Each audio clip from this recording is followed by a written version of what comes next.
Also, a guy who suggested I try Kopi Luwak. I've seen the bucket list, and even if I could afford it, I'm not sure I would try it, but I might. Yeah, dude, we're getting a string of lurkers show up for the coffee comment. Apparently, everybody likes coffee. Not a bot. Oh, Hey, yeah? thank you. Good news. So sellers on the Nasdaq for CPI. I mean, look, we don't know. Again, if CPI shows up over 4%, that's bad. Sellers in IBM today is really what's driving a lot of this down. Hey, thank you, Gary. Raise your hand if you're a bot. Appreciate your streams in the morning. Thank you, Gary B. My guy. Thanks so much, dude. I appreciate the love. You're definitely not a bot. Bots don't donate. That's for sure. Thanks so much. Yeah. The world's first smart bot, you know? Yeah, that's right. Richie Manuel, thanks for the subscribe, my friend. Shout out to Richie. I appreciate it, bro. Man, this is a prolific day for subscribers, huh? I know, dude. Honestly, I'm putting it in sub-only mode here, you know? I'm in sub-only mode now. Oil up, bonds up, stock market going down. I mean, stock market's technically green on the day. Oil is up. Software is down. Okay, IBM, dumpster fire, 224.70s. You know, again, you can look at other software associated stocks. Microsoft, down. ServiceNow, down. Adobe, down big. So software stocks are getting hit today. Again.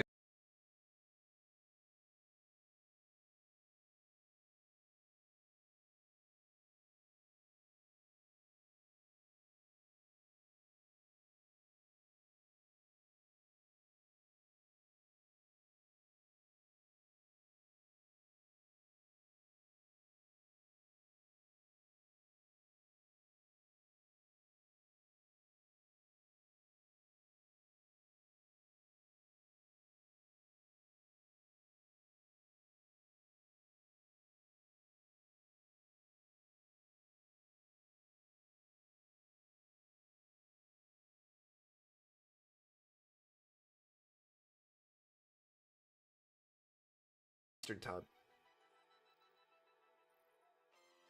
I don't know why the way you went through the Get stuff you're banned. talking about. Tasney, Huh? get banned. Not you. Get banned. You, Britt, get banned in here, dude. No. We had a spammer in the chat. Oh, get banned. Yeah, this is CPI for June. Somebody said, John, isn't this the CPI for June when the war premium was away, so isn't it going down? Yeah, I mean, it's expected to decrease. Last time CPI was 4.2%. Today they're expecting it at 3.8. Month over month, it's expected to decrease. Não, eu queria que meu cartão passasse do dia. So it is expected to decrease. That is absolutely true. But again, the thought process Cartão in de my crédito. head. Hey, thank you, Gareth, for the subscribe. Thank you, brother. I appreciate it. The thought process in my head. Isso daqui dá pra você tirar no. We are higher than where we ended June. Okay, so No even taxas though também. inflation went down in June, we are now higher than where we ended June. With that, if inflation shows up higher than expected, even for June when the war premium of oil was down, that's bad because now oil is higher than where we ended June. So oil.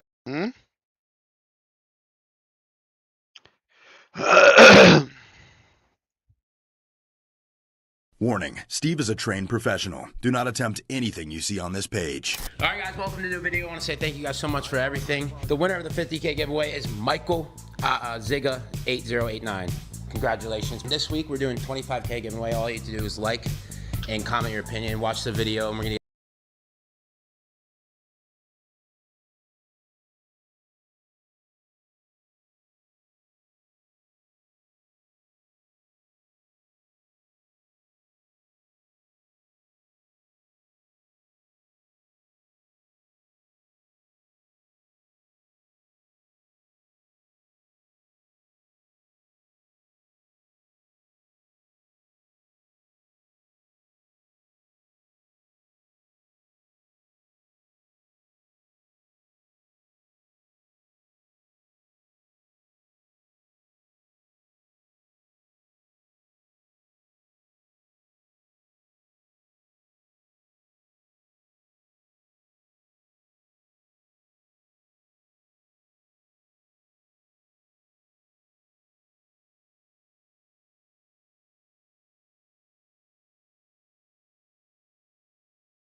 away $5,000 to 5 different people because I am becoming poor. If you look at the title of the video, Tekashi69 is the world's worst sports bettor in history, and he's actually lost me so much money, and I don't really like that guy. you're still 6'9". So No, bro, I am a sports liaison, have the best picks, but we are gonna make Steve his money back on Baccarat. oh yeah, guys, I'm making a second channel, and it's gonna be the road to making my money back. I'm gonna be uploading daily. Yep. It starts on Wednesday at noon. Every single day we're uploading, and it's gonna have a different storyline. So for the next however long it takes, it's gonna be road to making my $3.5 million back or whatever I'm down. Day 1, day 2, and so on and so forth. Guys, Damn. listen, even though we could bash 6ix9ine right now, that guy had great picks. And I've been watching him on Instagram. The guy knows ball. Tell him that I'm the best Baccarat. He is pretty good at Baccarat. Yeah, shout out to Cowboy and shout out to Steve, the other Steve. Thank you guys so much for everything. I hope you guys liked this video and you guys could tell the storyline's awesome. Everyone around me, like Nelson and Alex, person behind me, they get worried when I'm losing millions. I don't, and I'm calm because I love the storyline. I hope you guys love it too. Join the second channel, guys. Yeah, second channel. Wednesday, first upload, and we upload Wednesday, Thursday, Friday, Saturday, Sunday. Road to making my money back. However,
Hã?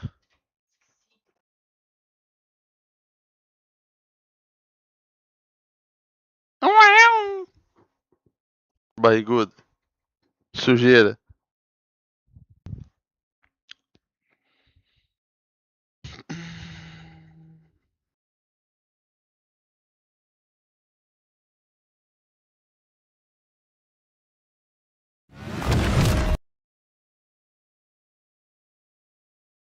Gordinha.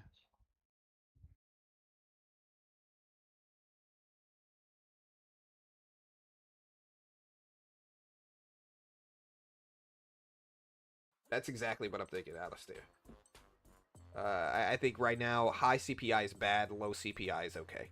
You know, obviously it's not, it's better to have low than high CPI, but if we have higher than, 3.9% CPI today, markets might panic because oil is higher than where it ended in June, and so that might make people, expect even higher inflation moving forward, especially in the context of the Middle Eastern stuff. So, yeah, ADP data drops in 3 minutes. We'll see what ADP jobs show up as. ADP jobs last time showed up at 21,000. They're supposed to release live in about 2.5 minutes for ADP jobs. We'll see what they look like. But yes, we do have ADP jobs data going live in a couple minutes here. So, March is basically a figurehead. Yeah. I mean, I think I'm in SpaceX and Oracle Herman. So I'm holding these long term. But we'll see what happens. They're definitely not risk free. They're not big enough positions to cause too much risk here. You know. All right, 2 minutes left until ADP data. SK Hynix is falling. Yeah, I mean slightly. You know. How much Hey, is thank you, slightly? Corey. This is like what? 1 point something% over the last few minutes. Oh, okay. Yeah, like 1 point something% maybe. Hey, thank you, Jahari. Appreciate it. Then why do people make it out to be that Powell single-handedly had the power to raise or cut? I mean, they're the figurehead, you know. So like, this is who people put all their blame on. They put all their praise on. Like, they're just figureheads. It's a vote. You know, they need everybody's vote. Like, you get fed. It's not just Warsh. It's not just Powell in the FOMC. There's other voters, and they all make votes. I mean,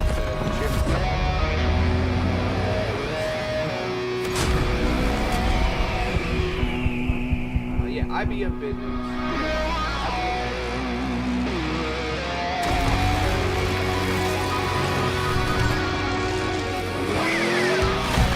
A date which will live in infamy. That the only thing we have to fear is fear itself.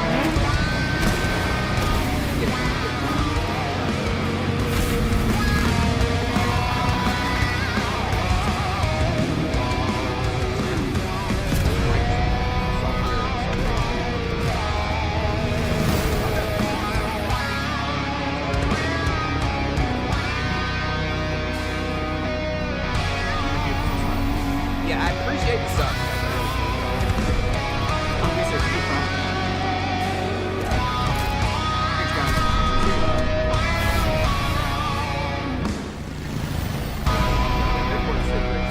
It was yesterday though, so like Bitcoin's basically where it was. I'm shorting Anthropic today. Yeah, gold spammers. Dare I say long? I'm sorry, Max, for this next long or short gold right now, guys. Buy or sell gold? What do you guys think? Buy or sell gold? Say, but what can you tell me about gold? Yeah. What about gold, guys? Did I say gold? Yes, I did say gold. All right, here's the ADP data. The ADP data is out. Sorry, I kind of missed it. But ADP data. Let me see what it shows. It's always kind of. However it is, it's gonna be daily vlogs, like day in the life. But I'm trying to get the shit back, and a suit's not gonna change anything. Yeah, ADP should have been 19.75 versus 21. Roughly flat for ADP data. Again, 19.75 versus 21 last time, so roughly flat here. Here's the data right there for ADP. Oh, we're talking about gold? Look, just for you guys. There's gold.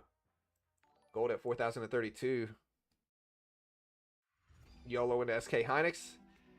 Yeah, so 19.75 roughly flat here. Oh yeah, we're talking gold here today. You know it.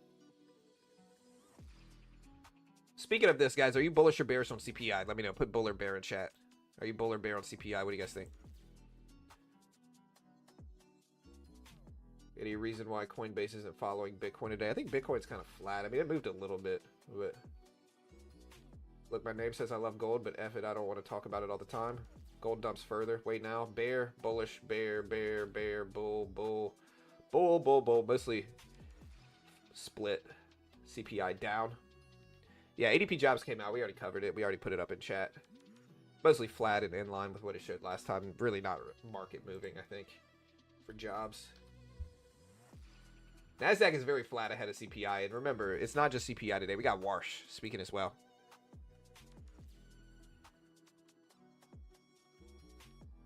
Bull, bull, wait to enter shorts.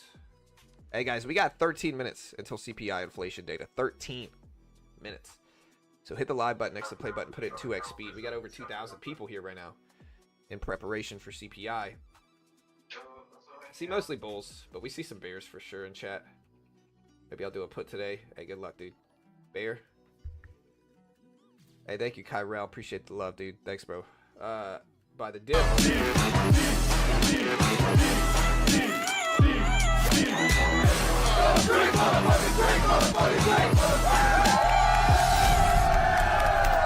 right, guys, we're about to go to the Mexican versus England game. And like last time, before the game, I gave the entire Mexico team a Rolex. And I guess FIFA and Hublé got a little mad about that.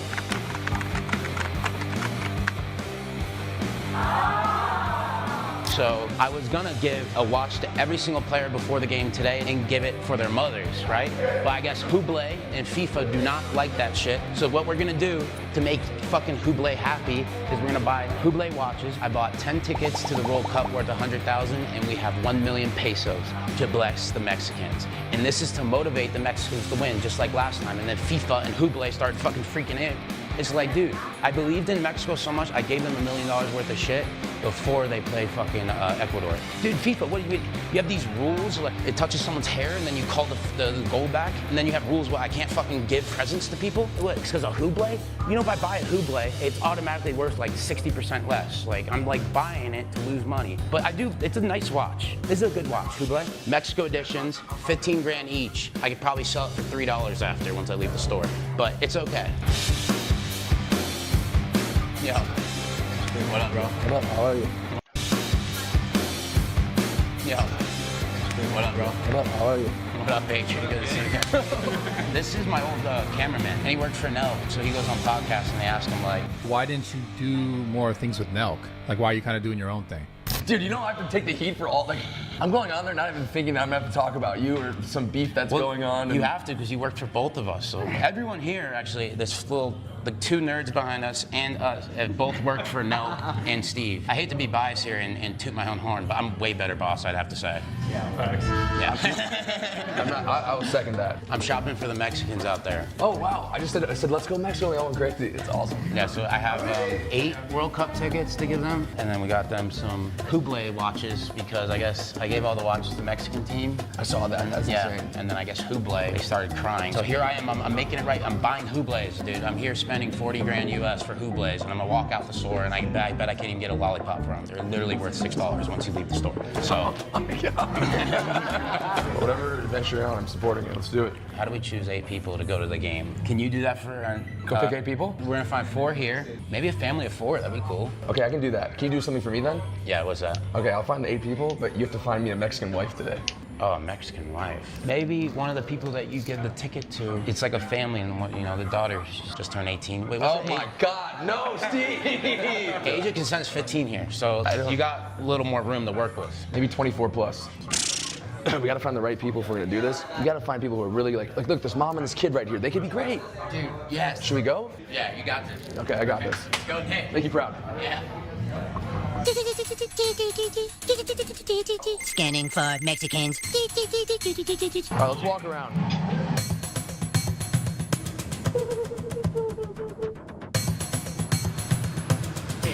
Let me look up here really quick.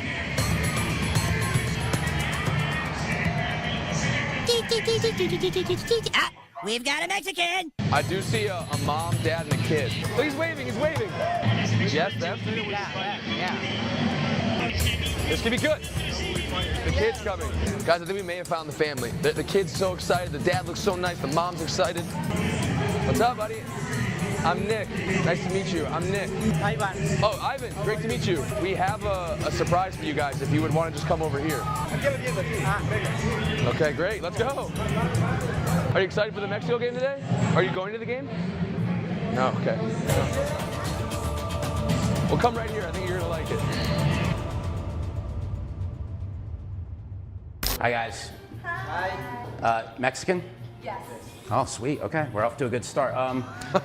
You guys want to go to the game tonight, Azteca? Yeah.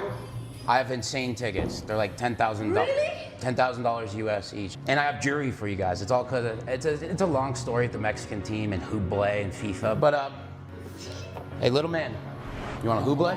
It's $10,000, dude. That's an investment piece. Yeah. It's a Hublé. Thank you. You're welcome. And then look, I got a Hublé for you, sir. Oh yeah. Look at the skin. Look at the skin. And then Miss Hublé. Oh my God. Oh yeah. Oh my God. Thank you.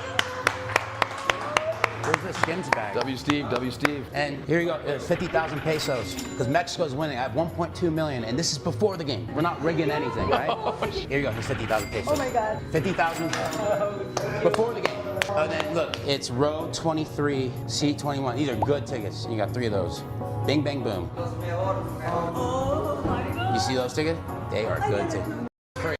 Yeah, I'm gonna give you an option if you want this Rolex over the Hublot. I'm gonna still buy the Hublot, but if you want this beautiful Rolex, this is gonna be the real test right here. Hublot and CPI.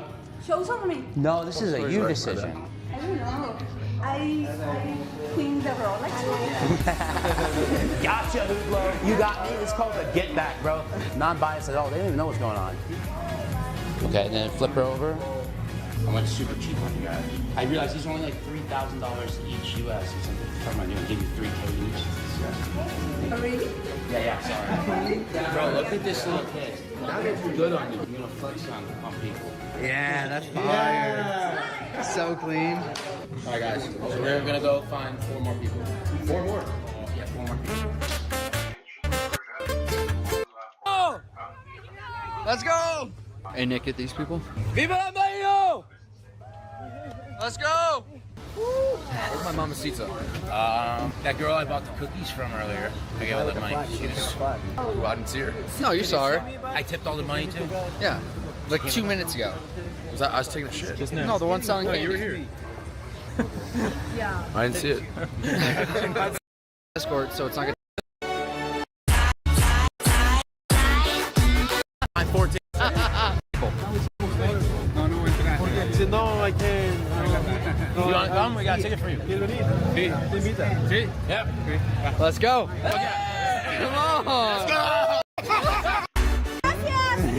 Hey, I want my shit though. Hey, you guys want to go to the game? He says I come to work, I cannot get in. Okay, I'll pay you. ¿Cómo crees? No, te invitamos por boleto. You have to come to the game. Are they gonna come to the game? Sí. ¿Cómo le hacemos con esto? Ya déjalo ahí, ya. ¡Viva la Mayo! Free phone. So awesome. You gonna come to the game? Oh. Ticket. Oh!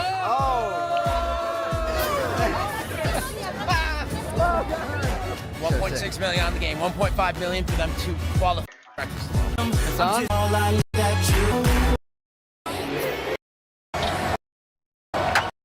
Get me gun and won't pull over till I'm dead right. Ride till the sun rise, can't about no bedtime. Ain't gon' get no bitch and ride. Dropping bags, it's a lot shot. Real dope. I did make me room for your bitch, gotta let me. Pushing weird, bad, better give me respect and some more.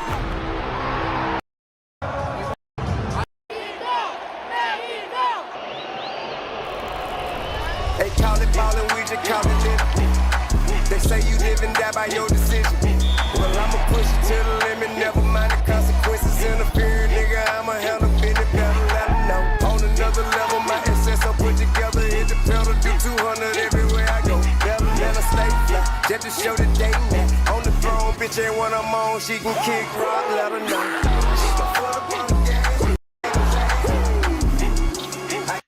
Louis Duffel bag, 50 rack, full of crack. Type of sweat. I'm gonna buy myself the most expensive Hublot after this. There we go.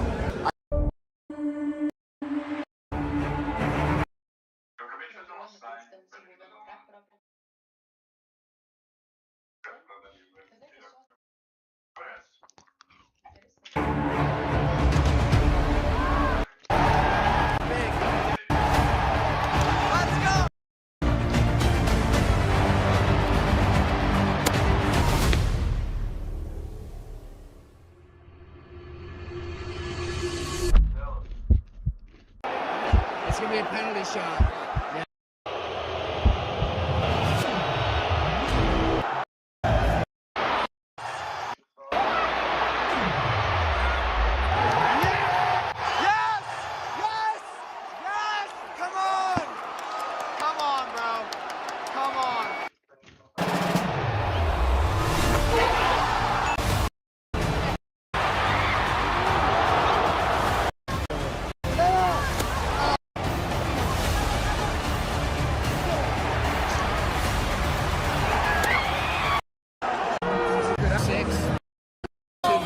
so on. But I see this. I handle it very well. We're gonna bet 500K on tomorrow's game, and we are going to win. And this is the greatest storyline ever. What, am I gonna just go to Mexico and just win every single fucking game and retire? No. USA, man. Alright guys, so we lost, but I wanna give you this, 50,000 pesos, and I'll give you the rest of this. There you go. So yeah, Mexico lost, but y'all get back tomorrow. You saying Spain? Oh, God bless you. I'm gonna put $1 million for it. Boom. That's called being smart, bro. I'm not.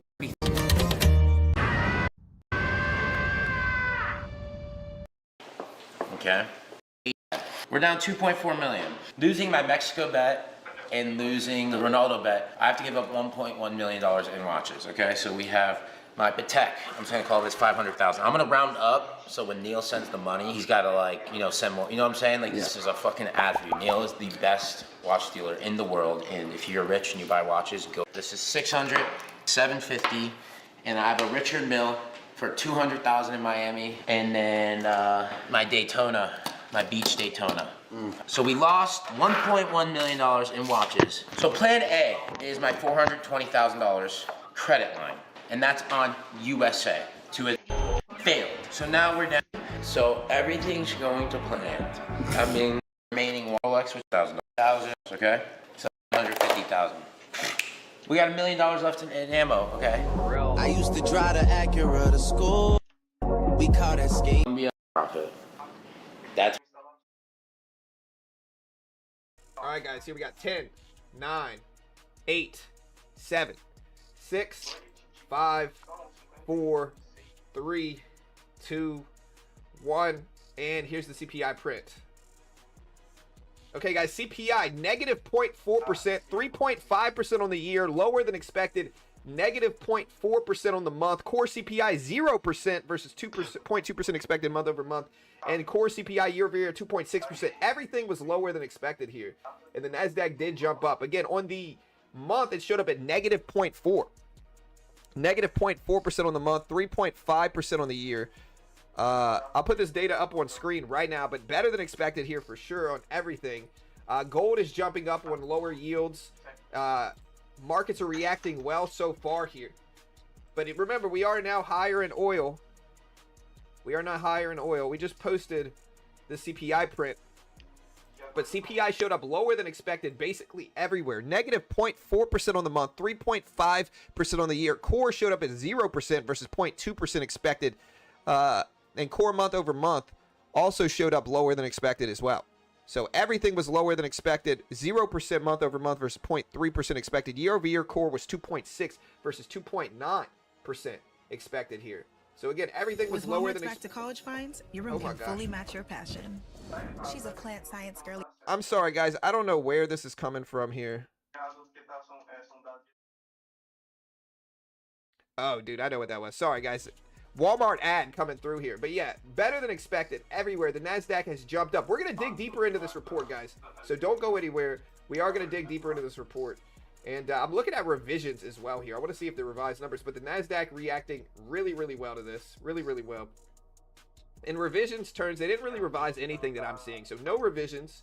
Lower than expected data here. And let's take a look at where some of these numbers are per this report. So here's the BLS report right here. NASDAQ is reacting very well to this. Very well.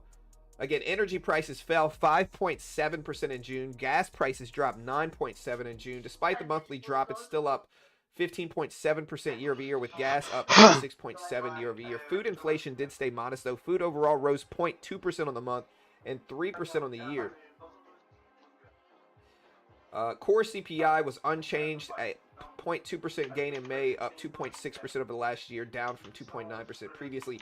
And one of the other things is shelter is now cooling a little bit. It only posted 0.1% month over month, which is actually the smallest increase we've seen in this since 2021 for shelter. You can see 0.1% for June right here for shelter. So shelter slowing a little bit. Big declines in this report were from motor vehicle insurance, communication, apparel, used cars and trucks, medical care, and more. But recreation is still firm. Household furnishings and operation up 0.2%. Personal care up 0.2%.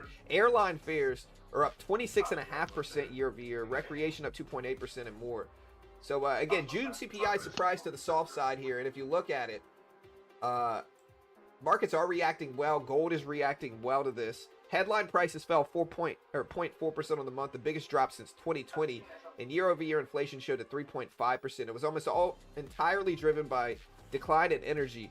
But what this might mean, guys, is that we do have higher oil prices now than we did when this report was, you know, the date of this report from June, right? This is the June report. That's what you do.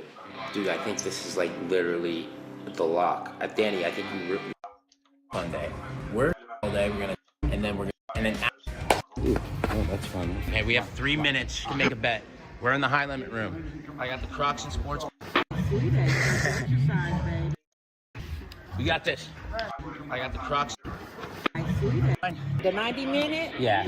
What's Columbia money line? Plus 120. Yeah, I'll do that. Columbia money line. To win in 90 minutes, and then I'm Red Rock. I'm not gonna look and just have Argentina to lock. We're not checking. All right, guys, and it's a winner. Argentina to lock. During the game, now we're for the lose, bro. Okay, at the winner's table, Rock. We watch movies at Red Rock. Spicy dragon. For some reason, garlic prawn. I placed a big blind betting 400,000 on a parlay.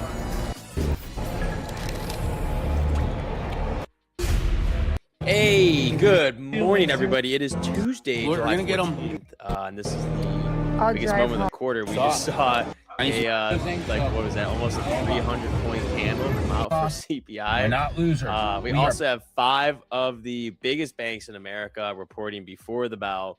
9 o'clock, Warsh is sitting in front of Congress for the first time as the Fed chair. Then 90 minutes, which is 90 minutes after the inflation number, which just came out again. Crude is actually, where is oil at? $80 a barrel, up 2.93% this morning. That will be sitting behind Warsh. At 3, the naval blockade actually goes live, and Brent had its largest day since 2020 yesterday. Iran missiles killed a crew member on a UAE tanker overnight, and then Iran's foreign minister responded to Trump's 20% toll and pretty much mocked him and said that was too much and that Iran will be fair. And gold flipped green as well. So not sure which one of those are going to sound the alarm, but good morning. Good morning. How we doing? Yeah, that was insane. That is a nice old CPI candle, just straight up 228 points. All right, let's start our day. How's everybody doing? Anybody catch that? Did anybody get that? Liquidity grab before the dump? Maybe. We do always retrace the news move. Literally always retrace it. I'd almost bet my life. We're gonna cover it. But it's gonna. It's crazy because we always retrace. I'm not saying it's gonna do it, but it usually does.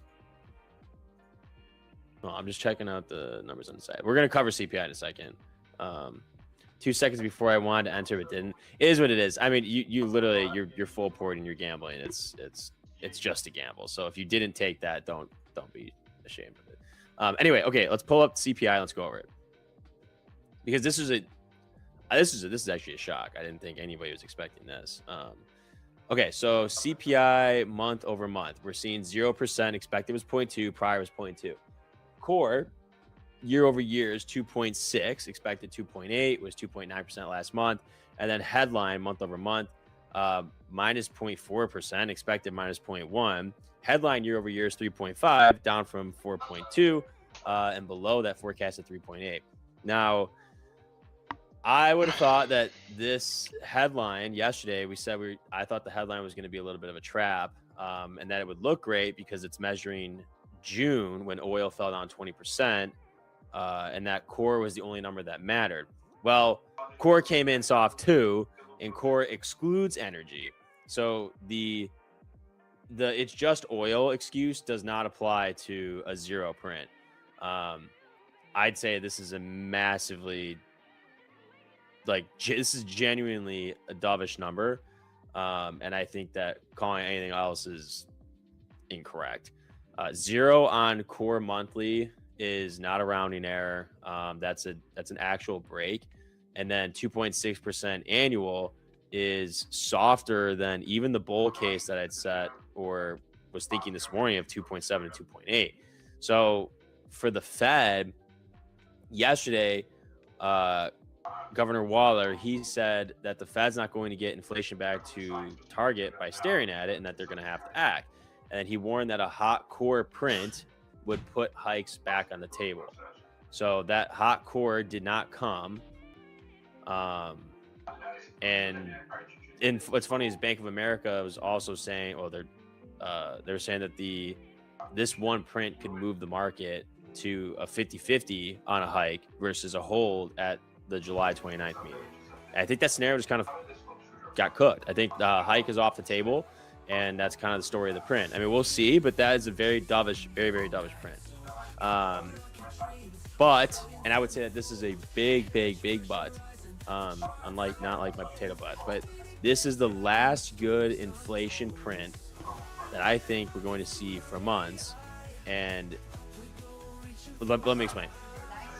June CPI measures June, of course. In June, the ceasefire was holding, Strait was open, and oil dropped about 20%.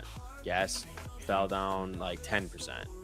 Now, oil is at $80.57 a barrel, over 3% just tonight. Brent was literally up over 9% yesterday, the biggest single day since 2020. Crude has gone from mid-60s back to 80 in a matter of days.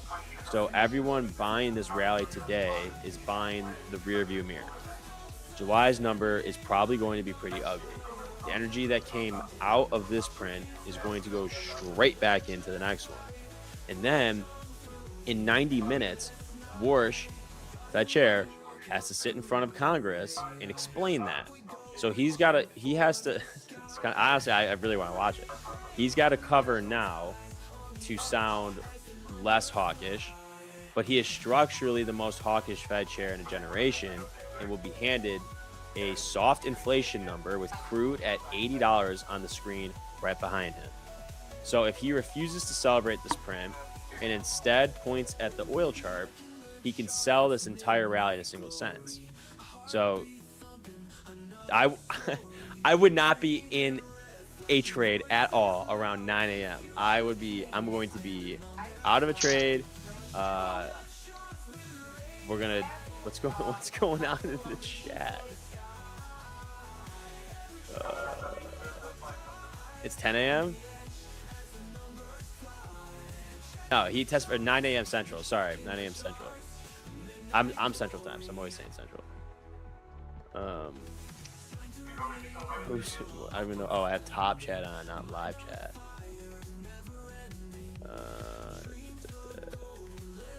Show us your toes. Yeah, I may have had a trade on for that. May have, not on the live, but may have had a trade there. Anyway, so the one thing that doesn't necessarily fit with all this is gold. Gold is green. It's up now 2.3%. That's what's a little weird. So a dovish, and we talked about this with Coach Dunk yesterday. Like, a dovish inflation number should have gold ripping for a different reason, which would be the rate cut reason. But gold's been green all morning alongside oil at 80. So when gold's rising with oil, that's not necessarily a rate story. That's what I would assume is the market saying that this is a supply shock that policy won't be able to fix. So that's this stagflation little signature there. And a soft CPI doesn't really do anything to fix a supply shock in Strait of Hormuz. So I'm going to be watching, for one of the first times, I will be watching gold into the close. If it's still green at the bell with crude over 80 or around this 80 mark, then I think that regime flip is actually real, and this rally has a shelf life.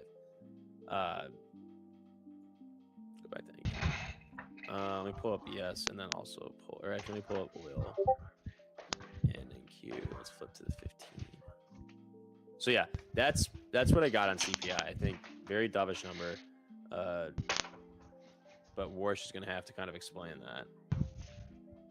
Where's the potato? Potato comes on in about 20 minutes. Whoa, what the hell? What's up, guys? Good morning. Welcome to the stream. Okay, anyway, let's jump into the war, because the war kind of took off a little bit, and I think that's going to throw a little bit of a wrench into what we're seeing with CPI. Hello. Now, Iran kind of came out and pretty much took a little shot at Trump, said that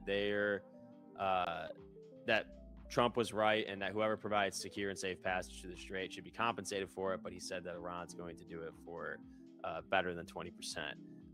So they're kind of haggling on price publicly, which is pretty interesting. So I don't know, I think it's pretty funny. It's a very interesting diplomatic tactic, but the toll might be a little unforceable, because there are mines in the water, and they've been there since February, and Iran has reported they've lost track of its mines. So Tehran said that they couldn't locate them and does not have the ability to clear them, so that the peace deal required Iran to clear the mines within 30 days, and that never happened. Again, Hold on, guys. I'm getting my stuff together here. Hold on. Now you have to look at insurers. They don't even know for certain. How are y'all doing? There, but people believe they do, so they're going to operate accordingly. Duh, better safe than sorry. But that could stop shipping altogether. Good morning, guys. 69 profit, 69K. Actually, 75. I need to change. Don't want to go through the I need to change the tally here. I'm up to 75K. More U.S. Navy ships than literally any single weapon since World War II, which I think is a very interesting fact. So right now, the thing is that the U.S. can't necessarily guarantee safe passage, and selling protection on something you can't deliver is going to be very difficult. So and then if you add on to, okay, so Trump had come out and said that they were going to add 20% toll onto anything going in and out through the Strait. Now, if you add a 20% toll,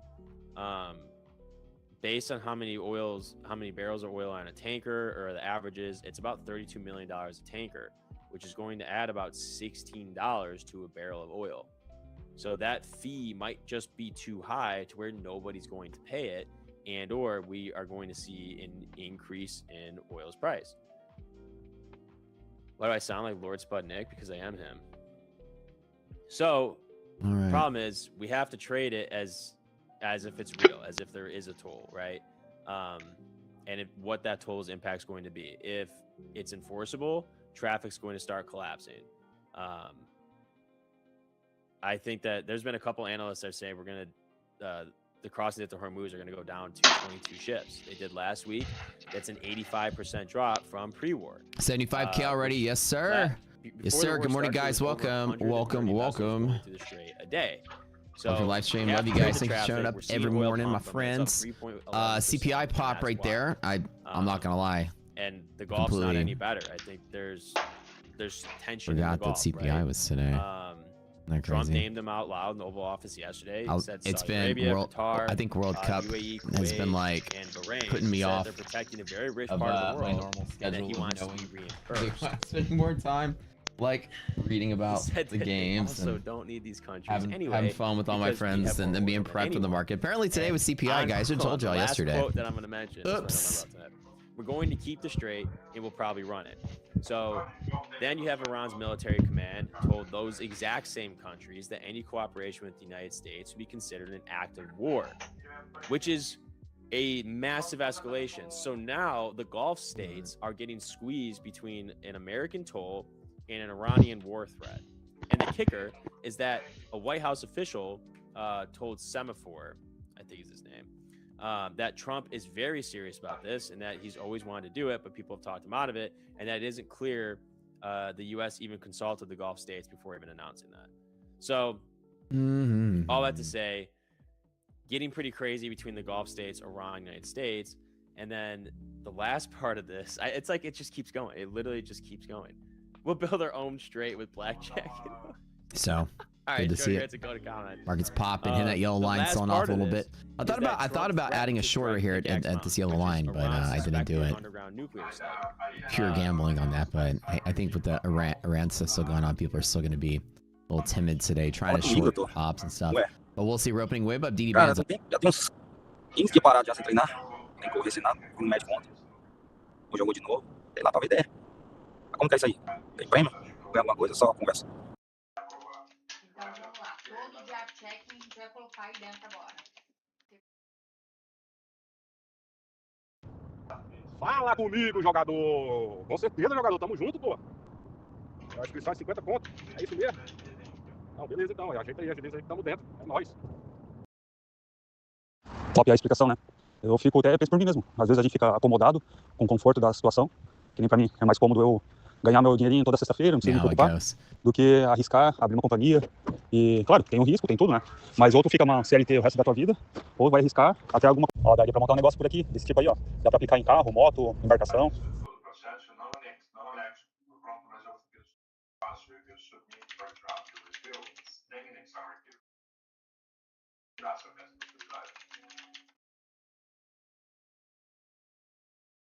Por causa de ser um processo interno que a gente faz para não carregar o sistema também, para que eu suba só por editando com umas meninas paralelamente, sabe?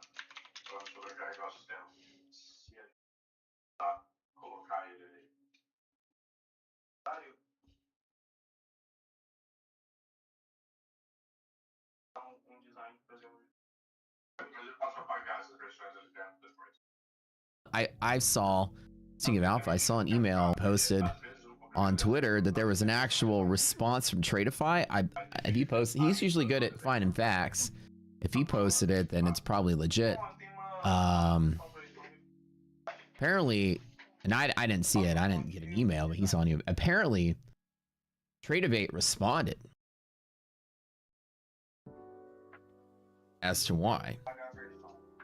If this is real, now again, I'm not spinning fake news or anything. Jamie's pretty good at posting real stuff, but apparently Alpha was behind on paying their bills to Ninja. If that's true, avoid like the plague.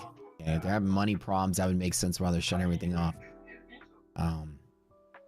We're gonna figure out a way at prop score. We came up with a new idea to not to alter the scores in a subjective fashion, but to alter the scores in a sort of an example.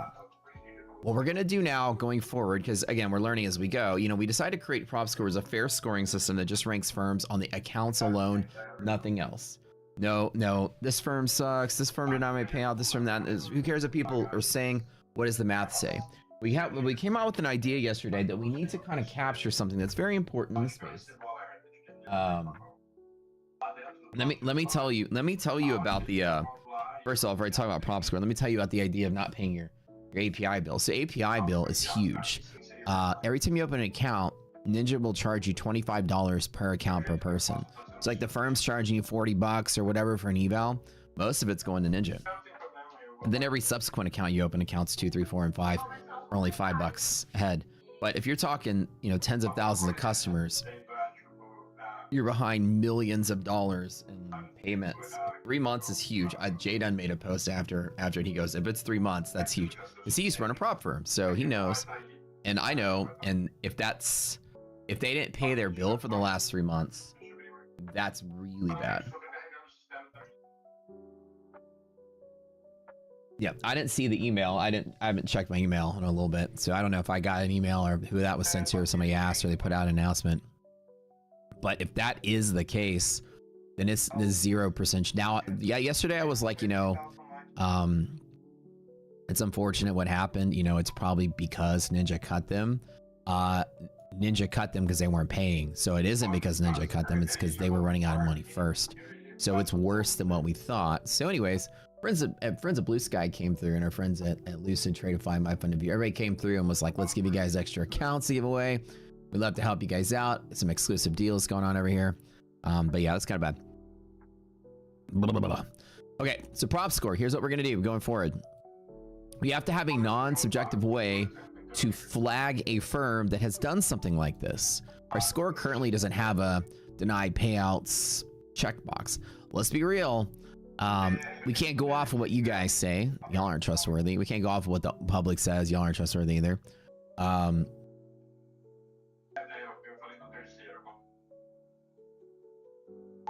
The bill had to be in the millions. Oh yeah, I'm getting some pictures of it now.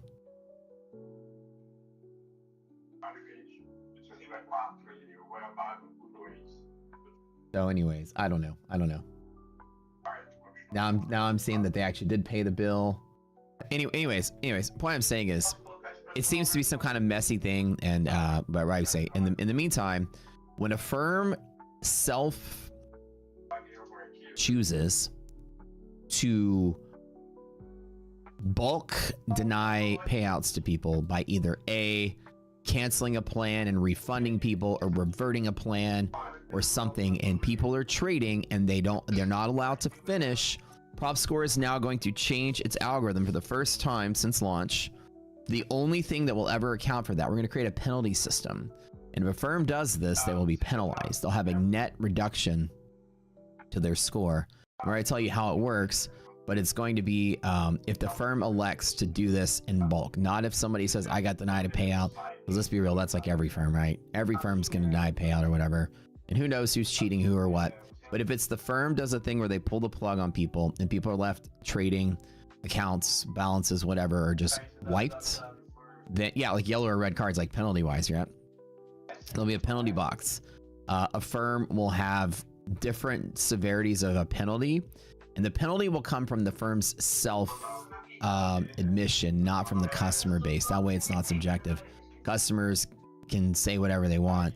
A lot of times, I'm gonna tell you, in the prop firm world, I think 70% of payout denials are actually customers scamming the system, rather than maybe even close to 90.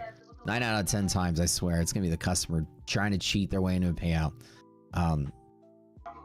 I've heard all the horror stories out there, but anyways, with the exception of Apex, it's the other way around. So the idea is going to be, what's going to happen is they're going to get a mathematical algorithm is going to decide. There's a flag, and the flag will say if this firm has decided to, and it'll be clearly explained on the site, firm has decided to pull the plug on a plan, and there are traders in that plan, and those traders had possible payouts that were denied, then that's the penalty. You're going to get a penalty, which is a permanent change to your placement and score. Yeah. It's not like a subjective. It's not like, oh, we choose. It's the firm chooses. That way it keeps it still in line with our business model and our ethics here of we're not going to choose for like who we rank and who we don't. The firm will choose. So if they admit this is what we're doing, then there will be a flag, and it'll be obvious on the site. That way it's seen by you guys as a way to alert and make you aware of it. And also penalize a firm for doing that. We want to incentivize firms to cancel plans the right way. If you're going to cancel a plan with people trading in it, the right way is to let people already in it finish their path and then allow no new sales. If people do that, then they don't get the penalty. Penalty. Red card. Yellow card. Well, red card. Super red card. So, you guys know the drill. Only get a conviction with a confession. The firm will choose. Firms have done this before. There have been firms that have said, we're going to pull the plug on this plan and cancel this plan, and everybody that's in it, we're going to refund you. Then that'll get you the flag. Yeah. Or at least payouts promised to account holders. Yeah, but the firm will have to make that decision. It's not from the perspective of the trader. Because, you know, half of the complaints out there are either A, competitors on fake accounts trolling each other, or B, people scamming the system trying to get free payouts. Our job's not to sift through the noise. Our job's just to get facts. So it'll be a way to flag that for you guys to know on the site. That way it's not gone unseen. And the penalty is not a permanent change. It's a, well, can't reveal how it's done, but it's amendable with certain things. So, yep. Is it illegal to not pay people out when they have earned? No, it's not. This is an unregulated. You're getting paid. You're getting paid to paper trade. There's no legality. There's nothing that you're gonna take this to a court and try to sue somebody, and the judge is gonna be so confused as to what the hell either of you even do. Wait, you guys are pretending to trade and you guys are trying to pay them, and aren't you? Isn't it illegal to pay people to paper trade? You know that's how a lawsuit would go. I feel like the judge and jury themselves would be so confused by the subject matter, nobody can make heads or tails out of it. It's like technically it's illegal to not uphold your end of a contract if you promise somebody you'll do something and you don't do it. But I think in all the legality of the verbiage and all these websites is more along the lines of, we may or may not deny your payout at our whim. That, like, there's subjectivity clauses in there that you agree to when you sign up. They kind of protect them from that. Yeah, I mean, it's the risk you always run walking into a casino. Sure, they're supposed to pay you back, but if they catch you cheating, you know, they can take you in the back and smash your hand with a hammer and throw you in the alleyway, like in the movie Casino. Or, you know, they can just deny you and say they caught you cheating, and you can say, no, I wasn't. They can say, yeah, we did. Good luck. And then what are you going to do about it? Right? It's one of those, it's like a Wild West sort of situation. Anywho, welcome to stream, guys. Good morning. Are alpha advanced accounts still legit and valid? Hold on. Hold on.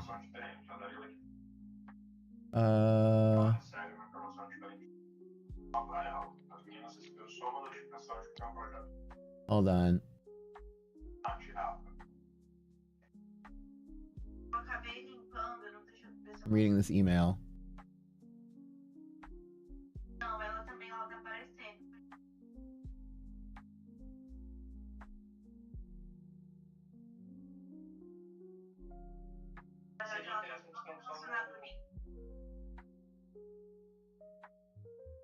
There seems to be some back and forth between Alpha and Ninja. So I honestly, I would tell you guys, to be fair, if Alpha has cut plans and not allowed traders to finish their path with them, you run the risk of that happening to you again.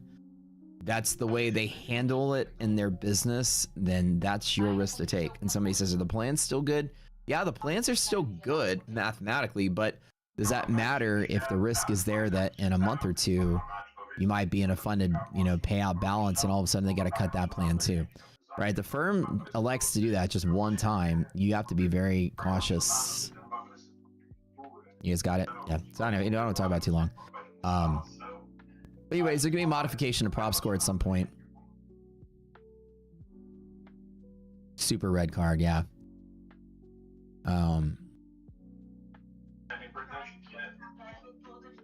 If you change payout caps to be lower, no. So like changing your rule is okay. If you change your payout caps to be lower than initially stated, that's not red card worthy. Maybe yellow card worthy. We have to come up with some system of clear rules. And the rules are going to be basically if the firm has made a retroactive change, right? So it's something that's fair to everybody. It's fair to them. It's fair to you. If they're changing something on you that you didn't agree to, then that needs to be reflected some way on the site. Now, the score itself is a score that's based on, you know, the value of the account. It's not based on subjective things like that. So we have to find a new way to communicate that to you guys through the site. That way, when you go to the site, you see something, there's like, oh, there's a penalty here. Let me see what it is. You know what I mean? The score will reflect the payout cap reduction. If they reduce the payout cap, then the score should lower on its own. But it would reflect that we don't want to have the score lower 2 times, right? It'll have a different way of showing it. So anyways, we were brainstorming yesterday because that's something I didn't think of is, you know, we thought that the reviews would be the way that you guys pick that up, but apparently I underestimated how lazy y'all are as an audience. You and everyone in the world, people don't leave reviews. Every time I do a boot camp and I blow thousands of people's minds and change 2,500 lives, I get 3 people leave a review. And of course, I never leave reviews either, so I'm a lazy motherfucker also. When I leave and have great service and they're like, the AT&T guy was like, hey, can you fill out the survey, leave a review? And yeah, and I never do it, right? So I figured I underestimated the laziness of humans. I figured you guys would get payout denials, y'all run to the site and start complaining. Nope. So we gotta build something. It's okay. I'm lazy too. I don't fill out reviews. I like getting reviews though. If y'all ever do anything, y'all like what we do, leave a review. It's okay. I'm lazy too. We all that way. It's good. Welcome to stream, guys. Good morning. Just want to don't knock my laziness. I've earned it. Yes, you have. Yes, you have. Any comment on the firms that have adjusted their payout caps recently to outrank iPhone GVD and Blue Sky? Explain. Firms that have like adjusted their payout caps to be bigger so they can try to outrank other firms, like uncapped payouts and things like that. Yeah, like all's kind of fair, right? And the score is what the score is. Oh, so by the way, guys, this week we had CPI today, huge bump up in the morning. I'm already up $7,600 today, 6,400 on the million challenge account. The million challenge account right here is made it's $175,000 balance. This is a real trading account. Start off at 100K. I started 2 Sundays ago, so it's a little bit over a week, and I've made 75,000 towards the million. Last time I tried aggressively to get there in the first month, but it was choppy crap market. Almost impossible to trade and scale. So it took me like 3 months, and then I pulled the plug, and I got very close. I was close to 900,000 from a 100K start. So hopefully this one's going much smoother. This one I've won every day out the door. So the first time around was a little choppier. Wasn't as good. The first time around was a really crappy first 2 weeks. I lost most of the days out the door. But that was that choppy November, right? The second video and that red line, yellow line videos won't play. Is that in the Discord or on the website version? Let me know. Yeah, you guys gotta send me messages on this stuff. I'll change it. I just didn't even I didn't know that was working. Missed credit card payment show up on a credit report. Yeah, like a credit report, right? That's exactly what we're trying to do. If you've done something, you're gonna get a flag, like a credit score. Yeah, because we're the credit score of props. That's correct. We'll have to see a small account challenge, Matt. Blastic, this is a small account challenge, 100K. You mean smaller account challenge? Hey, what's up, Mark Franken? You want a smaller account challenge? A 5K? Oh dear God. Nah, it doesn't make. It's the same thing. It doesn't matter what the balance is. It's the same thing. Scale it the same way to you guys. I've done 5K to 50K a couple of times back, 10 years ago. I've done 10K to 100K a couple times. 5K to 100K. I've done stuff like that a lot. As fun as it is it's a huge journey. I found out that it's not everyone's favorite thing to watch. People don't care unless it's big numbers. That's to be real. 5K to 1 million. Oh my God, that would be crazy. 5K would just be 1 MES. Oh yeah, easily just one micro. Yeah, you'd start out super small with that. It's the same thing, just scaled differently. I do the same tricks. Just divide everything I'm gonna do by 20. Price of a pizza to 50K. Oh my God. Y'all want to see y'all want to see me sweating it out. Let me tell you what I did. Like when I did this challenge, it was like $6,700. It's my first time I ever did one of those million challenges, and I started at half the margin requirement of the S&P. This in 2020, and it was like $6,700, and I ended up taking it up to like 95,000, and then I stopped streaming for 2 years. At the height, I decided that it's time to make Rocket Scooter. I was like, you know what? I'm going to make the trading platform after all. I had the app. We had the small version of the app. And then for 2 years, I didn't stream on YouTube. I streamed on Zoom on occasion with the crew, but I built the platform. It took me years to do it. And so then I came back when the platform launched, and then we kept streaming. But I did this, and it took like the first 75 days of that challenge were win streak. Every day was like win streak, win streak, win streak. So I don't know if you guys were here in 2020. Who was here for that remembers the 70 day. I remember 70 days win streak. So 70 trading days, 3.5 months. That challenge was green every day for 3.5 months.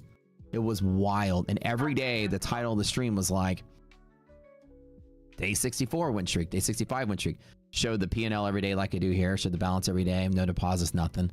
And the P&L curve was like this. Are you guys, anybody here that long ago? Are you guys all new to the stream? Where's my old schoolers? Anyways, that's the biggest win streak I ever had. The thing is, it took like 3.5 months. I was probably only at like 25K from the 6K start. I grinded it out. It was just micros and micros and micros and micros and micros, little bits at a time. So the problem is, you know, in 3 months, it's only 20K worth of money. So while it is fun for you guys to watch as like a spectacle to see, in all honesty, it's a tremendous waste of my time because it's sweating out. Like, think about it like this. It's stressful. I'm losing hair. I'm sweating it out. I'm aging myself to hit a target just for like a show. Like, hey guys, check it out. But at the end of the day, 3 months worth of sweating is not worth, you know, 20K of profit. So as fun as it was to do that, at least if I'm gonna, you know, age myself towards death a little bit faster, I might as well make a whole lot of money while I do it. So now the small account challenge is 100K start. That's pretty damn small, to be honest with you. Small enough. Plus, it also mirrors what you guys are trading in prop accounts, because your prop accounts are these fake 50K and 100K accounts, right? So it's about the same scaling you guys would do anyways in props. So I kind of geniusly aligned my starting point. 50 to 100K is going to be my starting point going forward every single challenge I do. Because it also, that will mirror what you guys do in your props. Class of 2021, rocks your class. Oh, hell yeah. Are we going to go streaking in gymnasium? You know it. You guys know it. Y'all are some old schoolers. Some of y'all in here. You're a witness. Oh, some people are here. RD, is that you? Is that you, David Elgin? That you? The old schoolers. Corey's here. Okay, we got some old schoolers in here. All right, some people remember. All right, I remember you guys. Y'all are the OGs of the OGs. All right. 100K account. Are you still trading micros, full minis? So with this one, I'm trading a little bit over leveraged compared to what I should be doing. I trade minis, of course, on the 100K account, and I take the net lick and I divide by the margin requirement. Currently, that limits me to about, I think, about 4 NASDAQ contracts right now. OGs. Hey, Tom's in chat. I think I'm OGs in here. Okay, so I'm doing about 4 NASDAQ minis is what I should be doing, but I've been kind of doubling that. I think the NASDAQ margin requirement is close to like 50K, 50, 60K. So really I should be doing 3 to 4 NASDAQs at most, but I've been trading 5 to 10. So I've been doing 2 to 3X leverage to allow myself to grow it quickly to do that. So yeah.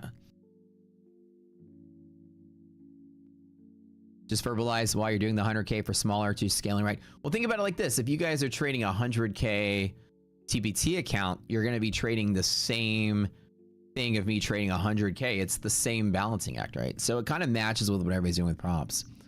So whatever I'm doing over here on the screen is I'm trading 100K prop accounts. So off stream, I'm trading a 100K real account. The reason I'm not blasting these 100K prop accounts veio de falar e só reclamar, né? I can only take 3K payouts. Pode ver uma oportunidade de falar que só vem reclamação. More than a couple $100 a day. Vou saber. And so speaking of that, these are the Blue Sky accounts that I have been trading, and I have I got an email or a message from them yesterday. They were already talking about pushing me to live. That's crazy. So 2 weeks. 2 weeks and they're already like, we should move that to live. They're not doing it yet, but they're like talking about it. They're like, we're probably gonna push Matt to live soon. I got my guy from there was telling me they're talking about it. That was my quickest path to live. That was pretty damn quick. They've seen my stream. Yeah. I've been crushing it. So let me show y'all. Hold on 1 second. So here, I originally got 10 accounts. I passed all of the evals and I went to the buffer stage and then went funded. And I have all these past evals that are sitting here. They're all passed and they're all ready to go. Because usually I'm used to blowing up a little bit up front, and then if I blow up, I've got an eval in reserve just to flip to funded. However, I haven't had to use them. These guys went funded and they're making payouts, and they've been making payouts. So I've got these spare evals that I don't trade that are all passed and ready to go. You're allowed to have 3 fundeds, which are here. I've taken out a total from Blue Sky since I started 2 weeks. This is the 2 weeks of trading with them so far. I've taken out 18,000, I think, in payouts just in 2 weeks. This is including the eval time. Hold on, don't let me lie to you. Like I said, it's just been I've been on a pretty decent streak. It's been good. Luck has been on my side. Okay, 16,200 in payouts, and I'm about to take so I've taken out, that's 6 payouts. So 3,000 times 6 is 18, minus a split is 16.2, give or take.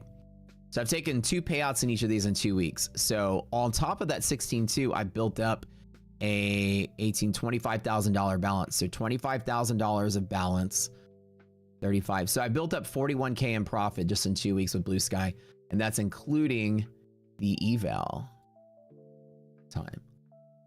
Yeah. I've been doing pretty okay, like knock on wood. I haven't lost a trading day in 2 months. I'm just saying. Hella lucky. I'm literally going for my biggest streak ever, which was that 70-day streak. I don't think I'm going to get there. I'm a weird freak of nature, and that happened. But it's kind of happening again. This is like 2 months. So you know. There should be a way to transfer those accounts to another user. That would be cool. Be kind of nice, right? Game plan for today. Today we went up on CPI, hit that yellow line and turned around and came down. I think with everything still going on around the world right now, I think it's kind of a weird place. You know, Wall Street has been very quick to hate the situation Iran, and so we've just been sort of like interrupting this beautiful bull market that we've had with some more selling. But everything on the back burner, like that I have, is that, you know, what I'm cooking right now is a bull market.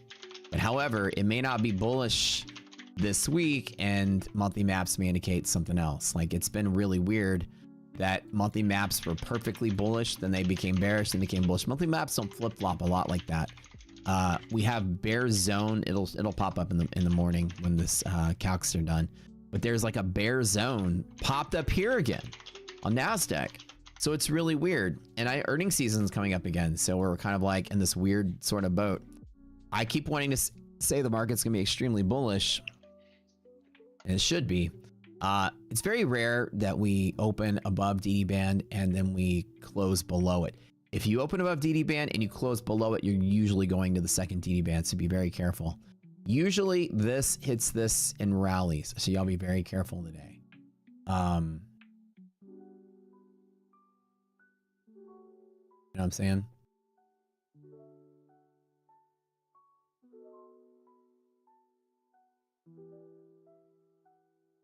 You gotta wait for the open to see monthly maps. Yeah, because we on futures, right? But if you want to go back and actually see what the monthly maps are, because futures clears everything off overnight to prepare for the day, you can always go to the equities and see it. So on QQQ, you can easily see it right here. Look on QQQ. Look, you've got a bear zone right here building up above where we are.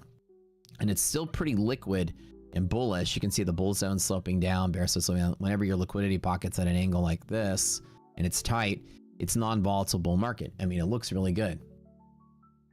There's really nothing I would say bad about, you know, the longer term market, but the bear, this keeps getting thicker and thinner and thicker and thinner. And the S&Ps, which was kind of thinning out, is now thickening again. Like, you see how there's this bearish sort of, you know, put zone being built above the current price. And we're really tight on where that bull zone is. So it's like, this is going to be a choppy, still sort of couple of days. Like, oh, I thought this would do this and sort of rally out of it. With the Iran situation, who knows what's going to happen. I still think we're bullish, but the idea that bear zone is sort of creeping its way back in when it was going away last week is kind of alarming again. The market seems to be topping a second time. This kind of reminds me of that December that we had last year, where it sort of like had this giant, like, weird choppy M shape, and then it sold off into the tariff, or the 2025 before we sold off into the tariff crash. Ryan, the same thing. David O'Connell, passed your first 50K rapid and traded 3 days. You're up 7,500 above the buffer. Let's go, buddy. Let's go. Do I have a Plaid or RiseWorks account to get a payout? Do I have to have Plaid or RiseWorks to get a payout? Is that the only way? I don't know. Every firm is going to pay differently. So it depends on how the firm does. Usually, most of them will pay with a Rise. It's been so long that I can't remember who pays with what. They all pay in a certain way. Plaid usually is like a direct deposit to your account. Rise goes to your Rise account. The firm will usually tell you how they do payouts. Yeah. So that I don't know. Anyways, guys, like I said, there's been some shade thrown back and forth between Alpha and Ninja. All it has done is sort of made me caution even further beyond my original caution. If you are trading Alpha, just be aware the accusation towards them from Tradeabate themselves was that they weren't paying their bills, and they were saying yes, we were. So now there's a little bit of a back and forth, but they did cancel a plan and deny people their payouts on that plan and not let people continue the path they were on, which is kind of a no-no. So to let you guys know, we're going to adjust the prop score model to flag firms that select to do that in bulk so that you'll always know. And also, I would say, like I said, I would avoid them for 6 months until things clear out. I have nothing bad to say about them, but as an unfortunate monetary circumstance and their choices they've made, it's probably too risky to trade there. So I would be cautious if I was. But some of our friends over at My Funded Futures and Blue Sky have thrown us a bunch of accounts and discounts. That way, if you guys are looking to switch, you got some good stuff going on over there. The consistency rules and fund accounts, Blue Sky, they are, yes, it depends on which account you're in.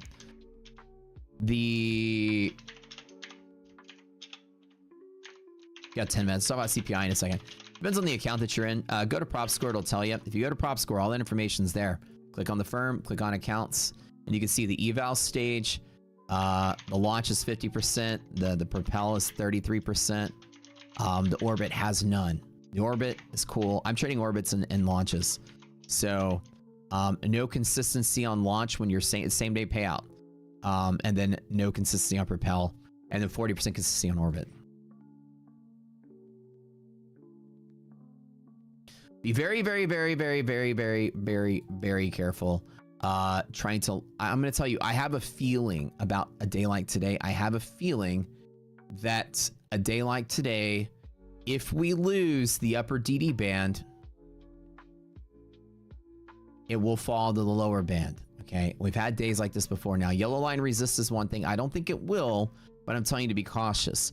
Anytime you gap up above DD band in an atmosphere when the market is pressing down on some kind of like very bearish sort of thing, any pop usually reverts. Okay. Often. I'm not saying to bet on it, but I'm saying is be careful that it doesn't do that on you. If, for instance, if it falls to here, my inclination is too long from DD band as always if it's bullish enough. That'll put us close to here. But if it loses DD band, and I mean loses it down to here, there's often a chain reaction that makes it all the way to the bottom. Like if the market's trying to sell, right? That's the trajectory, and then CPI pushes it up. It usually tries to get back on path and return. So just be careful. Today's not one of those days, right? I'm not saying it will. I'm not calling for it to be. Just be careful. We were trading up in Asia, which is good. Asia and Europe, which is decent. And the CPI actually can turn the market around. It's always a big mover. Let's chat about that really quick. The year-over-year CPI is coming down over the forecast. 3.5 on a 3.8, still high, but not as bad. The core CPI is a 2.6 on a 2.8, which is good, right? The Fed has been projecting that these would come down, and they have been going up the last couple of months. And not coming down, and now they're coming down, which is good. PCE is kind of like the Fed's number, but this is good. This is good to see this pull back for this time around. And good right there as well. So hey, maybe that's the bullish turnaround, and we'll see. We shall see what happens. I'd like to say I've seen enough days. I've seen enough markets like this. It looks like it's trying to sell, but it's flattening out.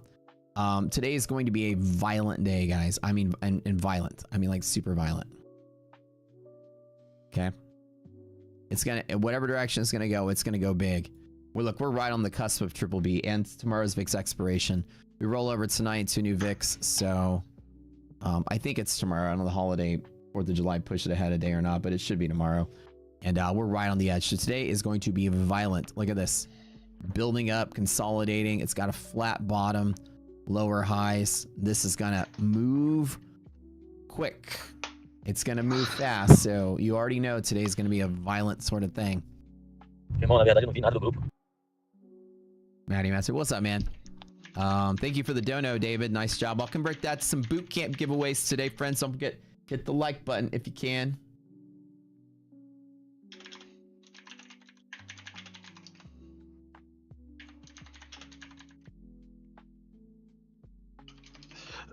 The VIX expiration moved to next week. Let me check on that. Hold on.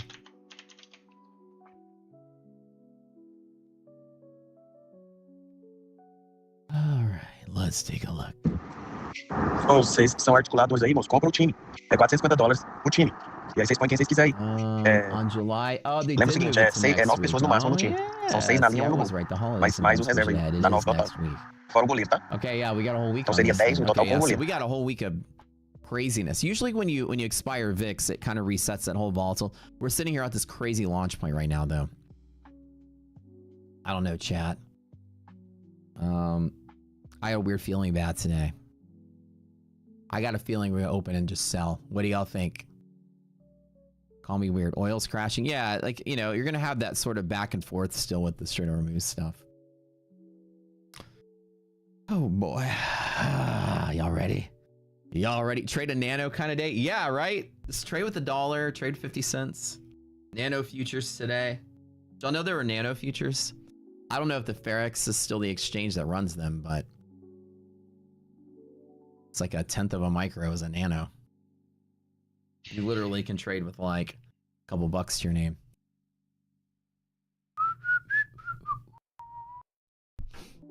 Slight gap up in the S&P. It's going to be about 15 points, which is good. Means all your resiliences are still in play. NASDAQ is... We ran really hard on CPI, and we've sold the yellow and pulled below yellow, and now we're tapping it from the top. Or sorry, from the bottom. Today, there are 2 paths this is going to go. Okay, there's only 2. Either A, it's going to hit this and work its way lower and chill here and break out of highs, or B, it's going to fail here and drop like a rock. It would be the rarest of the rare for this to, at open, go straight up. Super rare for that. You don't normally see an environment where the market is trending lower with bear resistance on monthly maps. You usually see it test that area and then grind its way through it. You don't normally see it press straight through it like it's not even there. This is monthly maps on NASDAQ and S&P have pockets of bear resistance right up here. So it would be kind of rare just to push through and keep going, but don't discount the fact that this market's been weird lately. If it does make the higher highs today, it's usually a slow grind where it looks like it's gonna break and then it pops, chills, pops, chills, pops. Very rare would it just go and keep going, but anything's possible. That resistance is usually pretty strong on the bear market side of things. Clean this off, just like a little fuzzball in here. Ugh. Hit that like button, friends. We are ready to go. We are ready to go. So I think when we first open, the first thing we're gonna do is test the yellow, probably up in here, 860. And then from there, who knows what's gonna happen. I think people are gonna be a little, you know, super bullish today with the good CPI reads. We'll see. I don't know. We've been, again, selling and being crazy because of the Iran stuff. This, I think, is the first thing we're gonna see.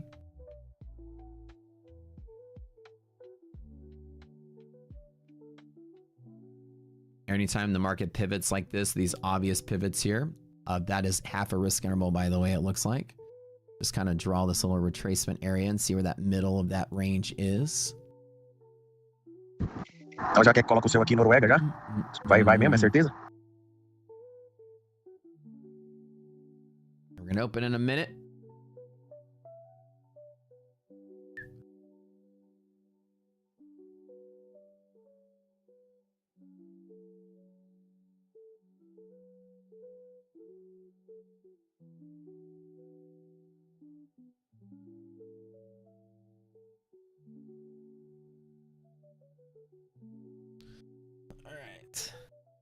I think, and normally I don't want to do this. My brain is telling me just take short a micro to start off the yellow line short is usually a pretty solid resistance, but I don't have arbitrage to let me know. That's just a gamble.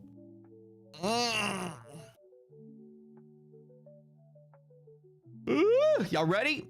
Chat, you ready to rock? You ready to make some money today? The million challenge account is up to $175,000 from 100K start. P&L, wish me luck that I don't ruin the win streak I'm on. I'm on like a 2-month win streak with props. My last run with Lucid was all win. Then I moved to Blue Sky. I haven't lost a day on Blue Sky yet. It's been a ridiculous 2 months. 2 months win streak. Y'all been witnessing the whole thing. It's ridiculous, isn't it? Crazy. Crazy.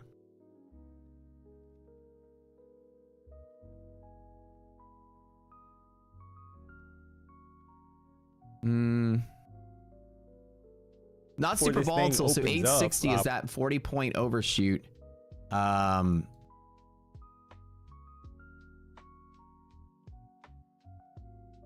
overshoot if yellow line were to break.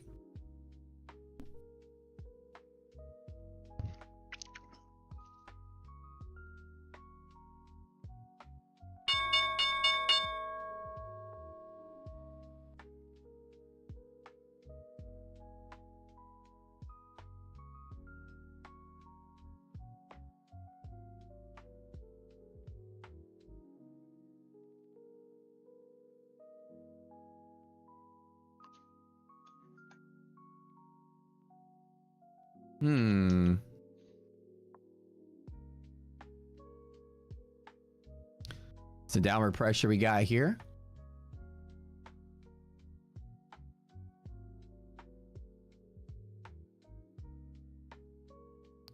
That flow is really gross.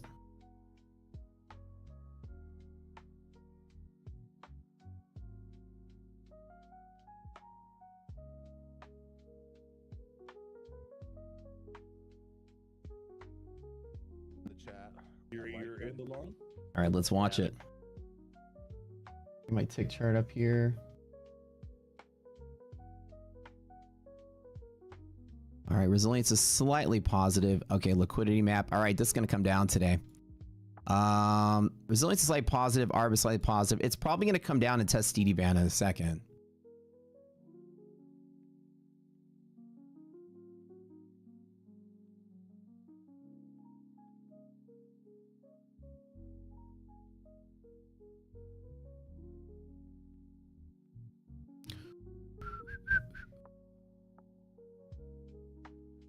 All right, let's chill. Just waiting. No trade out the door. Everything is bullish, so I think that this is going to probably be one of those days that does hit this and hit the pocket, and then sort of try to play there. I think there's some scalp here, but if we lose this, it's a pretty tank day today. I have a kind of a weird feeling about today, but everything looks good, at least on the indicator side. Bull zone support here, bear zone support. Like we have all kind of liquidity pocket support here. It's going to try to hold. I think this is a day that's going to try to hold and grind out. But if we lose the pocket and lose DD band, it falls all the way down to the bottom. So let's double check. Guys, do me a favor, hit that like button. We're going to watch monthly maps really quick. Like certain layout here, it's still somewhat bullish with that bearish resistance on top. Not the strongest, not the best. We don't like that so much, do we?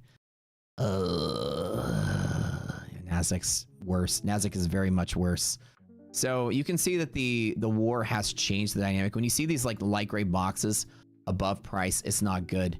It's building in strong resistance on the longer term, which is what we don't want to see. Okay, so first and foremost, positive resilience means half gap is going to support. DD ratio greater than half means liquidity pocket's going to want to support. So we've got really, really strong presence right here. Unfortunately, got very, very strong resistance if we do lose this here. All things being equal, this is going to want to hold there. If I were to trade long off of this green band and I wanted to be that kind of bull, I would trade only a micro here or two. I would not trade anything big because if it moves fast. It moves big. It grinds it out, not moves fast, moves big. So it'll move big if it moves out of the range today. But the thing is, the downside risk is so big that I wouldn't hit it hard at all. There's a problem that if you lose DD band, one could be bag holding on a bigger drop. So if you lose DD band, it goes all the way down to the bottom band. With MHP resilience is negative and hedge pressure resilience is negative, you're gonna plow through both of it if you fall. So if we lose this, it's a crash because these are all resistance right here. So be careful.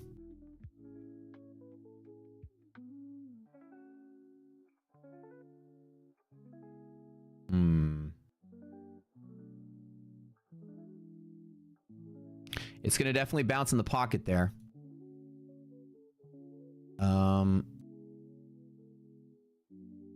I don't want to take the long off of the green line because I have a feeling like the Iran stuff is going to make this market a little more sensitive than normal. VIX is above triple B, so we're going to be pushing a little higher on VIX. The volatility is going to grow. This could be a day that crashes from green line to green line. I have this spidey sense about days like today that I kind of want to chill and sit out. VIX is in a bullish liquidity map as well, friends.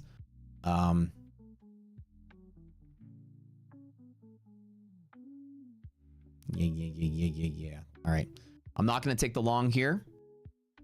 And I don't think I'm going to take the long at the pocket either. We're going to wait. And wait. I think it's going to pull back. There is going to be long support in here. It's a very much make or break day. You've got liquidity pocket here, and you've got support and support here. If we lose this, it crashes. So you have a literal line in the sand here. That's it. Bulls, this is your fancy.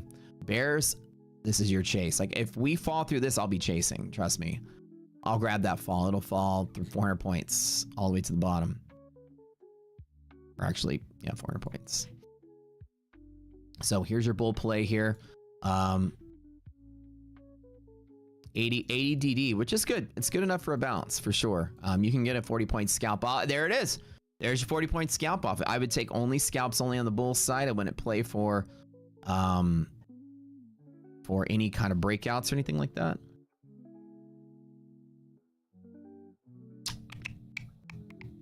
So when I'm longing, I'm not going to long today. I'm actually going to choose to not take this long. The long is here. I have a weird spidey sense about today that I kind of want to let today play out. We sold off on Strait of Hormuz stuff, and then we rallied on CPI. I think that, and I think that in VIX is above triple B. So right now what I'm going to do is I kind of want to like let today simmer, right? I have a weird feeling that today's going to sell off, and not sell off. I'm not going to bet on it, but I think that it will. And when it does, I want to chase it. I think if it rallies, it grinds a slow rally up. So if this is going to rally, what it's going to look like is that you're going to fill the gap and support right here and then push up really quick and then grind its way higher like that. But I don't think it's going to do that today. I think that in the current trajectory of things pressing a little lower with the Iran situation, that any pop is just going to get back on the trajectory. But I don't think we're just big bearish market though. But today, I have a weird feeling about today. The way it's playing out, how resilience went up and came down, this is exactly what you're wanting to see if the market is going to fall apart, is for everything to sort of lose its momentum. Right?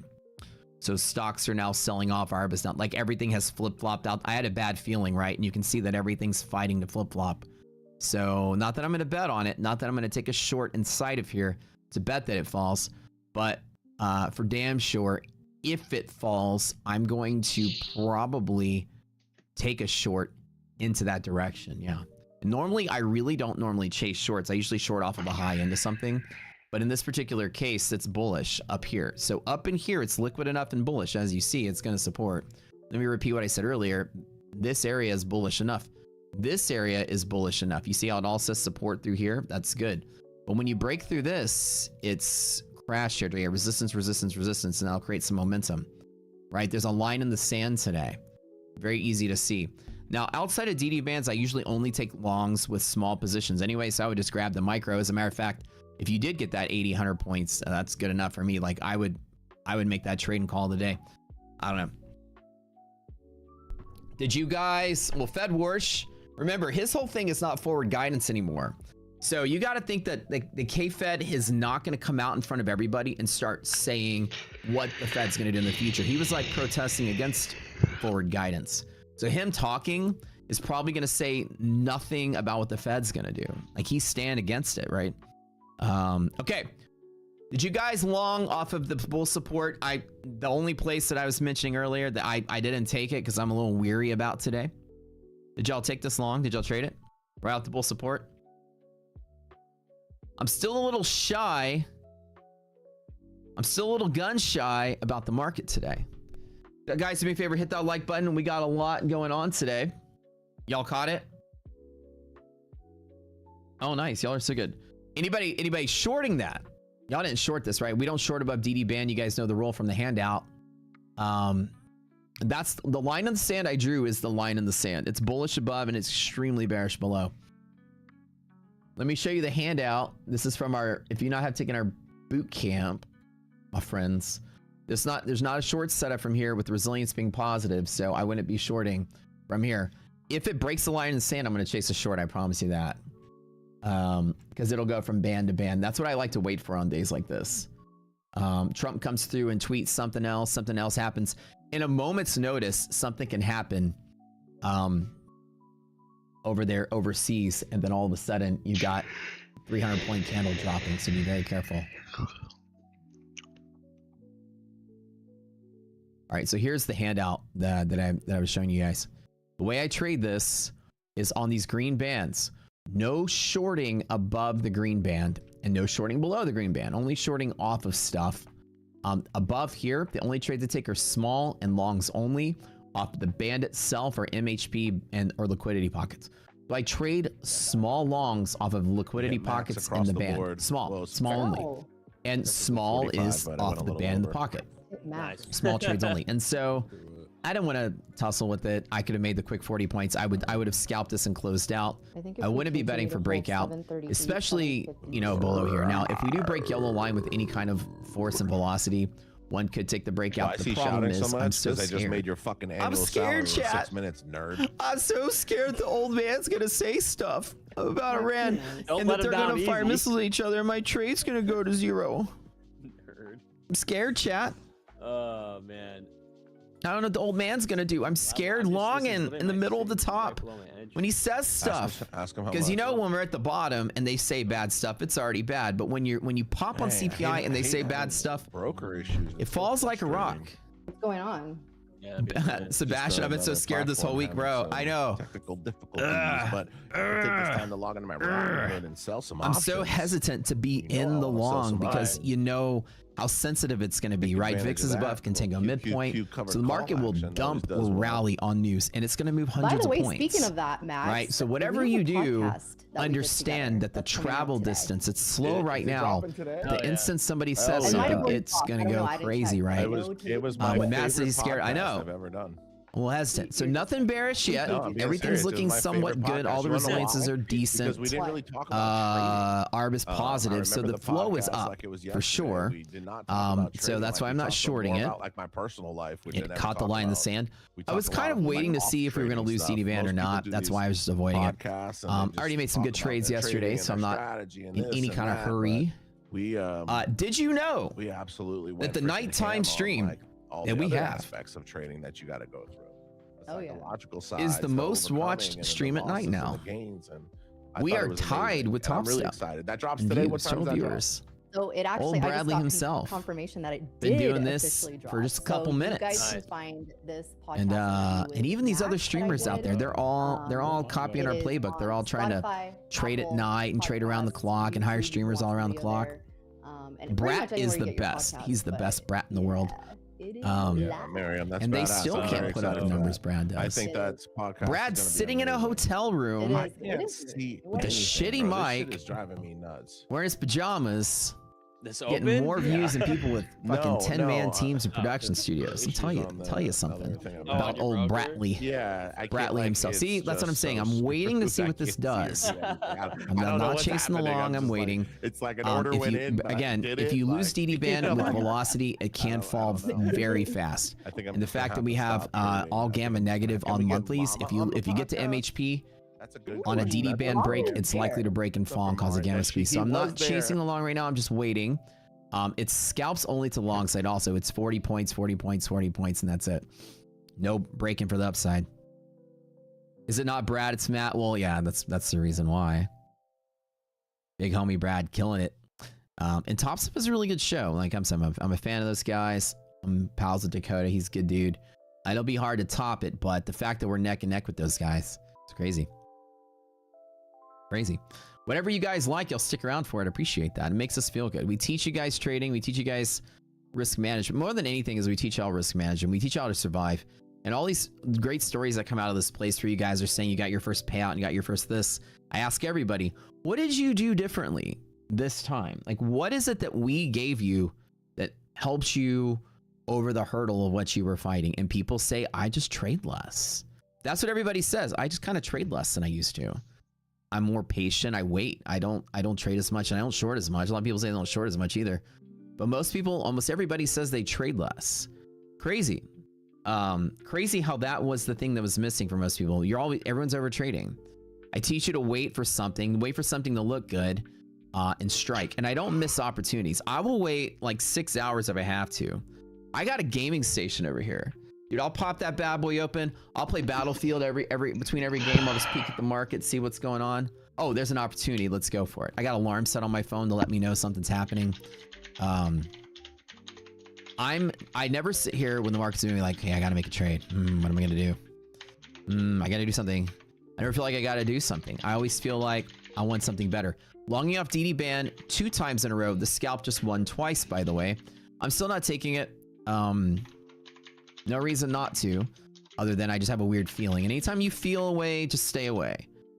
You know what I'm saying? Yeah, feeling. But the scalp in and out, in and out. I wouldn't want to hold positions for long periods of time because any moment Trump can come through, throw a curve out the market. But up is the trajectory where I've drove those arrows up 2 times in a row. Not a bad play. Lucid. Okay, so Lucid did this thing, guys. Lucid forced everybody's accounts out that sounds bad. Lucid, you have to change your password.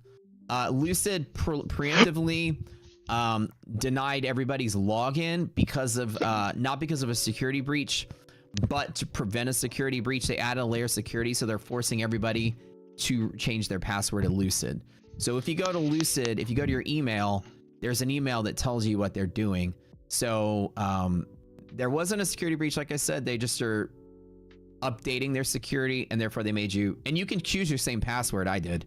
I had that same thought. I tried to log into my Lucid dashboard, and it was like, what's going on? So just force reset your password, and you can actually pick the same password. Yeah. They said just routine. Yeah, nothing alarming. And they sent an email about it, but I didn't see it. I spent 20 minutes freaking out too, and I was about to call AJ and be like, what the fuck, man? Did you kick me out? What's going on? But then I read my email like a normal person, and then I calmed down. I'd like to thank you and the entire team for introducing you to Blue Sky. You're on a losing streak, about 6 months, failing props. Blue Sky is perfect for you. This is what I'm liking about Blue Sky. With like TPT and Lucid and stuff, I was like hyper aggressive. Payout. Blue Sky is forcing me to pace myself and trade less. The crazy thing is you can make 3,000 payout every 7 days. And so with Blue Sky, you guys are seeing me trade like 1 and 2 micros to make $500 or $600 a day. It's forcing me to inch along at a consistent pace. You know, $9,000 every 7 days is a still pretty substantial salary for a trader, right? A new trader especially. But it's also keeping me from over trading. Its design is so nice for like a trader that's trading too much and trading too big, right? The yellow line above is called margin buffer limit. It's a predictable high volume pivot that is a possible strong resistance. We don't have confluence to go with it except for the arbitrage indicator. As a general resistance indicator. But here, it's just a high volume pivot. If it's bullish and you're bouncing against it, you're going to see resistance off of it. Sometimes it alone causes a sell-off. That's why we have them marked there. You see how good these lines are? It's something we manually calculate. It's not automated in the platform yet. There's a whole video on how to do this. S&P went right to yellow. NASDAQ went right to yellow. Nice job. Yes, sir. I didn't want to see that rejection. You don't have to chase it. No, you don't have to chase down the email they sent you. That email just will let you know that you're freaking out for nothing. Like when I looked, I saw the email and I was like, I saw it because all my emails are they automatically get labels, so I don't ever see them. So when I reset my password and then I went to the email folder with Lucid, then I saw all the emails they sent. I was like, oh, I have everything skip the inbox and go to its own folder. That way my inbox, dude, I get. It's crazy how many emails I get between all the companies and things I run. It's just nuts. Dozens of emails, logins that I check every day. There's an email for every different thing, every different business. Oh, I made 75 cans. Oh, 75. Oh, no. I don't have enough text in the screen to put everything. That's how much I've made so far in the challenge from the 100K start. That's just the P&L so far. So that's like 8 days of P&L. What do you got today? France versus Spain. Oh, France. I think France, but that's gonna be such a fun game. Oh yeah, that's gonna be fun.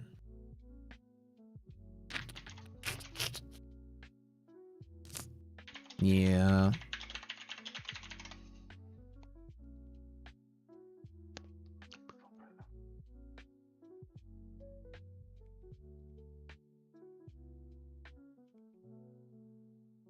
I think Lamine Yamal is probably the best player of both of those teams, but I think France is clearly the better and more experienced team.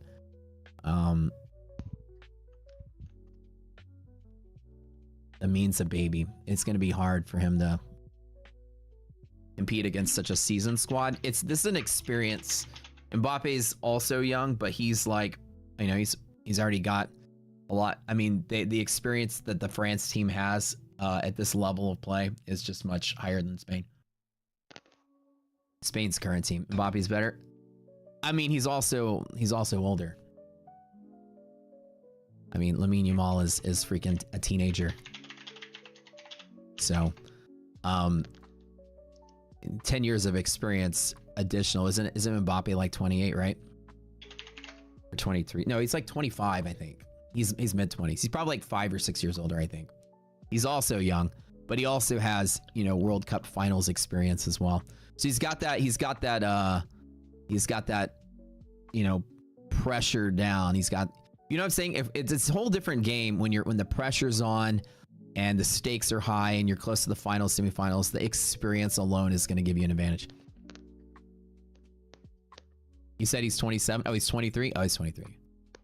Yeah, actually, that sounds about right. And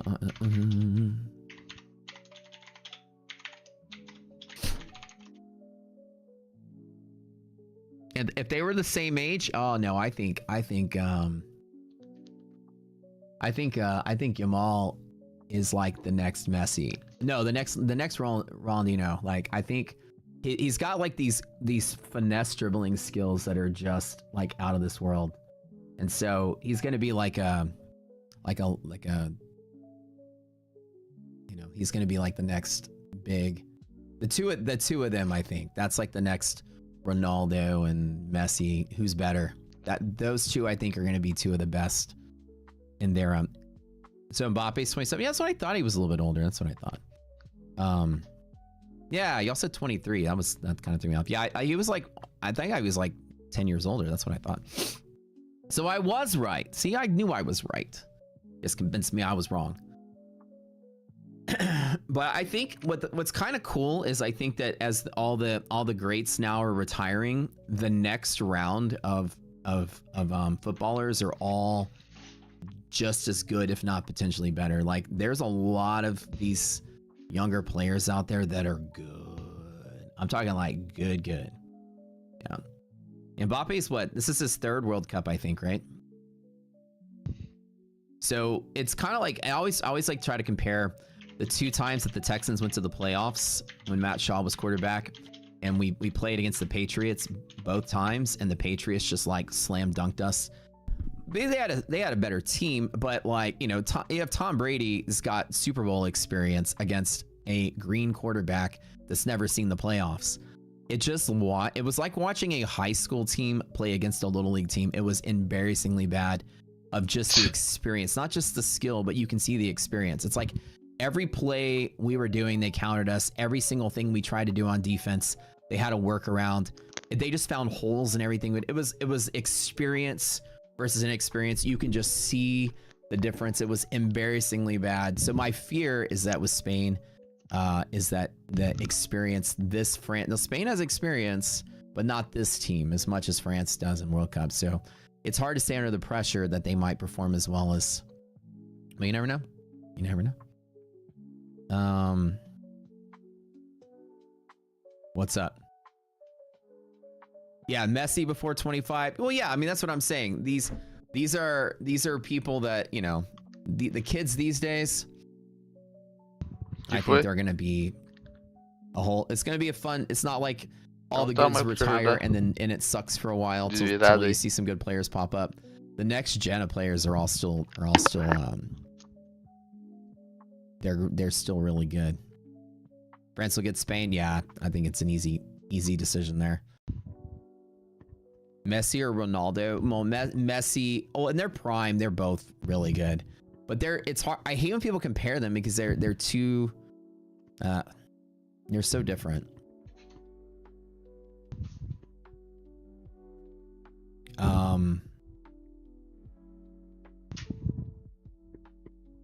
But I probably would say, as far as like awareness, teamwork, passing skills, dribbling skills, Messi is superior in every way. Maybe in shooting, I think that Ronaldo is probably better striker. If Messi were to play striker, Ronaldo probably would be a better. And they're both in their younger days, but overall, Messi's just better. Especially younger Messi. He was like unbelievably, just ridiculously talented. Did I play soccer? I did. I played soccer in high school. Yeah.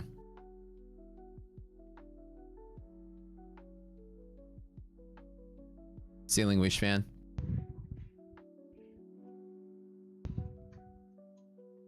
What about David Beckham? I never thought Beckham was that great. He was decent, but I was never impressed.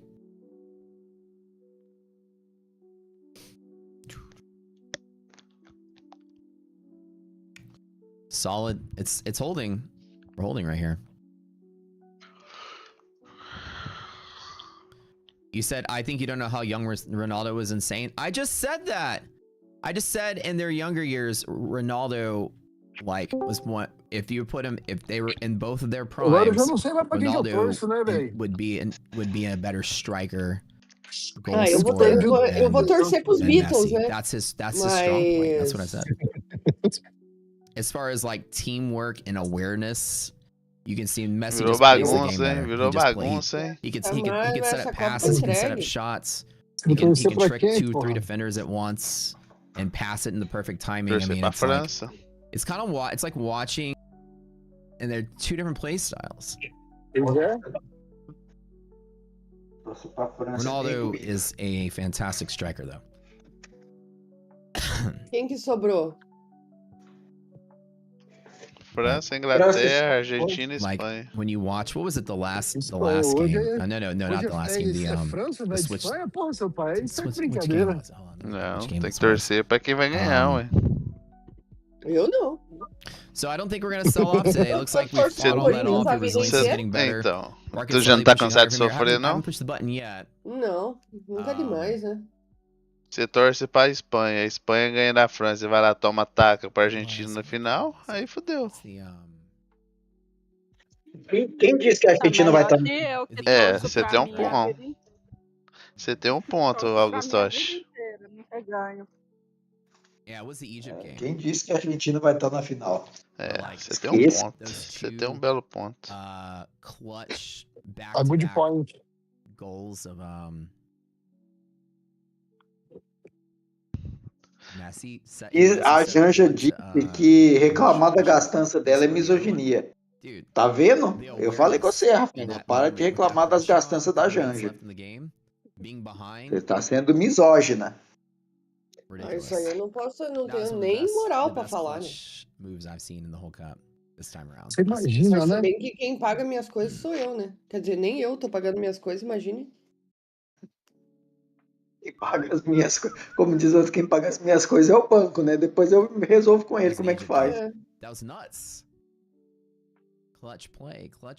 Oh, Maria. Pushing higher. I don't think we're gonna sell off today. So if you were waiting to short this, the only thing I think will pull this market down is going to be some kind of news event or something. There's nothing else coming out today as far as Se eu soubesse, não tinha chamado o pedreiro pra tirar a porta, tinha chamado você. I think. Nossa, tô ruim. Socorro! Te mandei um presente lá na Maxi, Rafa. Somebody said that Warsh Na was Maxi? speaking. É. I don't see it there. E nada, Let's see what's going on Maxi. for the rest of this week, though. Pô, mas vamos falar sério. Ruim essa corretora, hein? Bom dia. CPIs tomorrow.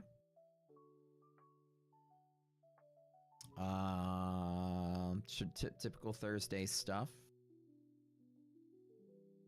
And then Friday's Michigan numbers. So Friday's a big mover. And the earnings season should be starting soon, right? We're getting close. Nossa, até melhorei agora, obrigado. When's the big dogs? Let me see. Só falta a BitGet me mandar o que eles estão me End of this devendo. month. Yeah. So. Faltou a about 2 Bitmart weeks. liberar nossos Big bônus earnings lá, kick aqueles off in about 2 malditos. weeks, yeah. Essa Bitmart, deixa eu Let's say pegar big aí no earnings, big tech Space pra earnings. ver. So we're already starting to kick off smaller earnings right now. You guys want to know Não me which responderam. thing I use for earnings? I Pois use é, the são filha Zacks das earnings putas. calendar. It's fantastic. Just a quickie, little easy way to see everything that's going on. Yeah, actually earnings today. So O mercado tá numa dúvida, gurizada. Não vai pra what I cima, like to call não vai pra baixo. É season, pavio pra um lado, é pavio pra outro. Meu Deus do céu. Não vai nem pra lá, nem pra cá. Nem pra lá, nem pra cá, velho. Depois do... Bom mesmo foi no CPI que estourou, né? Nossa. Depois... AT&T, Tesla, Google, that's when big Parece tech que vai start. ter a entrevista, sei lá, alguma coisa do cara lá. Quem? Acabei de ter uma ideia pra capa da live de hoje. Agora eu vou ter que fazer live só porque eu tive a ideia da capa. Tá bom. Não tem mais Well, at least you papá! guys know that Jesus today I have amado! that sense to not trade inside of this. I'm pretty good at responding to these kind of events like this. We know that we're trapped below yellow. There's going to be resistance in selling because of the Iran situation. People are hesitant jumping at the Ela tá long, grávida. and there's a high probability that there will people frio will de just be menos selling this 2 hoje pop. de manhã. And as it's Ela been com- chopping last night, it chopped the same way, which kind of was a little weird. I know you guys probably might struggle with that. I was watching it on Brad's stream. This right here, that. Y'all saw that, right? Crazy town. Looks like... Ugh. Anyways.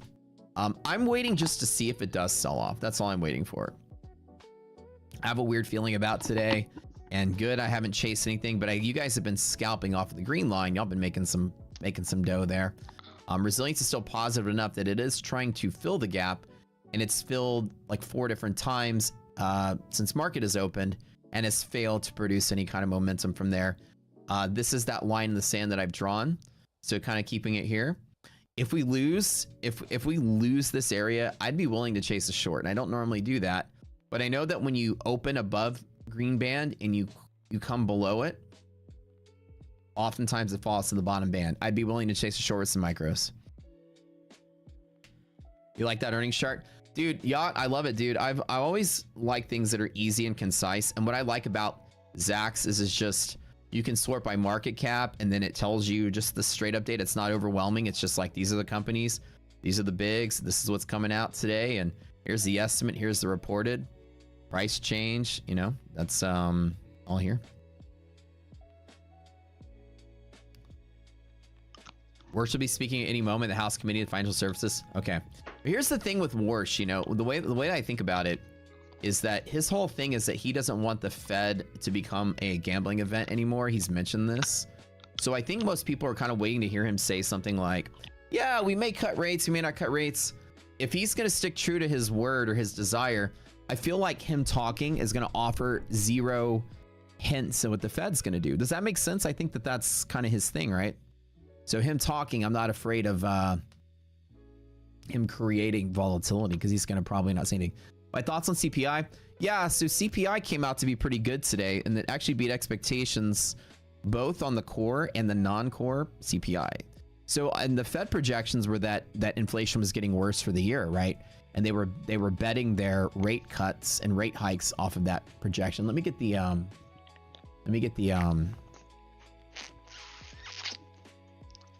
Fed Watch tool on here. So with CPI coming out, the Fed Watch should probably change.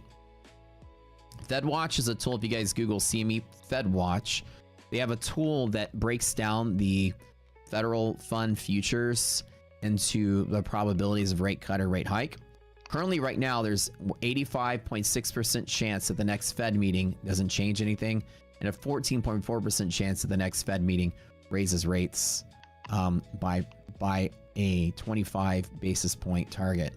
And if you go to like this probabilities tab, it'll tell you what the projection is over time. So currently you can see that like every horizontal row, the numbers add up to 100%. And so it's like a bell curve of where where traders believe the probabilities are certain things are going to happen. So an example is on the July 29th, that's what I showed y'all earlier, 85% chance we stay here and 14% chance we get one rate hike. By September, the odds have shifted to where there is a 50% chance we get a hike. So we're getting a rate hike in the next 3 months. Traders have priced that in. And it's going to be somewhere between now and the end of the year.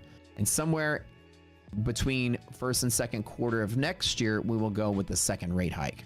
So all the participants and traders are believing that 2 rate hikes are appropriate. Oh, look at that. My spidey senses were right. Just chilling on this. Shit falling off. Liquidity pocket. I don't normally take the liquidity pocket longs when you lose DD band. It can be violent. Like I said, this might be a day where I don't do much. But wait, but at least I'm making the call, which is right. Scalps only, not trade for breakout. If we lose DD band, it can be violent. If we start losing this yellow in MHP, I'd be willing to jump in and take it. It's still going to try to hold it here. And it's going to be violent and choppy. So it's kind of difficult to trade. Again, this was your liquidity pocket bounce. You just saw it right there. Scalps only if you're doing longs, right? That's how I would be playing it. Anyways, so Fed was rate hikes were based on that trajectory that the projections last quarter showed that inflation was expected to go up for the year. So now with CPI coming through as a major beat, it's crazy. Because what happened was inflation was going up, but GDP was still not going down, which basically means if inflation, things cost more, and GDP is going up, it means wages are going up to match. So people are not losing their spending power and being able to invest and spend the same amount of money to keep GDP going higher. So if wages are up and inflation is up, then the market's fine and stocks are doing well. And so companies aren't laying off, stock prices aren't falling. It's like the perfect storm of countering the inflation. So now with the Fed saying we're going to raise rates, it wasn't really super bearish because GDP was going up and unemployment was going down and wages were going up, which is fine. But now with CPI going down, that's even better because wages are high Inflation is low, which means people have more spending power, which means GDP would be expected to go up even higher if that was the case. So from this, it tells you I'm expecting GDP growth to pick up if this is the case. If CPI is just reflecting what is a downward trend starting now. Again, one data point doesn't make a trend, but it's enough, right? To say that this was a huge change, where the expectation was that we would come down, but we came down even further, which is cool. A lot of this had to do with the Iran situation, though. Be very careful thinking that this is a bigger deal than normal. What caused a lot of the non-core related CPI growth is, in fact, the higher oil prices from Iran, right? Because that bakes its way into everything. You know, prices of oil, energy is going to go up. Prices of everything are going to go up. Even on the core side of things, it excludes food and energy directly from the index, but prices of everything else will go up because energy goes into the shipping price of something. This is like non-food and non-energy. So let's say we're shipping like iPhones. Let me put an A for Apple. And you have a truck shipping Apple iPhones, right? This is a truck. And gasoline to go or diesel going to that truck went up in price. Therefore, Apple company charged a little bit more to cost for that, to account for that cost. Core CPI goes up secondarily to energy prices, even though it's directly excluded from the index. Because energy goes into shipping costs, you'll still have oil prices make the real CPI go up and the core CPI go up a little bit. That's why they go up at different rates, but a lot of it's due to energy. So a lot of that bump was the Iran situation, right? That makes a lot of sense. You're gonna poop. There you go. Hey, do you think I did good today, guys? So far, trading, think I did all right? I mean, I haven't done any trades, but my sensibilities are there. I don't, you see me making wise decisions as a trader too. That's just as important as picking trades and plucking money out. Right? Scalps only. That was the correct call. I'm not going to chase the long. I would trade small only if I did, and maybe it's going to lose lower DD band, so I'm going to caution myself and wait. It looks like it did. All of my calls are right, and I still didn't make a trade. Believe it or not, it's kind of like, you might think, well, why didn't you trade? But there's still a fair bit of trades I don't take that I did get right in my head. It's all about risk management. I also want to feel things line up a certain way. 3.69 Ethereum, 4.20 Ethereum. Yeah, see, you listen to me. See, you learn from me. 5.6 Ethereum. Maluco. What's up, girl? Bagulho é louco, hein? Não sei se vende nesses preços do 3, 4 aí. Isso aí, como os caras selecionaram a dedo as whitelist aí, os malucos meio que estão com vergonha de vender, sabe? Sei. Caraca, velho. Isso é porque no diário teve uma queda de 23% no Flora, hein? Tava mais alto essa porra. I'm working out. You see? Jesus tem poder, tem poder, tem poder. I had, I had, yes. Interessantíssimo isso aqui. Tá mais agora que o Ethereum tá com gas lá no subsolo. Isso aqui é maravilhoso. Alright. Dá pra ficar flipando isso aqui. Verdade eterna. Eu fui atrás de pegar uma whitelist também, mas porra. NFT eu tenho no meu perfil, mas os caras estão muito selados. Só quem continua no mercado NFT. Bababá. Isso que nós fuder. Oh, we're both sexy. It's kind of hard to decide. I gotta hang out with my friends. Cara, bem legal, hein? Caraca, esse de 8.88 Ethereum aqui, uma espécie de um robô japonês. Foda, hein? Arbus chanked -50, guys. Coleção dos caras é boa. Sells off band to band. Bem legal. Ooh, should I fire off a small short here? Deixa eu ver, a última venda aqui foi 3.700. Top of the pocket. $3.700. Although a lot of times the R&R is pretty good on this. Por que todo mundo tem engajamento? What can go wrong? What can go wrong? 4.000 e poucos dólares. A última venda foi 2.34. Top of the pocket off the band itself. Bros. Bem legal a coleção dos caras. iDocs. Should I? Você vendeu no segundo dia por I don't normally do this, not with the DD ratio being so good. Não, vendeu cedo ainda, então.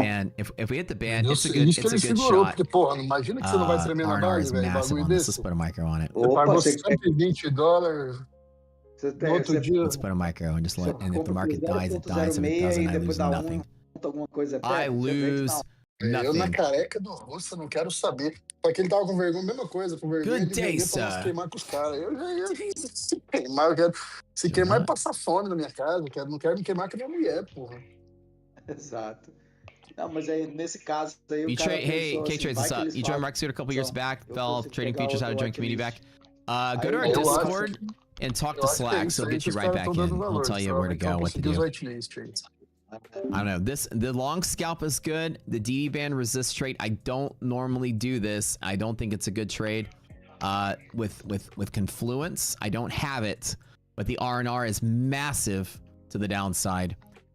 If you do open above DD and you lose lower DD, very often it creates a chain reaction to fall to the lower band. It can be. With all of these things resistance underneath, the line in the sand is here. Now, the smart thing to do is to wait. Like in my big account, I will chase a short on MHP break every time. So I'm just getting ahead of myself with a 1 micro shorted upper band. I don't normally do this because we don't short off the band when DD ratio is greater than half. But a lot of times when we open above and lose it, I will do it, but only with a small trade. Because if it falls quick.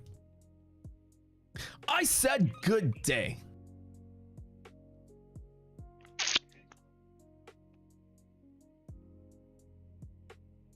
It's so funny.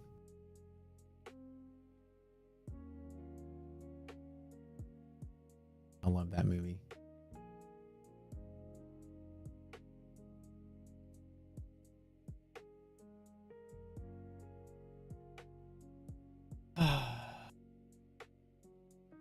It's all there, black and white, clear as crystal. You stole fizzy lifting drinks, you bumped at the ceiling when now it has to be washed and sterilized, so you get nothing. Good day, sir.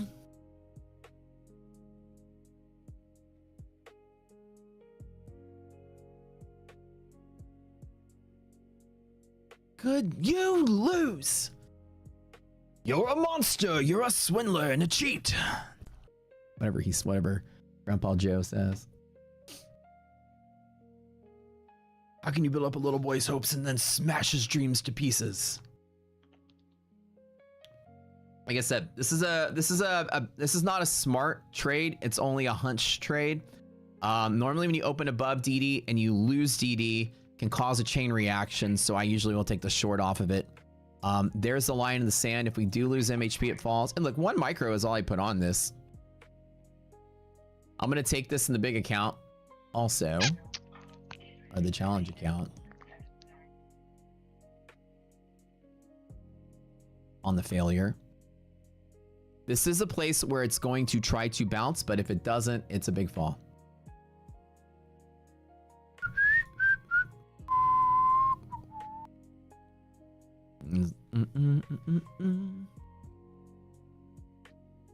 Okay, so let me get rid of the arrow here. Said I wait. I like to wait a lot of, for a lot of setups. I could have taken some scalps there. But one thing you'll notice about me is I'm not so eager to trade. Out the door, a lot of traders are like, I wonder what trade I'm going to take. Should I long here? Should I short here? I need, like, the market opens. You get this itch, like, man, I need to be in a trade. I gotta, right? Now, I just chased the short in the challenge account just now, and I have that 1 micro here, so we'll see what happens. Oi? Said the best. Right? You feel like you need to make a trade? I'm not at all. I'm not at all afraid to wait for something. Let's go, let's go, let's go. Let's go. Hell yeah. Já foi. Let's go. I will wait to see if I see something I like. Normally in days where you open above green and you fail green, it can cause a chain reaction. Now, hitting MHP from the top like that is decent. Let's add a few more micros to that just to demonstrate the trade. I don't think it's... I really don't want to be in a heavy position, but to show you that when you break MHP and you return to it, I always add to the trade for the big sell now. That's exactly the play. MHP res is negative, which supports that. ARB is negative, which supports that. Very high probability short now, which is good. Again, S&P has a liquidity pocket, which may hold. Well, we'll see. So when you break through MHP and you retest it, I always will short it with a overshoot stop of 1 full 40 pointer from here. So 680 is here. Now I'm committed for the bigger fall. Not overly committed, but partially committed, right? I added a few more contracts just to demonstrate what I would do. And I also grabbed this trade in the other account, which is good. Resistance, resistance, negative ARB, negative resilience, negative monthly resilience. Everything looks good for selling. I will wait. Like when the market opens, I'm like not in a hurry to chase the fucking market. Like, let's do something. You guys saw me wait and wait and wait. I told you what I wanted, and now I got it. Okay, everything has now lined up. See, I always wait for opportunities. It's like, you know, I'm dribbling through defenders, and I see that opening, and I got to go for it. And here's the opening. Everything looks decent. Am I going to win this trade? Maybe, maybe not. But everything does look good for it. Whether stocks get a mysterious buy or not, all the indication is pointing down. Everything's pointing down. ARB just took a hit. So we'll see. This is a little heavy for what I wanted to do. I really just was demonstrating the trade. I really should just be in. I really should just be short too, to be honest.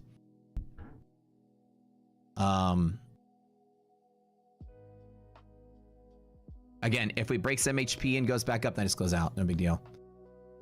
But we'll see what we got.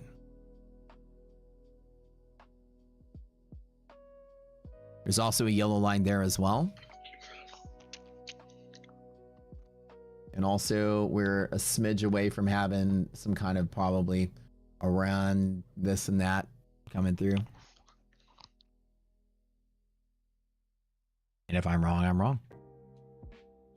I kind of just want to be short too, to be honest. I trimmed it back down from 3 to 2.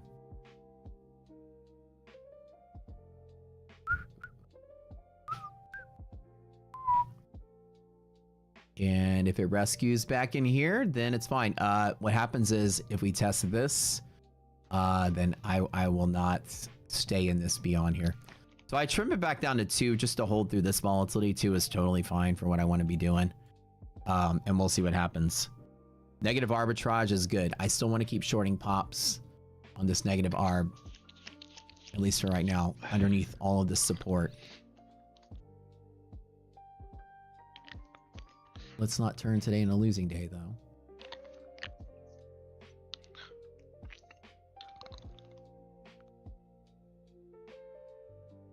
Liquidity pockets now fighting to hold. You can feel that flow has switched bullish really quick. You can feel it.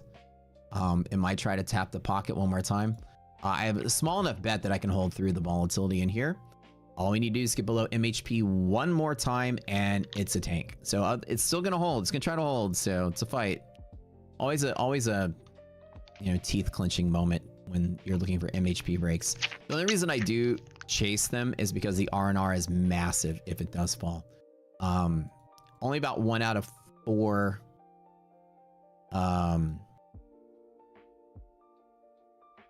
days will break it though. Under these counter confluence conditions. With confluence, it's 1 out of 10.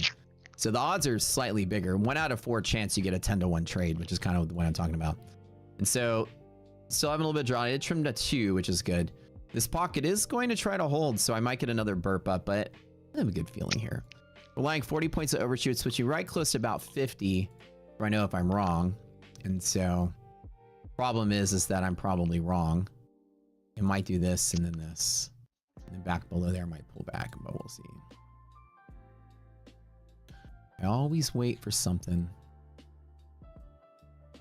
where I strike. Okay, let me see if we get there. I mean, all the confluences are looking good for it, but...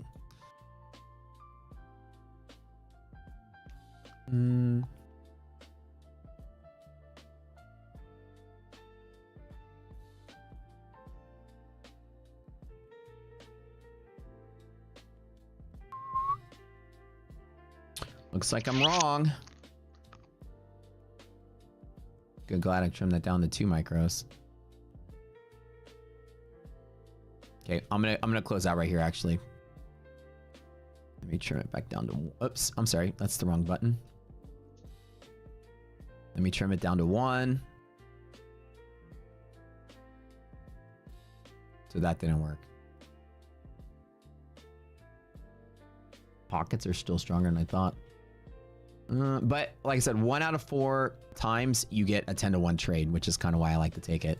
This one just didn't work out.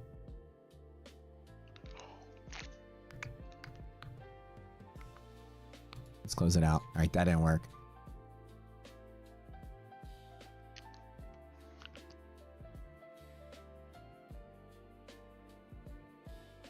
MHP breaks though. It's always a good chance to short it, but it looks like we had a little bit of rescue there.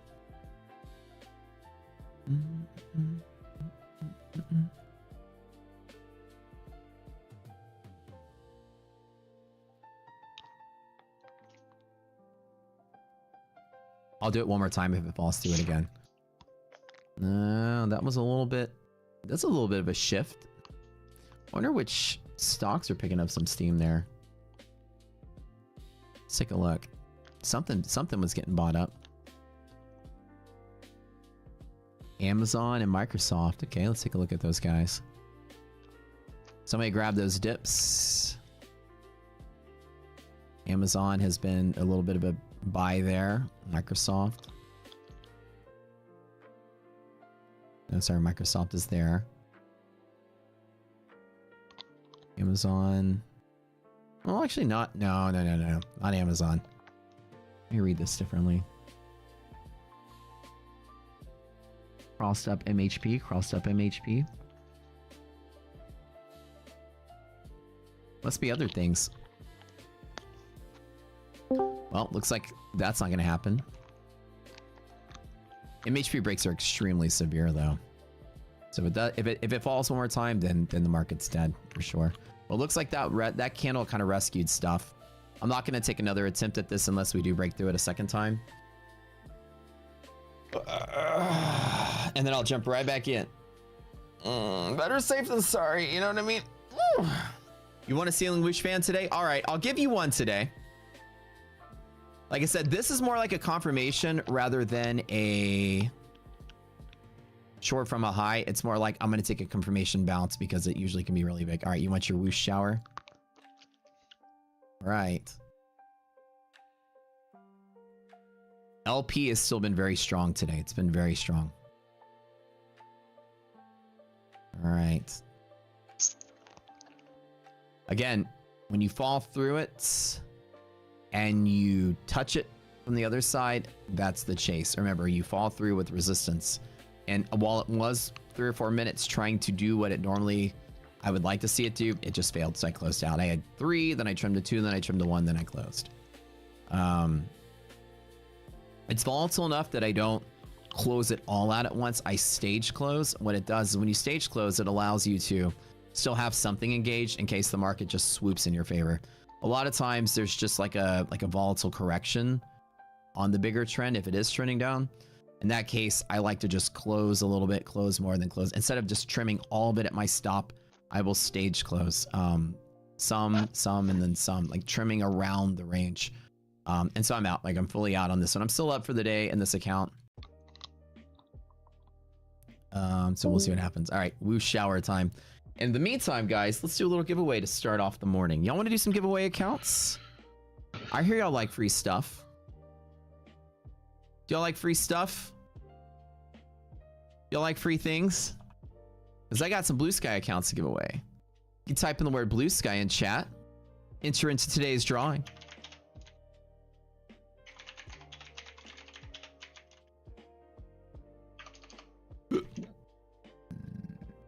Excuse me.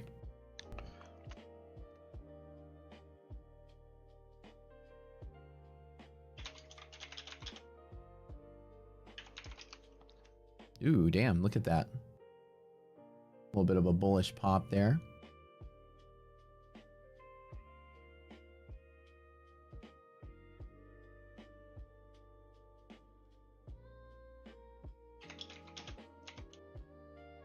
Something's going on today.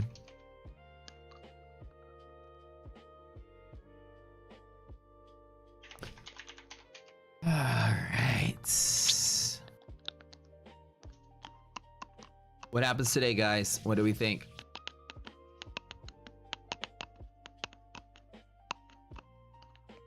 It's kind of tricking me up a little bit. I don't think the all I know right now is it's doing a little bit of what I didn't think it would do. But we'll see. I'm ready to get back on an MHP break though. I love MHP breaks to the downside. I always take them. Always. They always are huge when they fall. Like huge. I'm talking like if we lose 621, we'd fall a couple hundred points. Right, so I'll jump right back in. If we break it a second time. Like I said, I want the confirmation. Warsh is speaking now? Oh, okay. Yeah, that's probably what's going on there. All right, we got some Blue Sky accounts to give away, friends. Blue Sky, I'm trading with these guys right now. I started trading with them 2 weeks ago. I've already taken 16,200 in payouts, and that is including eval time. Hey, yeah.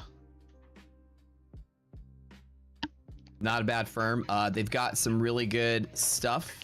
The launch accounts when I'm trading, it's a same day payout, just like TPT Pro, MyFunded Futures. Once you get over your eval and get out of your buffer, you just make a trade, take a payout, make a trade, take a payout.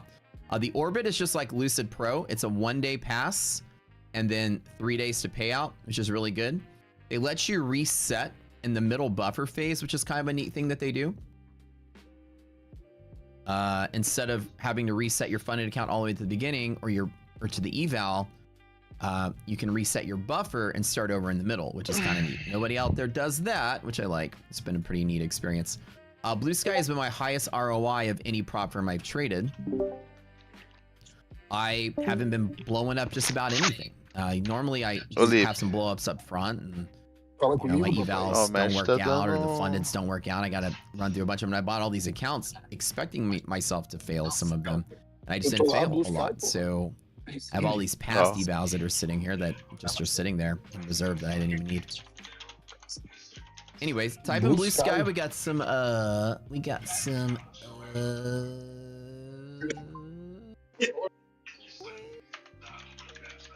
doesn't say, hold on.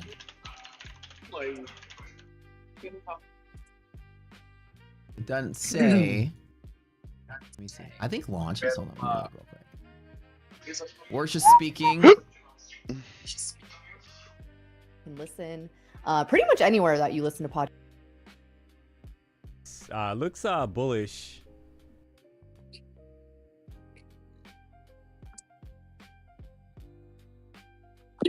Oh, caralho, não é possível. Acabei de curar, já tô com espirro de novo. You guys need to calm down in chat, Levi. You said you took 5K in payouts. Think about it like this, okay? When it comes to trading firms, you're getting paid to paper trade. Nobody sucks. How I would have loved in my late 20s to get paid to paper trade any amount. Oh my God. That's still a blessing. With pay $40 and take out thousands of bucks. That's still a huge blessing, come on. Any firm you're gonna go live with after some time, then move on to the next firm. You know what I mean?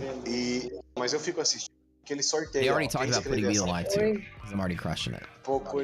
That's why there's 50 firms. Just trade all the different, like go through one, go through another, go through another. Oh, no Trader File lá também. I just told myself, this is a world where we can get paid to paper trade right now, which is incredible. Yo, mods, the giveaways aren't loading on the dashboard right now. There's something weird. There's a bug. I can't see it. Hold on. I can see it. Launches, baby. We got launches. You know what I'm saying? I mean, we get paid to paper trade these days. It's kind of incredible. Now, with Warsh speaking, it's going to be kind of a toss-up. So, typing off. Okay. I don't think I want to do anything though. It looks like you can feel the flow. É aquela batata lá, ele é cuzão. But it's random. Tá bom, dá Ctrl+C, Ctrl+V, foda-se. É só uma vez, hein? Então você já tá fora. Oh, we'll just chill on the sidelines, stand and wait.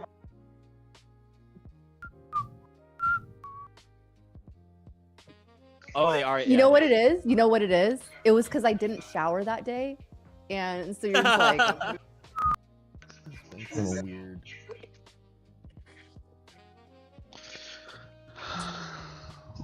Definitely a weird open.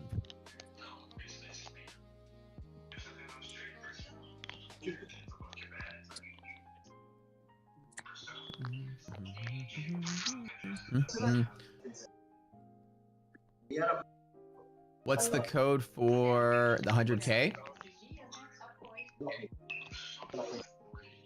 50% off of launches with code SCORE. 30% off with code SCORE30.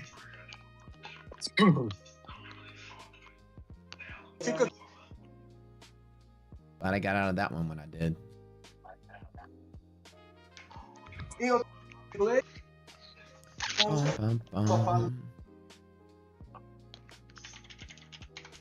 Asking Worship about prediction markets.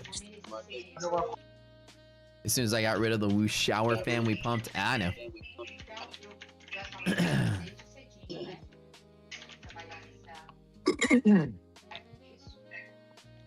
Honestly, guys, today's been very untradeable.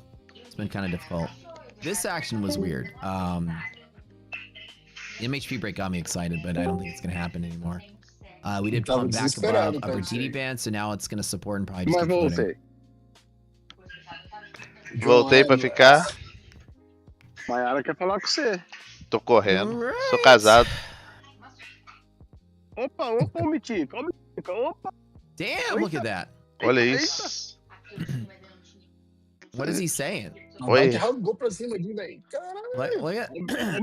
untradeable. E eu fechei. I'm Quem que me sitting out mandou on this fechar? one. Lipe, foi você, The né? hell is he saying? Não mandei nada. Hold on. Foi sim, eu ouvi. O cara lá deve estar falando merda. On that freaking short. If you're still What the fuck is he inside, bro, doing? if you're still, we're in Miriam's long, that means you probably are up. What is he saying? Over I don't know. Ah, ia ter pego meu 200. profit de qualquer forma. That's nuts. Nossa, mas tá meio feio esse gráfico do Bitcoin, hein?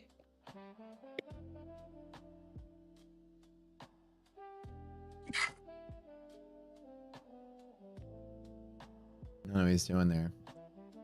That blue sky, guys. Agora, sabe o que eu vou fazer? Eu vou botar um long short na Zcash. Aí é loucura.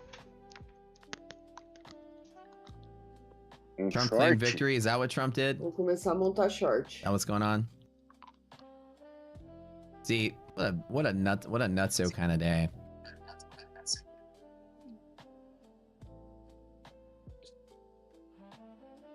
E esse sorteio sai ou não sai, seu match? Porra. Que porra é essa, caralho? Só porque você pediu lá. News driven craziness. Faz hora que tá aqui, porra. Ah, mas geralmente ele deixa assim mesmo. Enquanto o nego estiver escrevendo a senha no chat. Mas ali, aí ele sorteia 2, 3, né? Lá começou. Enquanto o nego estiver escrevendo a senha no chat ali, tá dando engajamento. Essa é a tua, Lipe. Essa que é a tua, Lipe? É a minha, pai. Vamos, pai, vamos. All the indicators just looked positive a little bit ago. Everything was negative, and right about here, everything O looked Lipe positive. não vai ver. Ele falou, o Lipe não vai ver. Eles são muito atrapalhados com esse negócio de sorteio, cara. É nada, mano. Ele não foca nas coisas, mano. Ele começa a ver, aí ele lembra de outra coisa, ele vai ver outra coisa, ele depois lembra. Aí ele esquece de mostrar a pessoa que ganhou. Olha lá pra você ver, não dá nem pra ver quem ganhou. Joshua. Aí a maioria das vezes a pessoa nem escreve no chat lá, só passa o tempo, ele pega e escreve o nome da pessoa lá que ganhou, tá nem aí. Ele é muito doido, velho. That's kind of fun looking. Agora o outro, o Brad da noite, ele bota, faz o sorteio e ainda você tem que escrever a palavra que ele fala lá ainda. É um desgramento. Olha lá, o Joshua já apareceu. Já.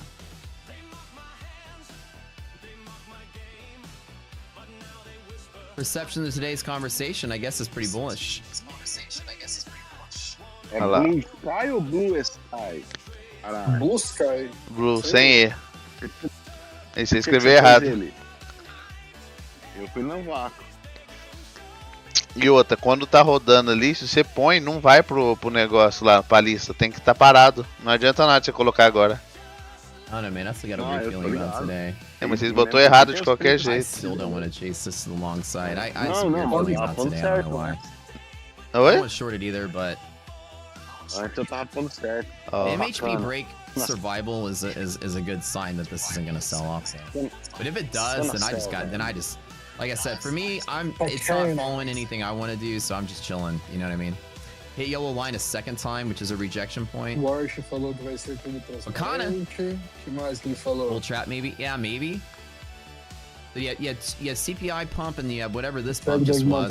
Hit that upper Varus band right here. O balanço Going para back terminar to faz lap parte da again. política monetária, não apenas de encanamento. Thank anymore. Do you? Let me see. Now you're just like, girl, bye.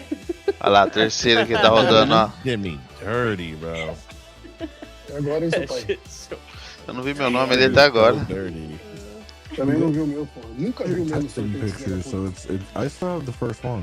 And that is some pretty. This one's you can better. Feel the flow is Concern definitely Max is a definitely little short better. squeezy But today. you look at everyone Oh, else, like Jack Rachel's Lagan. smiling, Kane's looking good, Tyler G. Everyone else is just like, Amos looks all sexual with his hair and his curly hair. Brett and Big Daddy John are smiling.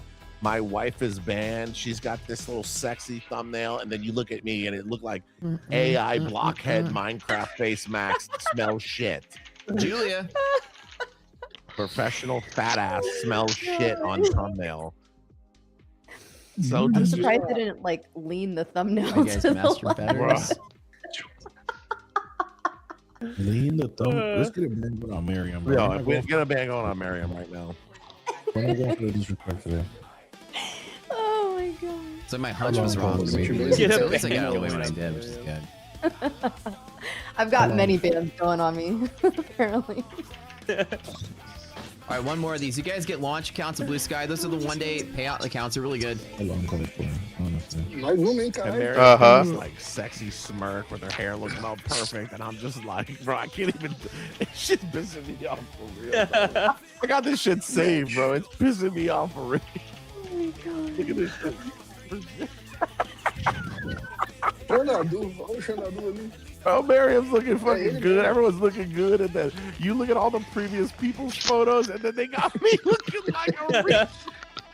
Xanadu 2012. They got me like. Yo, Brandon, dog, who did me Oh, like that, fuck. bro? That's so funny. Yeah. All right, Joshua. Oh, shit. We got Durga in the chat. Who's in the chat? Hana. We got a bunch of giveaways to do all morning, so stick around. Durga came to help you, Lama. Put your more underwater. Julia. Oh my god, it's sleeping. God. Ether. Oh, who Xanadu. did me like that?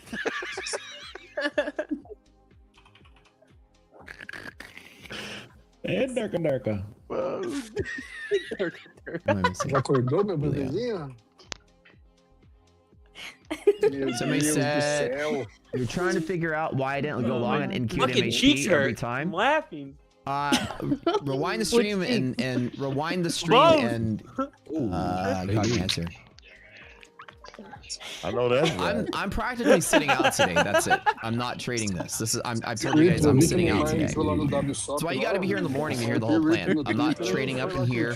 I'm waiting. The only thing I did was take an attempt on MHP break because Bro, somebody was just most of tuning into the time it's a stream. They're 10-to-1 probably trade. like, That's there it. are always people alive. I did like 2 micros. Welcome back to and- Tradify. and We I all ate closed out. shrooms I'm sitting about 3 out hours today. ago. You guys are And learn. we're But just I having don't Josh a did it really right do now. much. I don't We really just trade left up the here. You coffee guys shop are in Amsterdam. Right, we just got should some know my coffee. strategy by now. I just wait, and if it does decide to fall, I'll take the 1 and 10 Very by the way. assistant Sam Every loves single time, Masha, yes, but and also I she can told decide me that to avoid. We've got CPI news, war speaking, and then of course Iran stuff is nice and steaming pile of shit going on right now. So it's just too much, right? Too much to really put too much effort into it. Like, I agree. why don't I do think something that every hot single dog- time? Because the market's I too do. scary right now. There's 3 different battling dynamics that are news driven going on at once. It's almost silly. Não, to try to eles choose a fizeram, mas o direction. cara não tava, eles fizeram o It's outro lá. chop, chop, chop, chop, chop, die, chop, chop, chop, pop, chop, chop, chop. It's not. There's no direction to it, right? So normally I'd be like, I took my 1 attempt, and that's it, and just micros. I wasn't even like overly committed to it. Yeah. The only time I did was when things were lined up and ARB was negative and all your resiliences were negative. Which, again, from here, it could still dump today. Like, that's what I'm waiting for. The only trade I want to take today is if we lose this, I want to chase it for the big fall. So I'm gonna let me make it to where it's easy for you to see. I'm gonna put the word I'm waiting right here. I'm waiting around here to do nothing so that I can attempt to enter right there, right? The only thing I want to do is attempt to enter right there. That's it. Puxa o Bitcoin pelo Hopefully menos that makes então pra sense. baixo. Você entrou shortado? I'm not trading this area right here. I want to kind of chill. I want to wait. Chill on this one. Mas tô pensando.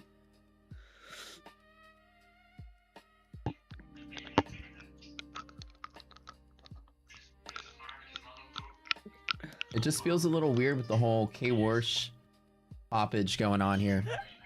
Let me get the recipe, Mr. Krabs. Stop playing with me, boy. It's not super tradable, which is why the only trade I did, I entered right there, was a couple micros, and it didn't work out, so I closed out. While looking like a potato. Yeah, they have to hide their wives when the spud comes on. That's right. Hide your wives. My wife was at the Tradeify event. My wife was like, "Who's that?" And I was like, "That's a fucking potato." That's a silly ass potato. That's a silly ass potato. He came in 4th in the Grand Cup. And she was like, "Oh, so he's a way better trader than you?" Oh. Oh, wait, so just hold on. I was like, "Damn right, damn You're right, like, that's right. damn right, baby." The spud lives on. 10:45. Okay, so absolute amazing day. Feeling very thankful for Miriam. So actually, right now, The the only thing that A2B sucks is I 100 didn't have for 4 more 100K accounts to go Propel with code that. is still active with Blue Sky. Yeah, I didn't copy Yeah, it. that'd be sick. And score 29. You know what? All good. They All didn't good. I cancel. paid my Remember that debts off. exclusive deal they gave us You when are Alpha cleared. kinda Hey, did its we thing? are They were good like, to we'll go, give you guys girl. an exclusive You, deal in for a my day. mind, They haven't you canceled got a them yet, so 2K you can still balance use them anytime you want to apparently. gamble in So Florida. 100K launch for 29 Your bucks at Blue balance Sky is is good still to go active with right me. now. Just next time, don't leave me at the table with Llama. How about that? And I'm sorry. I know. I the honestly, 100K I thought about it. Propel, But you got A2B Ó, você tem até o 100 final do is the teu. code for Se that. não der certo aqui, eu não vou fazer live Everyone's hoje. walking off the table 5 minutes later, and they're all One right sinais. Yeah, if it breaks down again, I'll take a short again. Wait for the 100%. signals. 100%. Yeah, it was a rough. É isso, a Patrícia estava perguntando de você ontem.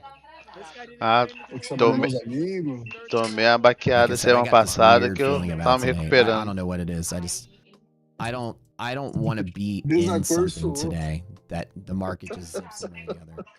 Tirei o payout lá nas 2 contas lá em um dia só na quinta-feira perdi as 2 contas. Caralho, velho. Ah, mano, depois que tá a cabeça vai pra um lado, velho, pra você voltar é complicado, velho. Tem que tomar uma pra endireitar mesmo. Mano do céu, que raiva, tio. Que raiva. Não, tudo que eu não tava fazendo, tudo que eu falei pra não fazer, eu fiz em um dia. Você fez. Aham. Mas eu vou falar pra você, de semana passada pra cá ficou chatão, meu cara, velho. Começou essas porra de guerra de novo, aí ficou uma loucura. Mas História não, pra um lado, história pro outro, é, história pro lado. não só isso. Aí eu tava puto da vida na quinta-feira e entrei na sexta-feira pra assistir a live do Batata lá. Ah, ele perdeu as contas tudo dele. Ele tinha ido live com a Trailerfy live, você sabe quando é dinheiro. Eles te dão Fake, uma né? conta lá. É. Eles deram. Eu acho que não sei se foi 4 contas ou 5 contas pra ele de live e tal. Ele perdeu essas 4, 5 contas e mais 3 funded que ele tinha. E uma live? Eu falei assim, nossa, tô até me sentindo bem. Ele perdeu 16 conto em cada conta dessas lives e mais 30 que ele ia tirar, mais 30 conto que ele ia tirar nessas outras funded dele que já, tipo assim, faltava 3 dias pra ele tirar. Ô, louco, cara. Juro, Aí, foi brincadeira. aí eu falei, ah não, você me fez até sentir bem. Aquela, Agradecer aqui. aquela conta que tava Nossa, travada eu tô lá, me sentindo até menos estúpida. né? Nossa, Aquela conta que eu você não viu tava que aquele conseguindo negócio. sacar lá, na quinta-feira eles me responderam, arrumei, saquei os $500 e no final do dia, não, eu saquei na quarta-feira, na quinta de manhã, tomei olha pra você ver que raiva, velho. Fiz 400 contos, já podia ter um saque, faltava mais 100 pra me sacar 500, peguei, fui fazer 100, estourei a conta. A outra minha, que era minha outra conta que eu precisava fazer $100 por dia pra me sacar 1000, tava tipo assim, negativo $1000, voltei, fiquei negativo $200, em vez de eu parar, continuei indo até estourar ela. Puta que Nossa, pariu, mano, olha vontade de essa falar pra sacanagem. você. Ah, vocês que tá fazendo isso há muito tempo, vocês imaginam que vocês estão acostumados, vocês já tá, mas mano do céu, que raiva, tio. Que raiva. O trade da vingança, ele costuma te fuder mesmo. Então, mas pode até ser, mas a questão não foi o trade da vingança, foi mais o trade de overtrading mesmo. Porque eu fiz $400, podia ter parado, ficado quietinho e sacado o dinheiro. O vício, ele começa assim, né? Literalmente. O vídeo começa assim, quem já é viciado. CPI bleeding out some of that, overshooting it, returning to the starting point. Now we're here again. Eu não sou viciado, eu só bebo e fumo quando eu jogo. Mas joga. Mas o que eu jogo? Prices are now bullish on this, so it's not that strong of a short anymore. Now with everything flipping back to bullish, I'm more likely to want to be long than anything. However, I'm still a little hesitant because of the way the Pessoal, eu news acho has que o been playing negócio out. hoje é eu I ir don't tomar want um to trade banho this. e voltar pra cama, I don't know if you guys, is it the first time you've ever felt a feeling about the market, but does it feel differently to you than it did the last couple of days? They say you're a new trader, right? You've been trading for a year or two. Doesn't today feel different? Why not long a bull bottom? Right, well, let me tell you, this is the answer to the question. Brag up how small my losses are. Yeah, that's really true. Doesn't it feel different, right? Today feels a little different, right? It just feels sort. Não, aí hoje eu entrei num trade aqui com um micro só. Entrei com um micro só. Sei lá o que aconteceu aqui, que eu não. Do nada sumiu a tela. Mano, não conseguia fechar. Não conseguia fechar. Tudo que eu apertava não fechava, não fechava. Falei, mano, que isso? Sorte que tava indo pro meu lado. Aí no final eu consegui fechar com $150. Mas eu não sei nem o que eu fiz pra fechar o trade, mano. Sumiu o botão aqui, não tinha botão nenhum. Nossa, que agonia. Eu acho que virou pra baixo. Eu acho que virou, eu acho que mudou. I don't like to trade up there anyways, unless it's a nice bull Tipo market, assim, but it popped on não sei o news que tá only. acontecendo com o trade assim, mas tá mudando. Tipo, se você tá na Nasdaq, do nada vai pra um MES, sei lá que porra é essa. Ah, mano, eu acho que foi isso que aconteceu. Ah, mas na hora lá, agonia, velho. Não tinha o botão de fechar, não tinha, eu fechei a tela, mudei, cliquei, comprei, vendi, nada. Nossa, que agonia. No, I don't feel like the short is on play anymore. The short setup was here, and the market survived it. So when we get there again, confluences are even better. So I probably Nossa, would be gente, very mas o que tá hesitant to acontecendo do it one hoje? more Tá time. tudo dando merda. I think today is up.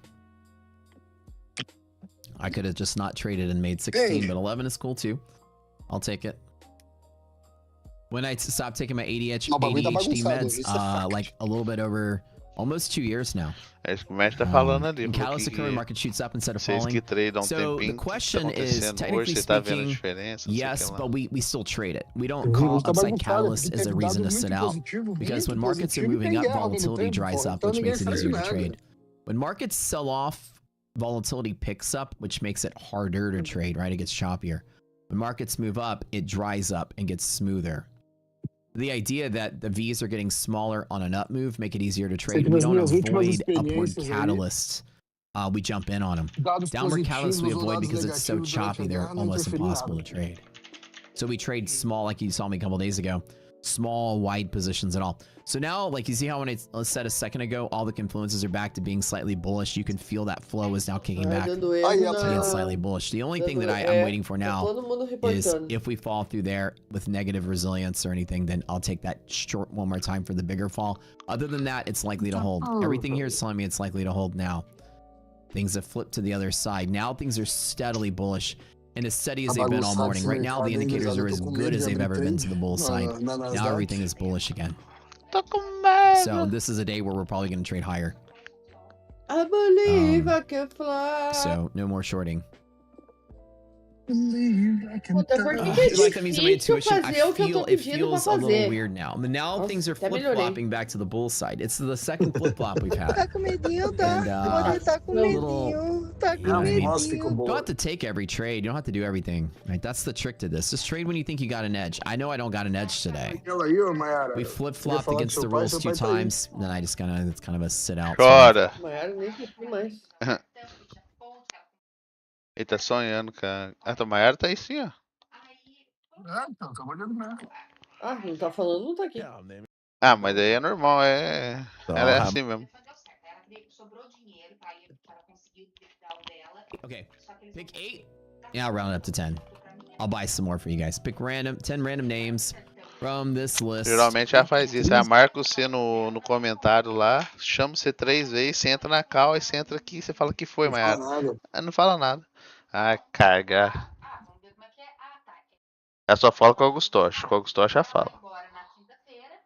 Porra, Maiara. Caramba. Estilitista você? Racista. Só porque seu pai é ruivo? Uhum. Você tá Pessoal ligado de que ruivo esquerda é minoria, assim, né? Ruivo é O minoria, pessoal né? que vota no Lula é assim.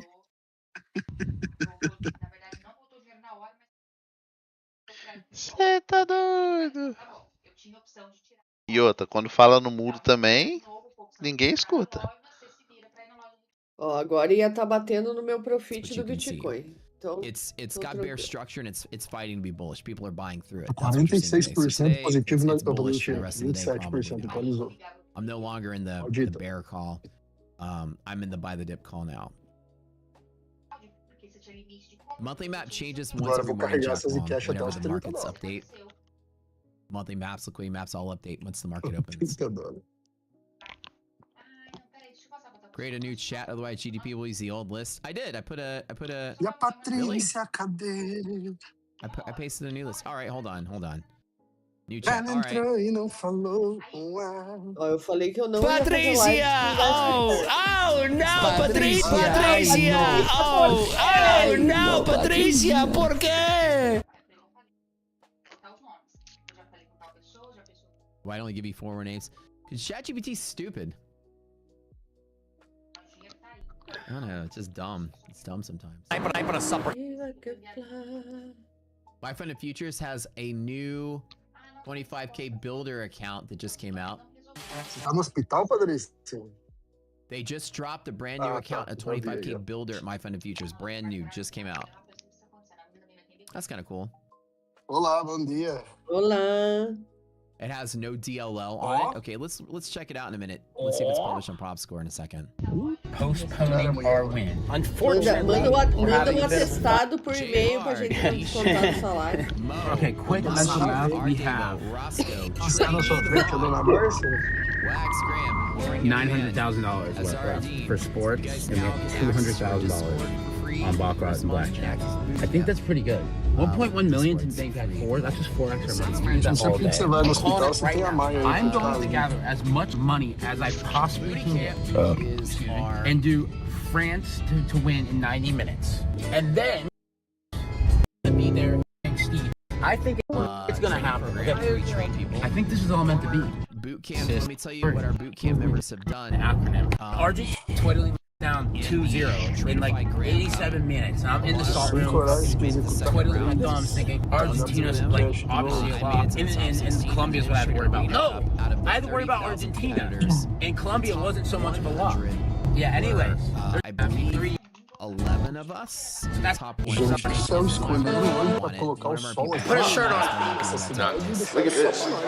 Yo, this is what you call success. That's what you call trying too hard. Yeah, that guy's trying too hard. This is real life wealth. Bro, so I get to the Red Rock, right? I get to the Red Rock. They're like, yo, Nelson, Steve just left. And I'm like, I'm not Nelson. Steve flies me out from Miami. He's like, yo, Danny, I need these pics. Good setup. It didn't work. I got out of the way. Then I'm chilling. I'm not revenge trading. I'm not, let me make it back. US What do I Official. do? Que os I Estados got Unidos my tá usando chip da NVIDIA aqui? Aqui é breaking. Autoridades dos Estados Unidos dizem que os envios de chip NVIDIA H200 para a China começaram. As ações ampliam os ganhos para uma nova máxima do dia com a notícia.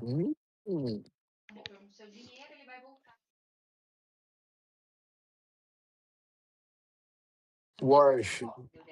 Planejamos eliminar o imposto que é a inflação. Olha, o homem do Fed botando o pão na mesa, hein?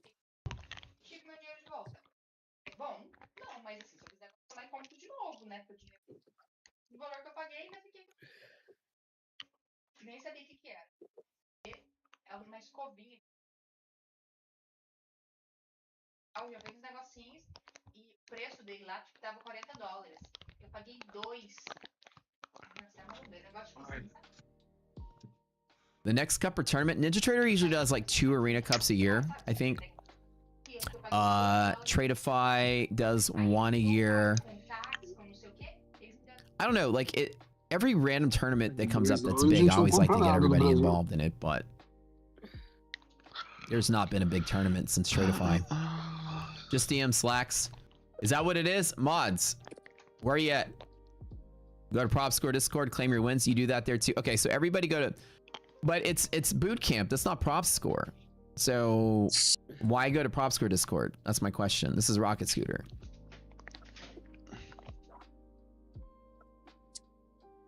They need to go to Rocket Scooter to claim it. There's nothing to do with Prop Score. Não pode ser verdade isso aqui. Diz que é.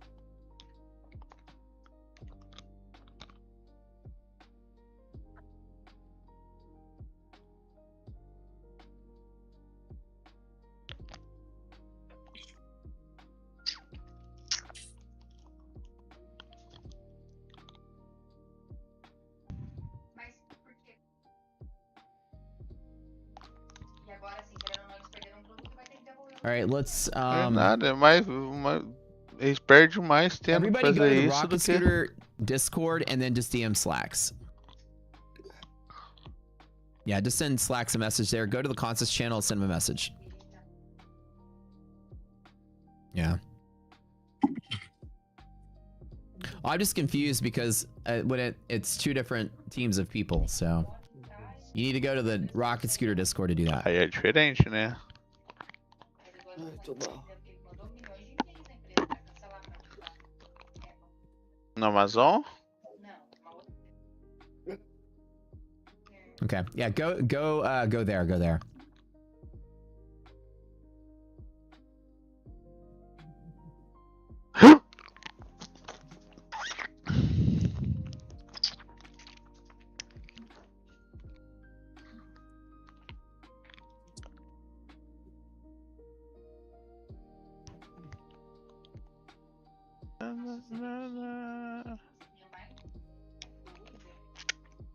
O Mestre tá fazendo sei lá, se pode falar como um challenge, mas um challenge de 100 mil a 1 milhão na conta normal dele.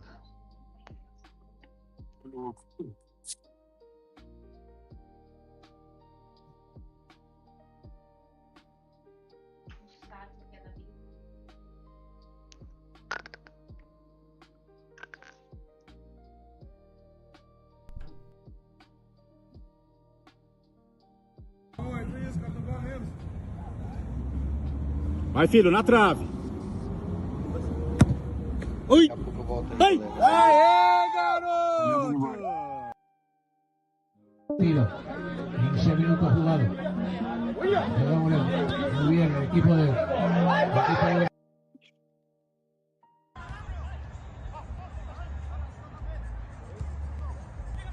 Caralho, ele passou no meio de todo mundo, velho. Boa, Dudu! Golaço, moleque. MFF is definitely goated. Definitely goated.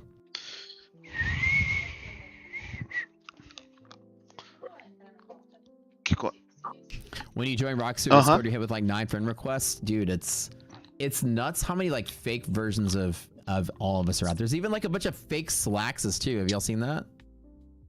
Let's cover the MFF builder. There's a new one that just came out, 25K.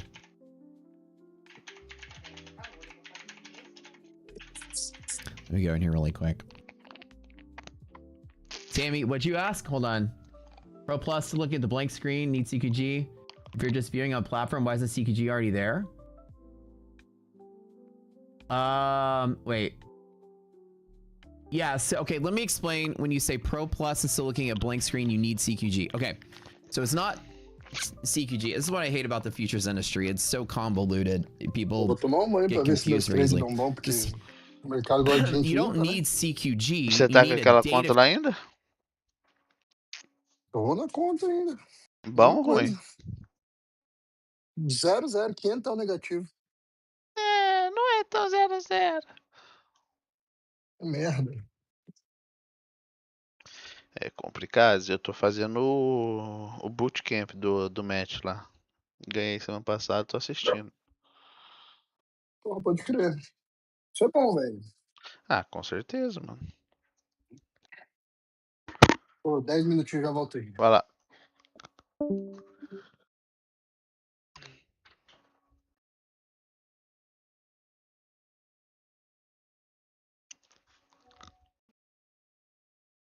Which just gives you a connection to an outbound platform. So what you really need is you need a CQG login from your broker and you need to buy data feeds from them. The reason you can't just open up and look at data, right, it'd be great, right? But unfortunately, these exchanges, these pesky publicly traded companies kind of want to make money, so they don't give away their product for free. Unfortunately, I wish they would. They make it easy for you, but each one of these guys want to nickel and dime you for like 10, 15, 20, 50 bucks a month, and that's how they make their $1 billion, you know, multi-billion dollar market cap. Freaking exchanges are just nickel and diming you. But props don't give CQG. Yeah, like you, okay, let me start over. When you buy data, right, from anybody, it'll cost you $75 a month, no matter where you go. Either A, your broker pays most of it on your behalf, or B, your broker gets an educational rate, which means you only pay $1 a month, or the prop firm gets, they subsidize it somehow. Somebody has to pay the exchange that money. For you to see candles, that's the limit.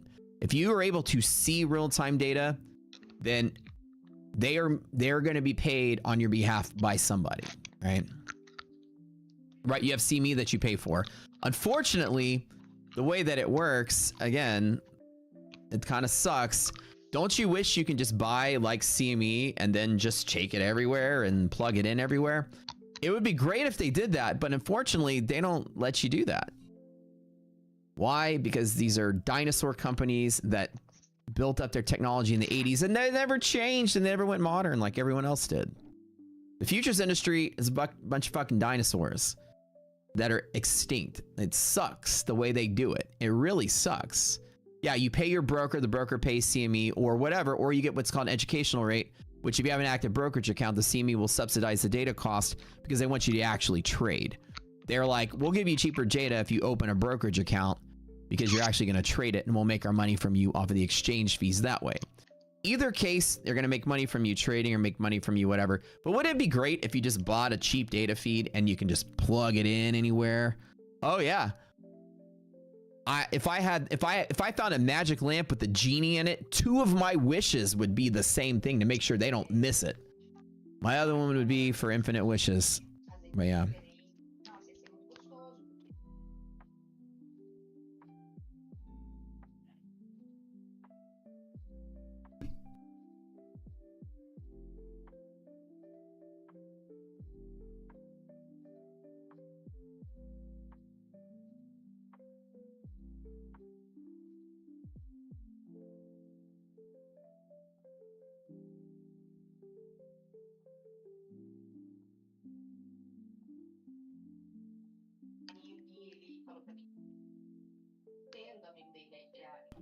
É, você tá convidado não? Também não.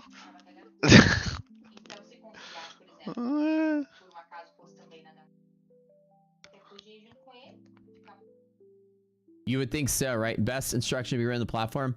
So it's fairly simple what you should do. I wish there would be an easy way to do this. I wish it would just be that simple. Like you can just buy something and take it with you, plug it in and everywhere. CQG is the closest thing that lets you do that, but even CQG doesn't sell you the data to make it even more confusing. So all CQG is the only way you can get futures data into our platform is if you buy it from a broker and the broker works with CQG and then you can plug it in, or you buy it from a prop firm which works with CQG, then you can plug it in, but that's extremely rare. Extremely rare that a prop firm works with CQG.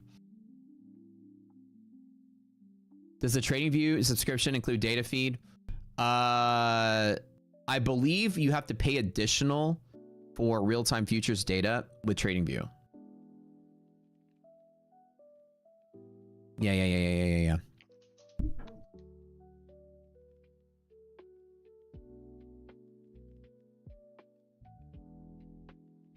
Which brokers will allow you to pass through the data? Pretty much all of them. All brokers work with CQG. That's why we chose CQG. Dorman, Phillip, Amp, EdgeClear, Iron Beam, I think, is one. Those are the big main ones. You see me data from TradingView. You paid only $7. Yeah. And so a lot of times when you buy the data from TradingView, it's only locked into TradingView. I know it kind of sucks. If people here that don't have an actual futures account, usually just use AMP. What should I do if NinjaTrader no longer provides CQG credentials? Yeah, and this is another thing. You get companies like NinjaTrader that are trying to be like Apple, right? So everything you buy in their ecosystem, they want you to stay there. They're not gonna. É, né? Quando você vai pra Nova York, eu não sou convidado. Sort of like interconnected. Ah, todas. Nossa, não tem uma que falha. By the business aspirations of companies like NinjaTrader, who want you in their ecosystem. So if you're a competitive platform, they're not going to connect to it. You're a competitive broker, they're not going to connect to the platform. So like we can't connect Ninja here, and we can't buy data from Ninja, connect it here. We can't trade through Ninja in our platform. It's like we can't connect to their platform. They can't connect. They don't want to allow other businesses to compete with them. So it's made it even harder for you guys to just have a universal thing to take with you and plug in anywhere. But if you have a brokerage account and a CQG login, that's the most universal plug and play. It plugs in the TradingView. It plugs into Rocket Scooter. It plugs into millions of platforms like Wealth Charts and all these other ones, I believe, as well. Like all the big platforms. If you have a brokerage account with like an AMP and you buy futures data from them, you can plug that into everywhere that you go. That's the most universal plug and play. I don't think Interactive Brokers works with CQG. Pode ficar aí, eu tô te ouvindo, não precisa chegar perto. Not every broker works with CQG. And how about Rhythmic? Yeah, and that's a downside because TradingView is not compatible with Rhythmic. So you can understand that from my point of view, developing something in the futures industry is a fucking convoluted spaghetti bowl of like plugs where you ever travel and you got like a European plug, an American plug, and this socket and that socket, and you're like, why is nothing plugging in? It doesn't, you wish, nobody wishes more than me. Nobody wishes more than me that there was a fucking USB that plugs in everywhere. You know what I'm saying? I wish futures had a USB where I would just plug it in and plug it in and plug it in and it just works everywhere. I'd buy myself a little, give myself a little connection. Yay, right here. Plug it in there. Plug it in there. Oh, when I started building a platform, when I learned about the convoluted spaghetti bowl that this industry is and how everything's archaic, Either it's too archaic to upgrade, to work with everything, or it's too hyper competitive and everybody wants you in their ecosystem, so they're not compatible. You get frustrations amongst the customers. I know. More per month for CQG. See, Tammy, let me explain it to you one more time. So. The only way that you can get data to plug into our platform is to Aí só os Frank fazer com essa salada, não. with a list of brokers that works with CQG. And the list of those brokers, AMP is the one almost everybody goes with because AMP is the cheapest minimum deposit and the best commissions. The broker gives you the login, and that login works everywhere. TradingView, Rocket Scooter, and a whole plethora of platforms it will tie into.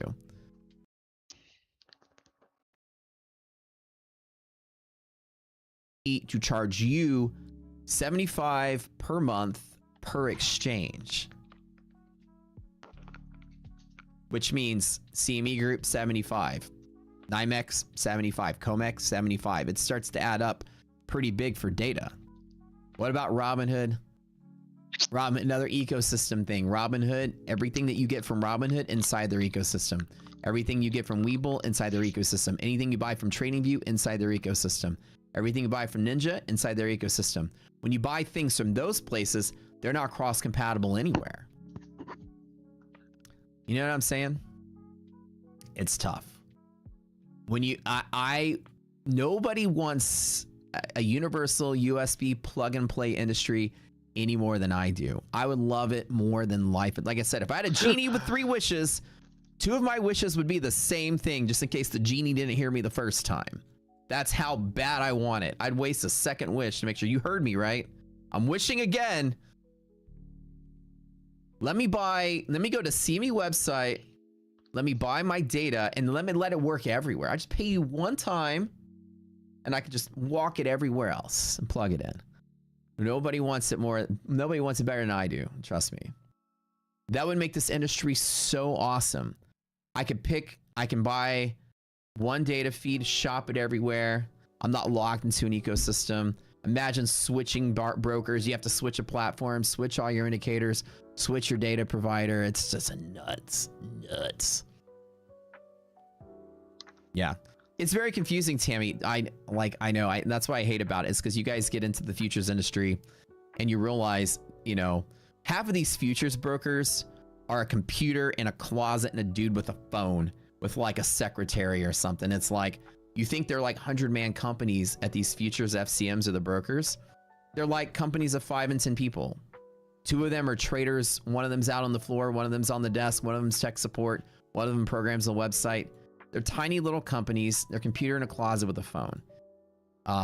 They're not like trillion-dollar companies with massive budgets to upgrade infrastructure. Because the futures industry up until 2020 has been extremely small. And it hasn't been a very popular thing with retail. It's only been COVID that's exploded this futures industry into what people like me that have been with it. We understand that it's stuck in the 80s. But now it's like the last major tech revamps have been like, hey, some companies like Dorman, guess what? You can finally use Plaid with Dorman. You can actually now direct deposit money with ACH into your futures account. You're like, oh, wow, they finally figured that out in 2026. I can now direct deposit. I don't have to go to my bank and fill out a wire, you know, to send money over. So it's like the futures industry just never caught up because they never had to. It wasn't a fun place for retail and average traders to jump in. Just, you know, old school traders and hedge funds, they knew the drill. This was the common way you always did stuff. But now it's like everyone in props is trading futures. They're learning how much of a dinosaur the industry really is. They need to upgrade everything. Yeah. So the thing is with data feed, the most universal thing is to have a brokerage account, put in $500 or $1,000 or whatever, and then buy your data through them. Trade through them. And that brokerage CQG account will plug in a TradingView, plug in a Rocket Scooter, plug in everywhere. And then you get your data for $1 in exchange because it's educational feed. Because you have a brokerage account, CME charges you less. If you paper trading, they charge you $75, not $1. It kind of sucks. Do I use only my pivot points, David? Yeah, that's correct. You're telling me like nobody's more infinitely frustrated about it than me, because now when the thing is that like we were always a futures group and we always knew it, but now that prop exploded, right, and now with this huge following, everyone trades props and they jump into it and they're used to trading like you sign up for a prop account, just log in, there's your data, everything works. There's all these behind the scenes things that are going on that allow it to work. That doesn't make it universal, which kind of sucks. Don't you wish you could buy like a MyFunded Futures account and the data they give you just plugs into here? Oh yeah, that'd be great. Where's that genie? Damn it, I'll make some wishes here. Seriously. It's very, and then the worst part is what is or isn't compatible with something else. Let me make it even more confusing to you guys. A long time ago, CQG used to have a compatibility with Ninja. When Ninja was when Trade-Evade. When Trade-Evade was a broker with their Trade-Evade web platform, they had a CQG connection that plugged into everywhere. So your NinjaTrader data feeds could plug into everywhere else. But then they started planning for a merger with NinjaTrader, which had their own platform, which they merged together because they're trying to be the Apple of trading. And then once they did this, NinjaTrader built their platform.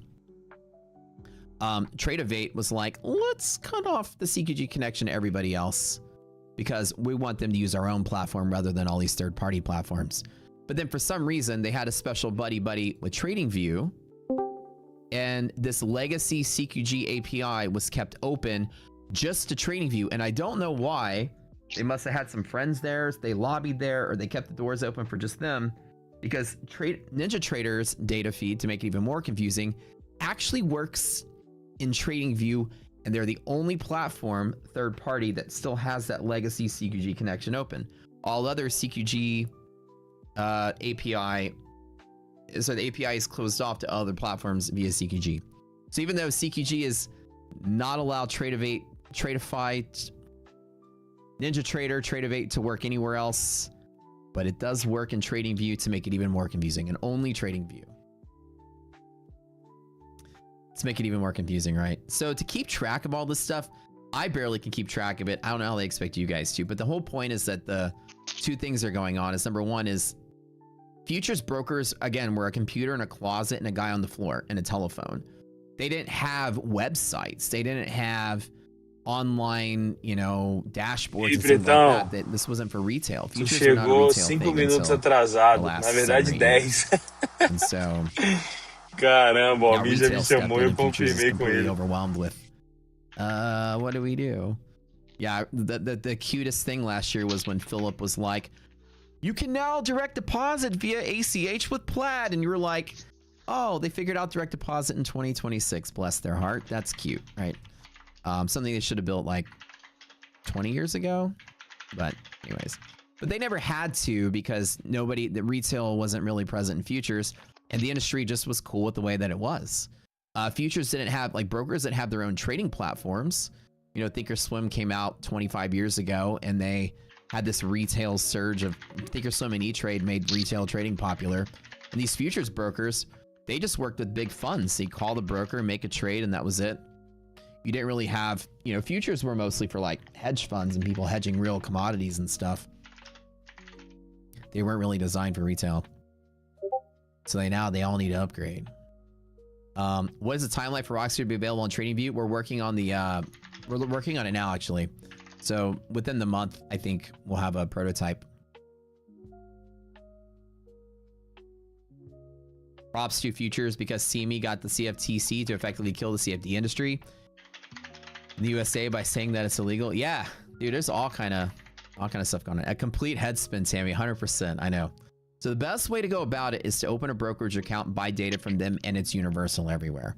AMP is the preferred broker here by most people because it's only $100 minimum deposit to open an account.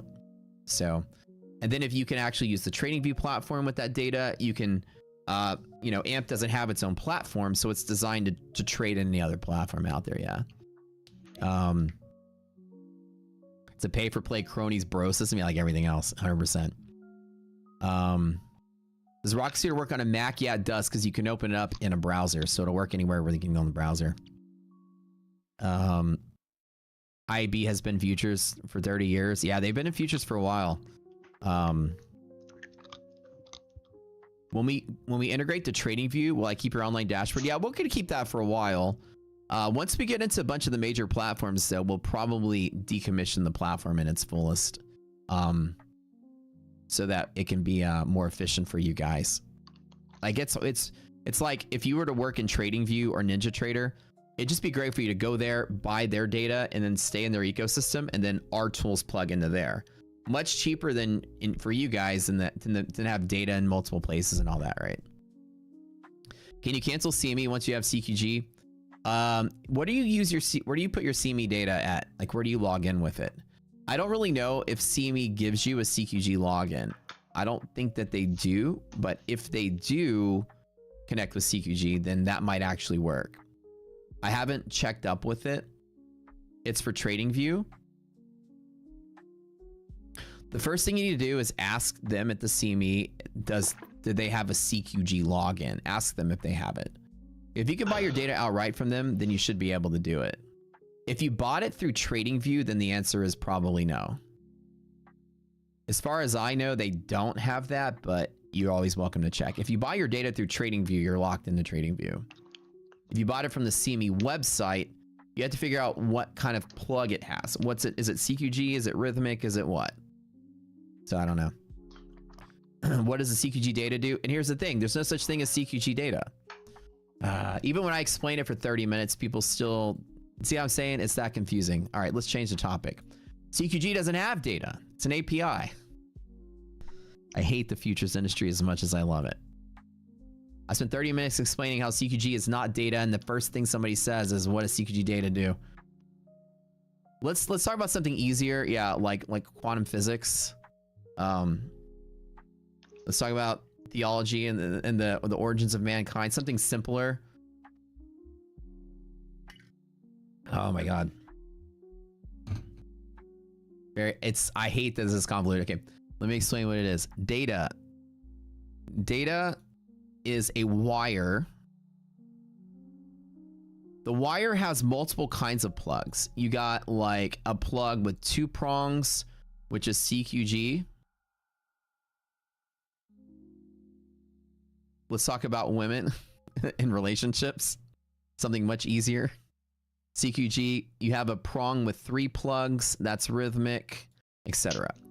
Certain platforms like Rocket Scooter only take a 2-prong connection. CQG is something you'll never have to deal with. You need to ask who you buy your data from, what kind of plug they have. And that plug is called an API. So you just basically say, are you CQG? Are you Rhythmic? How do you work? And then Rocket Scooter is only compatible with the CQG plug because the TradingView charts are not compatible with Rhythmic. So we kind of had to chop that. But yeah, it's tough. And then so it's, can use CQG data and CQG are only in prop firms. Dear God, I'm about to jump off a cliff, you guys. If I hear the word CQG data one more time, I swear to God, I'm gonna do a giveaway, and the giveaway keyword today is CQG data. So type it in. Literally, I'm about to jump off a cliff here, you guys. Type in CQG data. We got some My Footed Futures to give away. You guys, I swear to God, I know you're messing. I'm about to die here.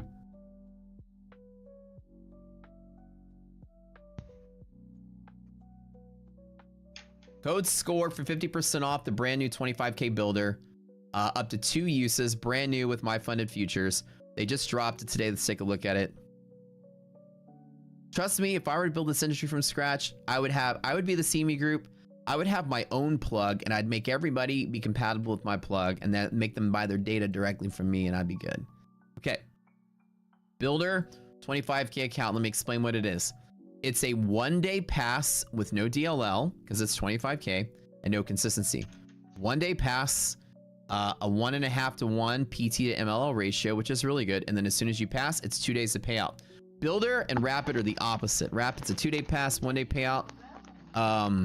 Builder is a 1-day pass, 2-day payout. Builder is a faster Lucid Pro by a day. Because Lucid Pro is 1 day pass, 3-day payout. It's 1 day quicker. There is no DLL on the front end, and the 25K account is 50% off with us. 2 uses out the door code score, which is really nice. The idea that you can pass it in 1 day, then immediately go funded, then trade your first half of your funded that day. You can get your payout by the second day as well. All the scores on it are pretty good, an 8.6 overall, 9.2 simplicity, 10.0 PTML ratio, still pretty good because it's quick for dollar spend, $50 account. Another goated account for My Funded Futures. Gotta love it. Okay, type in CQG data. It's like nails on a chalkboard for me to hear that. I know you guys are so funny. Y'all love trolling me. I love it.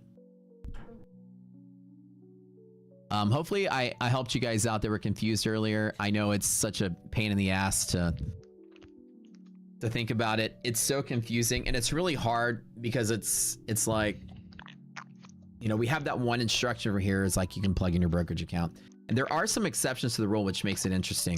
Because certain prop firms like NextGen work with CQG. For whatever reason, they work with CQG. So they provide a CQG login, and NextGen you can tunnel through to our platform. I don't know if the data comes through, but you can actually send orders through our platform. So even the plug might not have both wires, 2 wires. One of them is just data. One of them is, can I send and receive information about orders? So sometimes the plug doesn't have all the cable going into the plug. So you might only be able to send orders. You might not be able to tunnel the data through. They make it even more confusing on top of the confusion. It's all a bunch of weird special cases out there, and it's just like kind of sucks, I know. The plug only has 1 wire for NextGen. Yeah, there you go. See, the plug only has 1 wire. You only can send orders back and forth.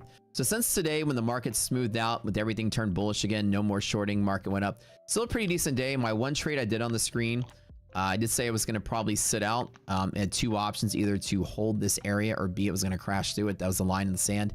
And looks like when I got proven wrong, I definitely got out of the way. Minimal loss, only traded micros, and I'm good for the day. Good sensibility I had there today. Yeah, market data feed and order data feed are always different, right? So sometimes the plug will have 2 wires, sometimes it have just 1. The API sometimes is just data, sometimes it's communication of order flow. Or sorry, not order, of orders. Yeah. My team, if my team uses CQG data in Discord, let me know who's saying that and make sure I'll train them correctly. Okay, so we got some builder accounts to give away, I think. It's definitely not CQG data. These are some rapids. Do we have any builders to give away? Team? All right, you guys ready? Trust me, I wish it was less confusing. I dream of that world, guys. Wait.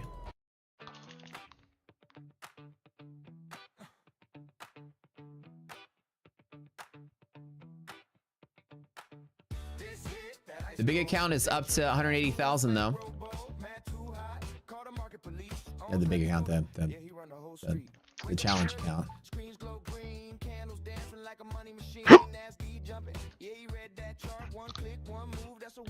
So in reality, if you're connecting your AMP account through CQG's plug, it's actually AMP data, not CQG data. So the data is provided from your broker. You should never have to interact with CQG or CQG's website for any reason. That's like they're a service to the futures industry. So it's your broker that gives you the plug. When you go to your broker, you can say, what API do you have? That's the question you ask your broker. And they'll say, oh, we have Rhythmic, we have CQG, we have whatever. And then with that knowledge of that API, then you can just Google, is my platform compatible with this API? And let AI tell you the answer. I thought about creating a diagram for you guys and putting it on the website to make it easier for y'all to understand. And this is it right here. So that's your interconnectivity of the futures industry with platforms. So I was like, you know.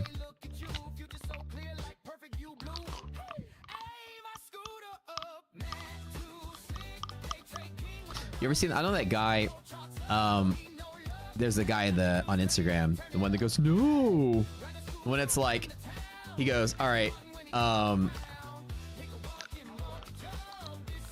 he would spell out a word, talking about how weird English was to speak because the rules don't make any sense. Y'all know what I'm talking about? English lessons guy?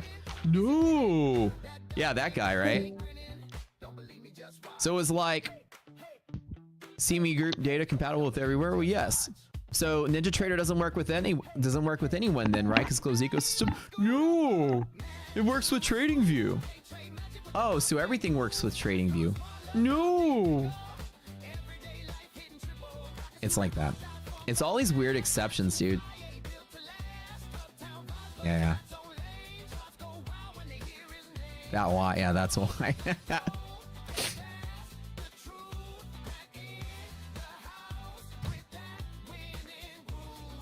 Trading Monk, congratulations.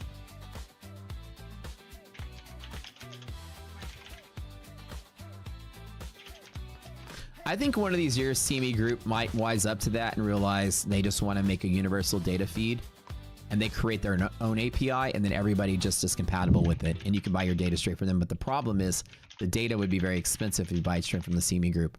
The only way, and the whole reason the industry is the way that it is the CME Group decided to do something really interesting, because when it came to like the equities market, this is why the way that it is. Equities and futures, right? You have New York versus Chicago. They're two different industries of traders. And, you know, for the way that it was with retail, for every like 999 retail traders in equities, one was a futures trader the longest time. And so to kind of inspire people to trade futures, which were more expensive, you didn't have discount brokers 10 years ago. They just started coming out. You had to pay full margin. You had to have a massive trading account, lots of risk. Average people didn't trade futures. So hedge funds and firms trade futures. So CME would just sell them data for very expensive because they can afford it.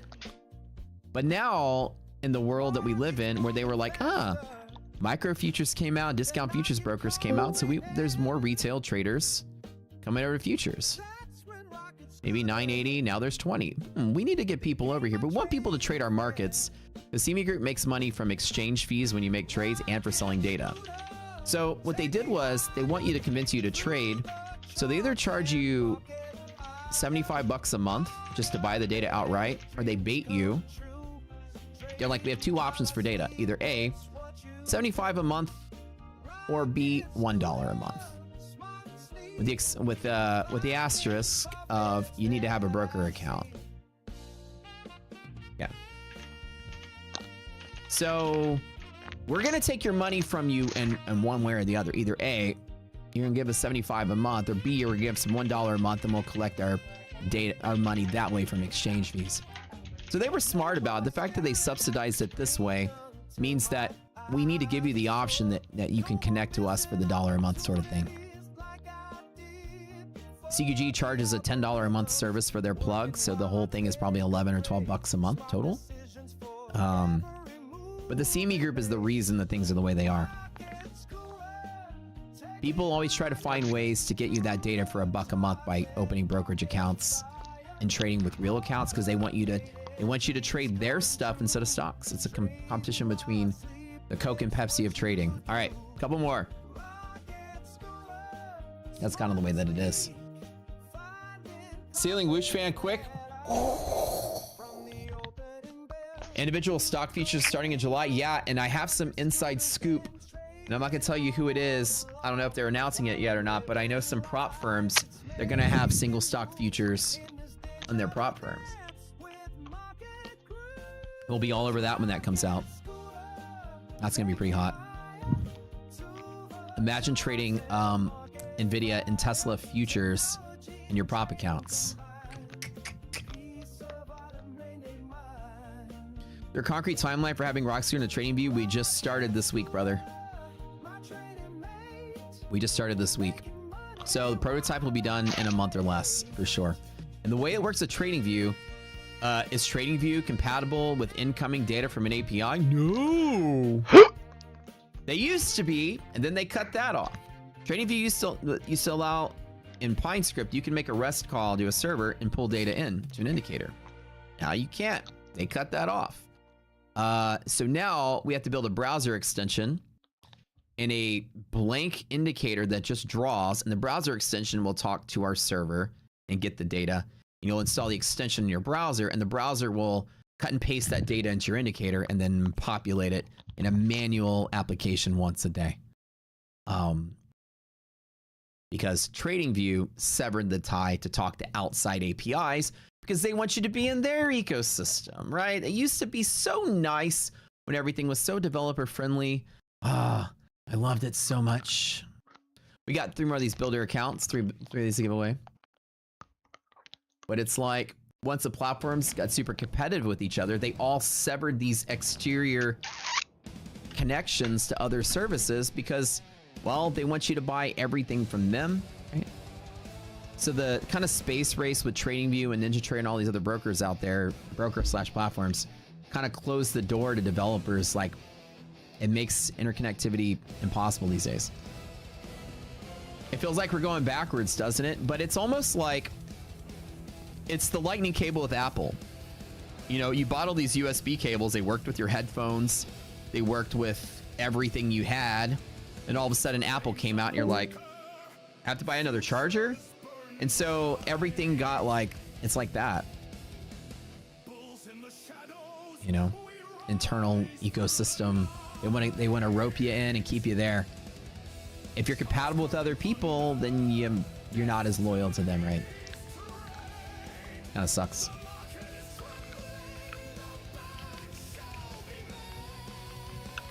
Jordan7, what's up, brother? Okay, that's 4 of these. We've got 1, 2, 3, 4, 5. 1 more to give away. 1 more. These are the builder accounts. The first 2 of you guys won 50K Rapids, which is top ranked account and prop score.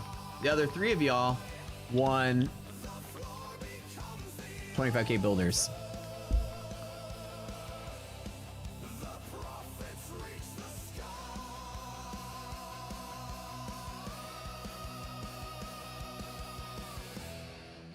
Hold on.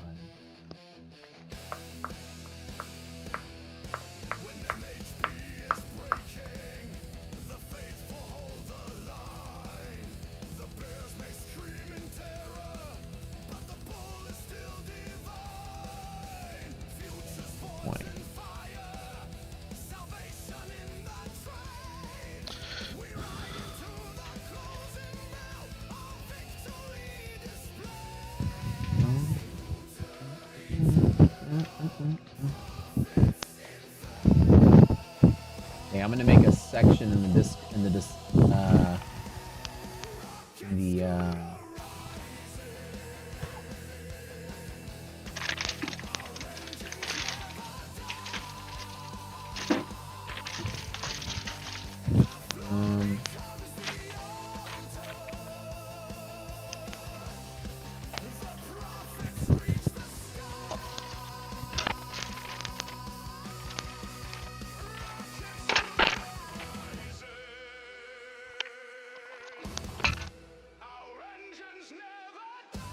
This is like an epic sounding song. I love it.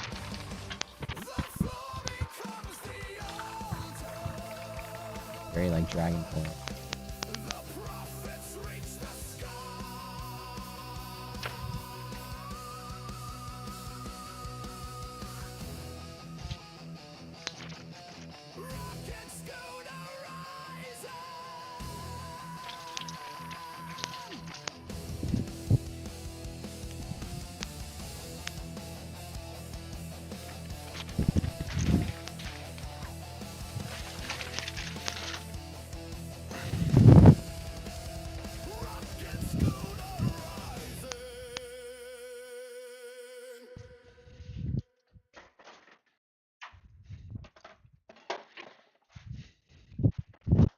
Like that sounds pretty epic. Okay.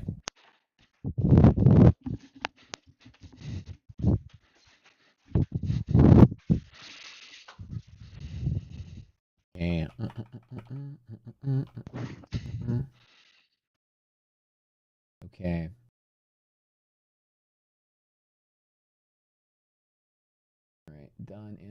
done.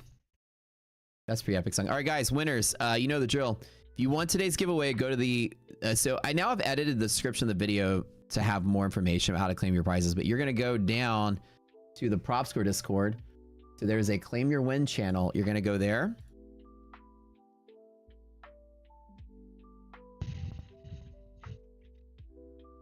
And then you're going to follow the instructions there. Claim your win. Trader 007. Miss Michelle and Trishwa. I say that right. Trader 007. L Shoemaker. Dude 45. Trade and Muck. Dude 45. 7 Shoemaker and you. All right, go to the Claim Your Win channel and the Prop Score Discord and claim your win. Congratulations, you guys are now get some My Fun Futures accounts going. A little bit of pullback here again. Up and above DD ban on CPI days, relatively untradeable. I have nothing that I really want to do. It's kind of out of bounds. I could have taken the long once everything flipped to long, but I've kind of made the choice to consciously sit out today. I did make a pretty big windfall last night when trades was much easier. And now it's just kind of, I don't know. There's no evidence to short this yet, but we did have some crossover on half gap. So some stocks are actually selling here. I am honestly, guys, I'm still waiting for the same setup. If we get down to here, I'm going to fade it out. But up inside of here, it's just not, it's just too choppy. When market's open, we've gone absolutely nowhere. And I took a teeny little loss. I'm pretty much done. All right, giveaway's over, friends. Giveaway's over. Chill for a minute. They just still want to type in CQG data because they want me to have a heart attack on stream.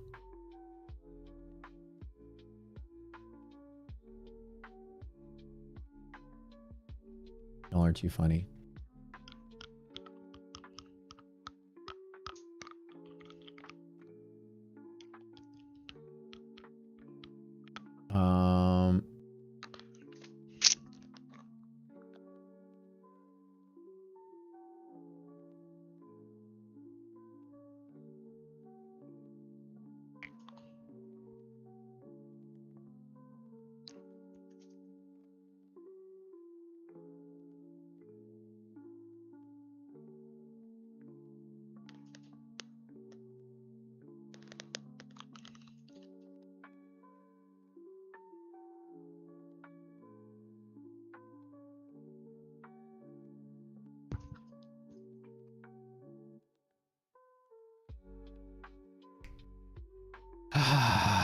Through that inner bear span bounce, yes sir. That's why I'm saying we're out of balance. Outside of this bear span, I kind of want to observe this too. You see how outside of here it is hugging that risk interval from the VWAP right there? Pretty neat, right? Kyle, what do you guys normally do outside of the inner band? Y'all just trade small? Like don't really trade much up here or what?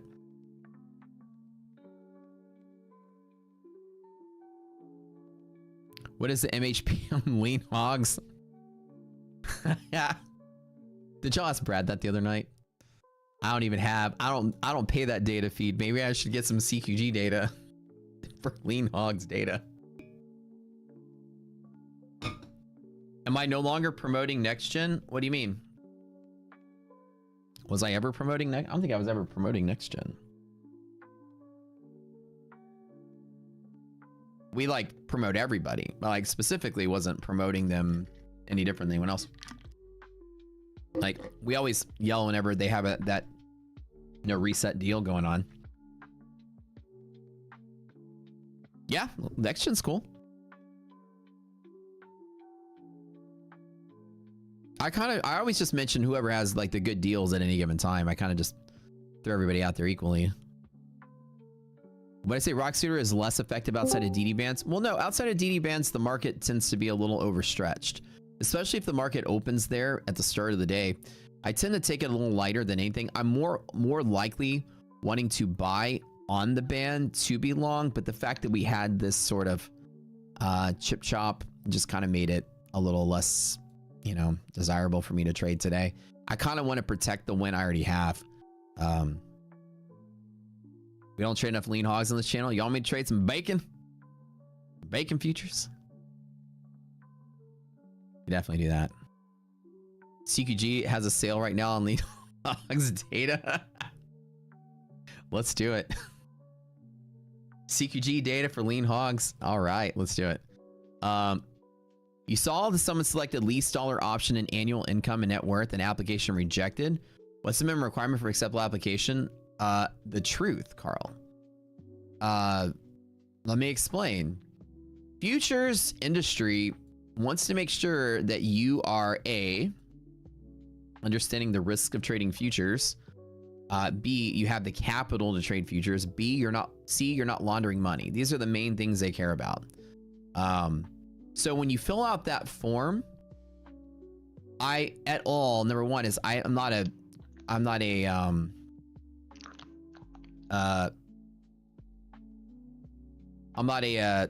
advisor for commodities, CTA or whatever they call it. I don't have a license, so I can't give you advice on anything related to real money and futures accounts. I can just tell you when it comes to what those things do is they're a risk check. Now, there's two things I can tell you. Number one is you got to be honest. Number two is if you are dishonest, it's not like you're breaking the law. You shouldn't be dishonest, though. You should understand the risk of futures and everything. If you are dishonest, they can ban you and stuff. But they usually ask you, lately, they've been ramping up, and I don't know why, but lately they've been asking for proof. I had to provide 3 months of bank statements to NinjaTrader mid-stride on that last challenge account I did earlier in the year. In the middle of, and I've been a customer with them since 2016. In the middle, or since 2015 actually, in the middle of that $1 million challenge, they were like, hey, you've got 2 weeks or we'll have to deactivate your account. We need you to supply us with A, B, C, D, E data. Prove what you claimed in this thing, your net worth was, blah, blah, blah. We need to see your bank statements to prove it. And if you can't prove it, then we'll shut your account down. So that's what happens if you can't prove it. They'll shut your account down. And it's weird because I've never been asked to provide information to a futures broker. But because here I am trading, close to $1 million from a $100,000 start and swinging 50, 100K days, I think that flags something. They're like, we got to make sure this mofo is rich enough to gamble like this. So I did. You had a small account, had to provide the same thing. Yeah, so they asked me, and I'm like, I've been a customer with you guys since the beginning. I was TradeOvate's 67th customer. My old account number was 0067. They were sequential. Maurício me chamou aqui também. Como que é? O Maurício é outro time? Ou ele é no nosso time? No seu? Como ficou isso aí? Aquele menino lá, o Yui. Jogar. Chamou o Diego pra jogar na frente. 29. Não sei se não vai não. O que mais? Luciano joga bom campo. Luciano. Tem o Renan, do Leno. Renan joga no Wallace, bom volante. De novo, vou chamar ele aqui. The checkbox is like whatever it is. You say what you say, but they actually made me prove it. Weird. I think a lot of it has to do with U.S. money laundering law, somebody said. I think that's exactly what it is. If you're somehow trading millions and millions and millions of dollars, but you don't have that net worth, then clearly they can flag you for laundering money. I think that's what they're trying to do. To make sure it's really you and really your money and all that stuff. Yeah. When people are taking loans and trading. Yeah, they were like, when they asked me this, they were like, can we see the last 3 months of your bank statements and the bank statement from the month at which you deposited money? And that made me believe, this must be money laundering stuff. They want to make sure that deposit didn't come from somewhere else and land on me and then go into them. So that was like, yeah, that's probably what they're looking for. So anyways. They're probing me for the Eyes Wide Shut party. Ooh. All right, I got my Mardi Gras mask and my robe ready to go. Yeah, it's anti-laundering legislation. I think that's what it is. They want to make sure that somebody then just pushed the money into the account, then I put it in this account instead of trading it. Yep. Yeah, it was like, so we want your last 3 months of statements, and we want your statement from November when you deposited the money in the account. I was like, damn, all right. Melinda had the same questions. Yeah, really? Yeah, yeah, when you started, all it used to be is tell them what they wanted to hear. Yeah, are you a degen? Correct. Do you have enough money to gamble? Correct. Are you willing to lose it all? Correct. Okay. Have fun. Here's a brokerage account. Used to be like that. Cobra! E aí, Gui, como é que você tá? Gui, vai ter um evento esse fim de semana agora. Desculpa te chamar em cima da hora. Mas você quer vir? Vai ser sábado e domingo. Bem normal, 9 às 8, 9 às 9, por aí. Fala aí, tá? Forte abraço. Yep.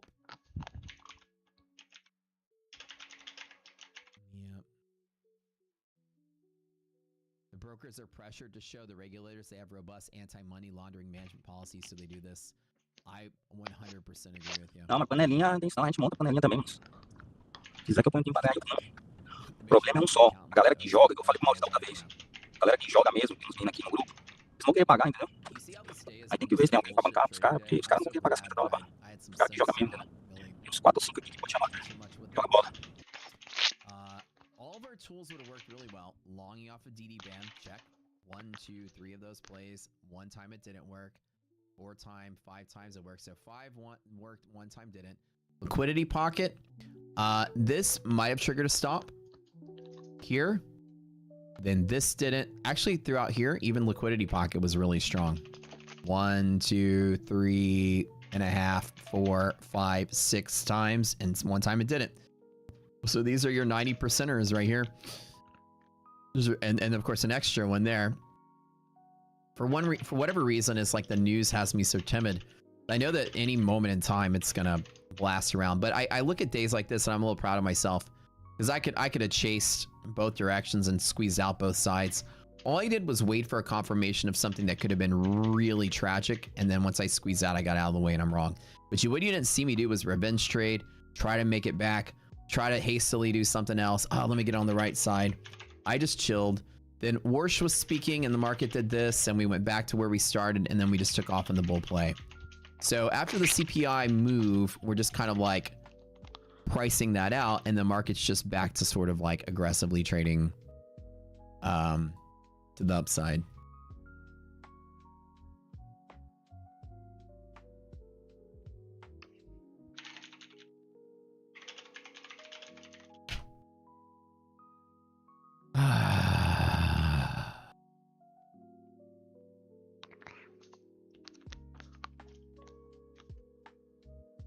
What's going on? Somebody said something going on with next gen. What's happening?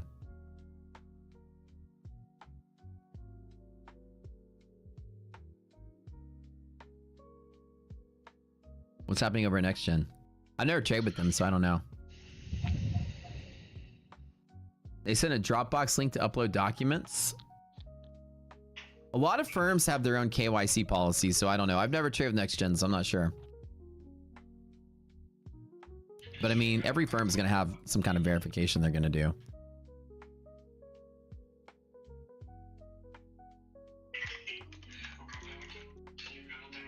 Am I going to trade next gen next? I'm not really sure. I haven't decided yet. Everyone here that's traded with them has had a good time with them, though. Nobody has really said anything bad about next gen, so. Their plans aren't as strong as some of the other firms out there. The plans have like a lower score. But they throw these ridiculous like free reset deals and stuff that's been very popular around here.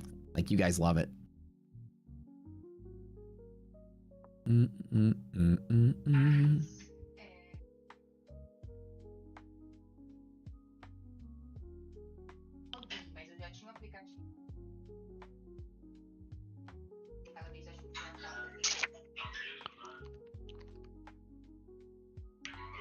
I do know from what I know in the back end is that next gen is revamping this huge 2.0 sort of thing. They're coming out with new plans, new everything. So they're coming out with a bunch of new cool stuff for the better. Like, they're trying to put out some plans that are going to be competitive at the highest level, which sounds pretty cool. You wish I would trade next gen? I'm waiting to see what the new plans are going to look like. I hear through the grapevine that it might be similar to like a rapid style plan, like a same day payout. when they do that, 100%, I'll jump on that.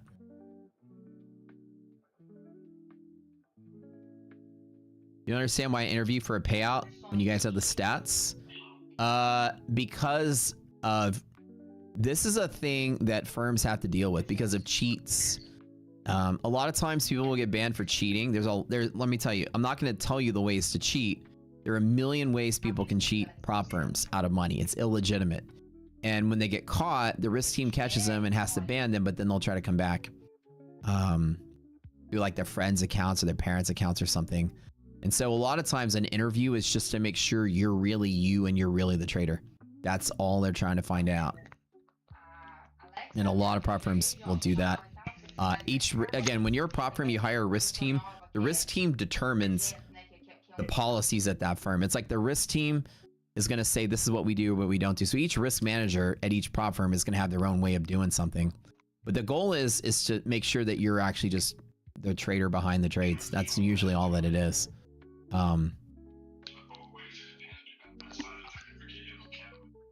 Yacht says, appreciate my knowledge in this world. Thank you. You're new to the void, new to the world, but you're a lifer now. Whether it's your own live account or living this prop as long as you can. Let's go, man. What do you think about Funded Next new Rapids, daily or pro? I didn't know Funded Next has new Rapid accounts. My team hasn't informed me of that yet. Did they come out with new accounts in Funded Next?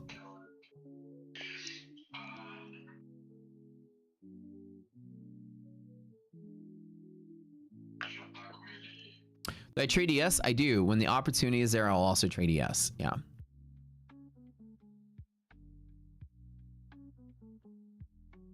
I was not aware that Funded Next has new accounts.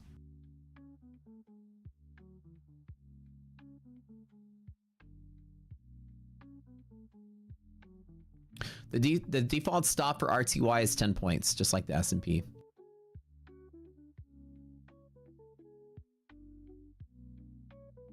Song contest today. Oh yeah. Oh yeah. We got song contest today. We're running out of time. We better play them songs. All right. Why do I never really trade gold? Because I don't know anything about gold. Like, I can tell you a million reasons why I know why the S&P moves and NASDAQ moves. I got all the data to make a move. I know nothing about gold. Same reason I don't trade orange juice futures or lean hog futures. I don't know the mechanics or dynamics of gold to be confident enough to trade them. Okay. Nossa, pega o impulsinho e tá bom, Brasil. In the giveaway category to listen to. Wait a minute. Hold on. There's no volume here. Let me refresh this because I don't see a volume slider on this thing you put in there. That's loud as shit. Tem umas duas ferradinhas de leve aí ultimamente.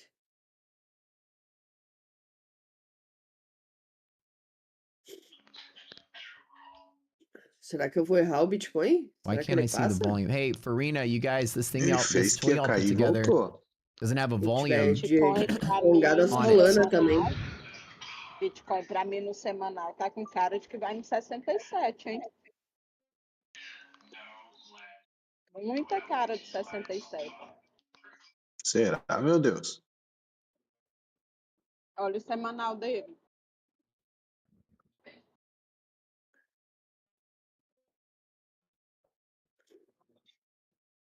Eu acho que ele passa os 65. Tava olhando ele agora. Já tá em casa, amiga? Vim almoçar aqui na frente do hospital. O que você tá comendo de bom que não é da minha conta, mas... Delícia, Rafa. Uma galinhada com tutu de feijão. Okay. Let me try the volume here. That volume is really loud. Hold on. Let me do the open original link. Or can I pop it out? Let's see. Here's oh, I found a volume slider. Okay. Patrícia, o exame deu tudo All right. certo, né? Here's first giveaway song. Yo, let me know if it's too loud. Jump is talking right now. Dear God. O resultado do Cross your exame deu fingers. tudo certo, né? Depende do que é certo. I need that volume knob. You gotta protect your eardrums. Is it Mas too não low? foi bom não, mas deu tudo certo.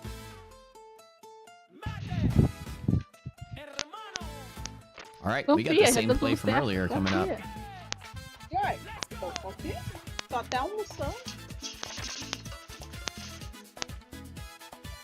Go to prop score for how much all those activation fees are. Off the top of my head, I don't know. Just go to the website, it'll tell you. Que Deus me escreveu, porque tá bravo. More volume? Okay. Uma prova nova. Essa tem. A próxima você ganha 1 milhão. Até o Paulo tá aí. Saudações, investidores! Ô, louco! Só aparece quando o mercado tá subindo. Quando tá morrendo, ninguém Veio pro aparece. velório? Ué, claro, né? Sortar, né, papai?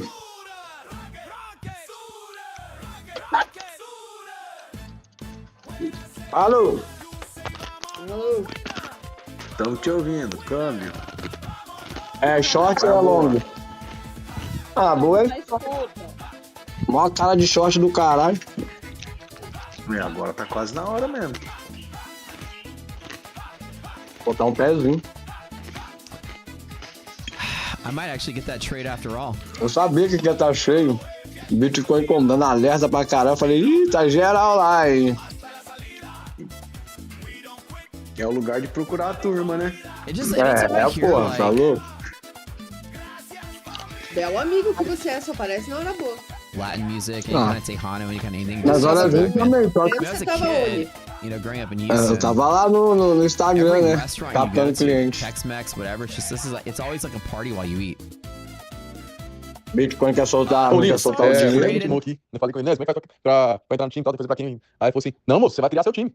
Aí eu falei, como assim? Rafaela, solta Mas todo aquela mundo já lista tá no lá time de alguém, de velho. Aí ele RWA falou, nossa, lá, cabeça voltada fraca, hein? Aí pra... o homem me intimou aqui. Pra Tô energia arrumando aí, a pô. galera. Tu falou Vambora. lá que eu acabei... Eu ia te perguntar, acabei flutuando, agora que eu lembrei. É, o Nes me Mas eu intimou botei aqui. lá no... Eu falei com Ah, ele, você Nes, não como é tem que faz Twitter, né? pra entrar no time e tal, tem que fazer Não, eu pra tô quem? com só não tô abrindo Aí o ele falou Twitter. assim, Eu tô não, ganhando moço, você vai dinheiro criar no seu trade e tô time. jogando no urânio. Aí eu falei, como assim, mano? Mas todo mundo já tá no time de alguém, No velho. urânio? Aí ele falou, nossa, Uhum. cabeça fraca, hein? Aí o homem me intimou aqui. Mas assim, Tô não é pra arrumando a agora. galera, vambora.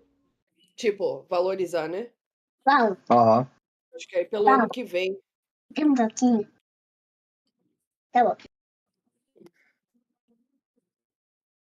Peraí que eu botei aqui. Cadê o post, caceta? Tá na descrição, cara. Aqui, ó. Aí, tá no chat. Pô, o urânio é bom também, né? Só que o urânio não dá pra comprar ele direto. Tem que comprar o ETF dele que tem na Maxi.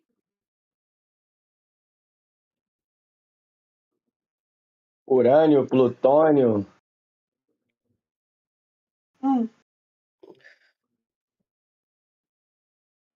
Pô, é mesmo, é energia, pô. O vagabundo vai ficar vendendo aí cursinho aí, pô. Ó, Cursinho de esse bom. aí.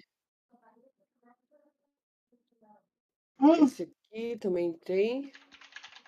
Ó. Cadê o otário do Lipe? Como? Não, o outro Lipe. Tá suando a teta. Tá suando a teta? Puta, galera, eu queria fazer live hoje, mas eu tô sem condição. Eu não consigo nem ficar com a cabeça em pé. O quê? Sinusite? Nossa, tudo uma gripe, caralho, velho. Ontem eu achei que ia morrer. Entrei aqui no Discord, eu tava com 39 de febre. Tá com Eu não febre, tá sei. bom. Eu não sei o que que é. Não sei se é gripe, não sei se eu peguei algum... Mal olhado, né? Ah, pode ser, né? Pô, podia ter passado pra alguém, né? Também. Não saí de casa o final de semana inteiro. Não passei pra ninguém. Vou lá no mercado dar uma espirrada lá na gôndola. Vou conversar com a senhorinha de 90 anos, né? A ver se ela já faz a passagem mais rápido. Ninguém sofre sozinho, todo mundo vai sofrer. Agora eu tô aqui com spray de própolis e gengibre. Meu Deus do céu, coisa horrível.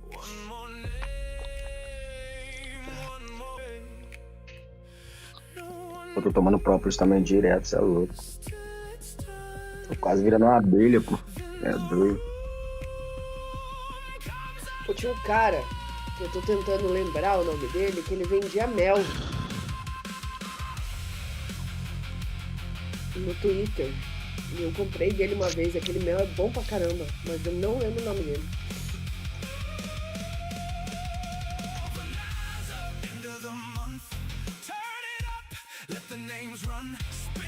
Ó, o JTX lançou, hein?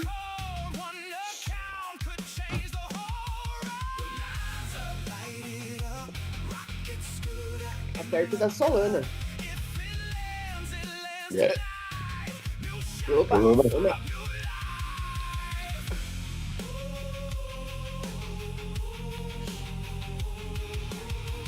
É mais.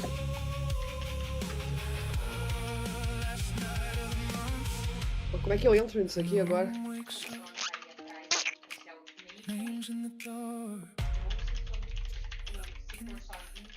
What is that? É, o Bitica quer ir pra cima. Deixa ele esticar, pô. Deixa até 67 aí, shorta. Maxi também, ó. Quer saber de brincadeira, não. Só Alright, o guys, ouro que get tá your votes caindo. in. Fiz um shortzinho no ouro gostoso, hein? Mas pouquinho dinheiro. Tá forte. Eu vou cantar a bola pra vocês. Não. Eu continuo achando que dos 65 não passa. Vai botar mais pra tu, tá? Tá tudo quente. What do y'all Bota a think? pedra aí. Eu Pick tava the vendo um winner. investidor moderno, pô. Saudações, investidores. Bitcoin agora cotado. All right. The question is, should I press along right here at the lower band? This is a long entry point. All signs are still pretty decent for it. Impressionante. Man, I'm just so nervous to long this today. You can still look young. Pô, os governos voltaram a descredibilizar o Bitcoin de verdade, né? Eles querem ficar pra eles, né? Esperando desvalorizar mais. Caralho, descredibilizando na moral, mano. Ô, vou te falar, quase que eu acreditei também. Se eu não tivesse conhecido uns caras loucos, eu não acreditava também, não. Isso é Não, doido. se você esquece por um minuto tudo que você sabe, você fecha o olhinho e escuta eles falar, você acha que é verdade. Pô, pô. Quer ver? Caralho, na moral, Bota um discurso do Lula aí no YouTube e esquece tudo que você sabe. Vê se você não cai no papo. Papo reto. Eu fiquei olhando e falei assim, caralho. Esses caras tão falando, mano. Banco Central descredibilizou, mas não sei quem descredibilizou. Caralho, quando eu falei assim, caralho. Alright. Fiquei pensando, eu falei, porra, Paulo, tá ficando maluco, seu otário? Vai escutar o papo desses caras?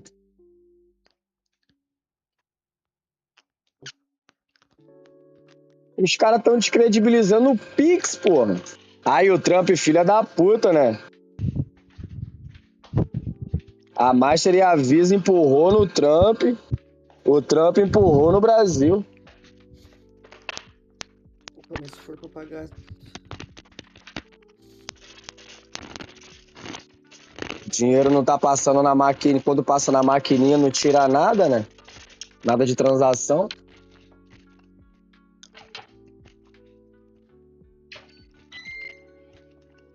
All right.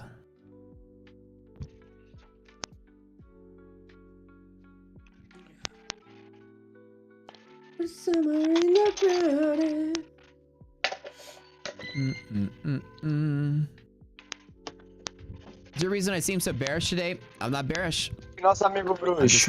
I'm not trading at this place.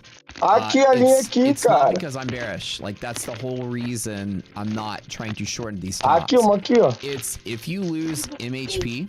Não tem mais, só tem essa. If you lose MHP when it says resistance, vai lá, mostra lá. R&R is really good. The setup is just good. I don't think it's going to happen, but if it does happen, it happens big. Yeah. Se eu te der um pedaço de linha, você fica quieto? Sim. Ah. Qual? Ela. Qual, cara? Tem que ser aquela lá? Não pode ser outra, não? Pode ser outra linha? The only reason I don't, outside of these upper green lines, I don't usually take longs unless I know I'm clear of what can possibly be news. The idea that the Iran stuff is still going on, I'm afraid that just being in a trade, it's gonna zap us.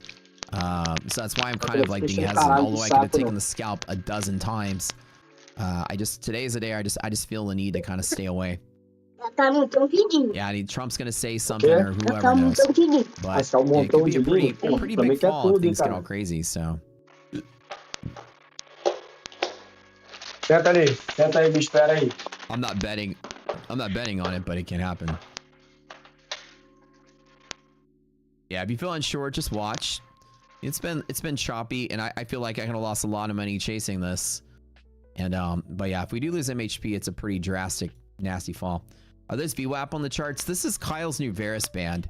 So this is the VWAP, but it's also using a risk interval from the VWAP itself.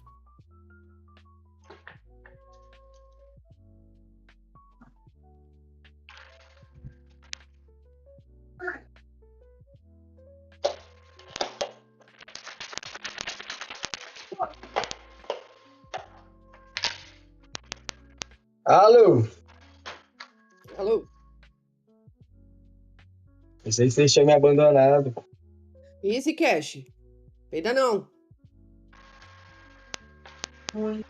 É pra shortar no 548.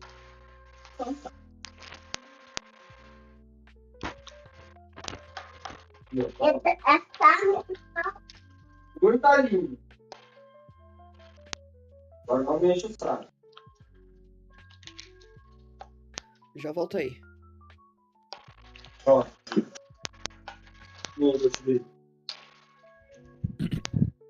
A risk interval? Well, if you look on the screen here, do you see how the market moves perfectly to that distance before it rejects, right? The structure of the futures market is based on this principle known as the risk interval, and the risk interval is where CME Group sets margin requirements to equate to a certain amount of volatility, and that is that volatility, about how far the market stretches away from like an equilibrium. When you're in an imbalance, the market moves in intervals of that distance before it finds its next target. Because what happens is the S&P and NASDAQ are trying to track where the stocks are going to end up. So they have to kind of get ahead of it. And so that's the step change it usually takes to track things.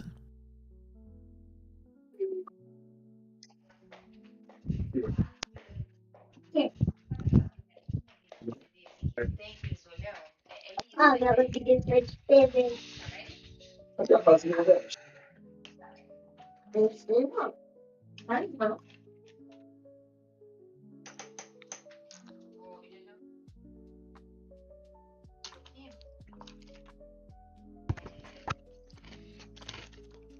Essa não tinha tirado ali. Guardou, pai.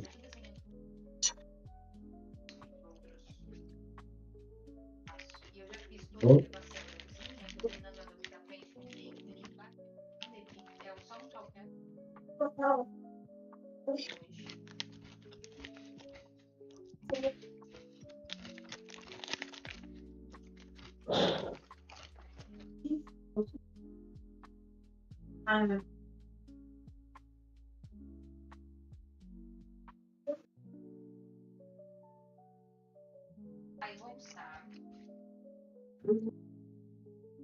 Tá feito pro futuro.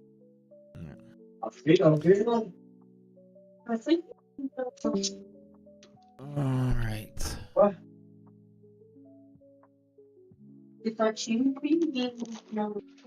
Now, normally in a normal situation, if I didn't have a weird feeling, I would still keep buying the dip here.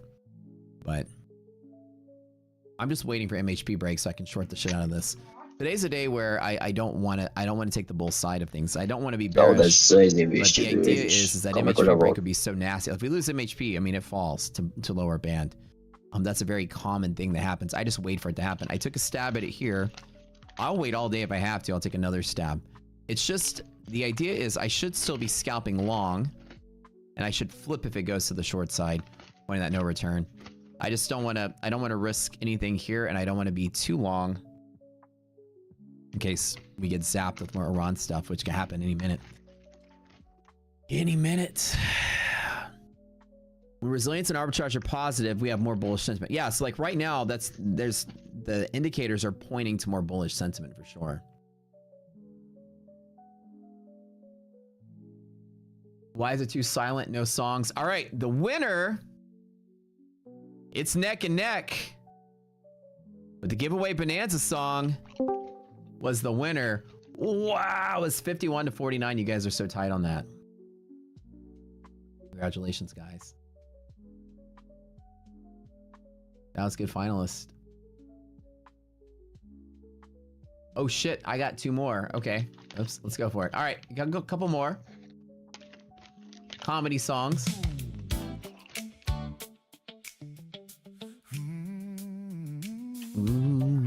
E aí, bicha?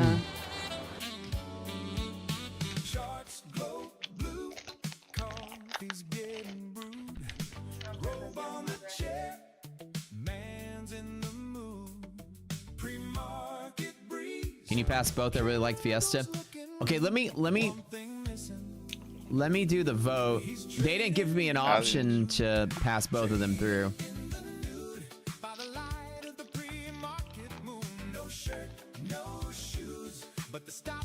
It's like, which cough syrup do you like the best?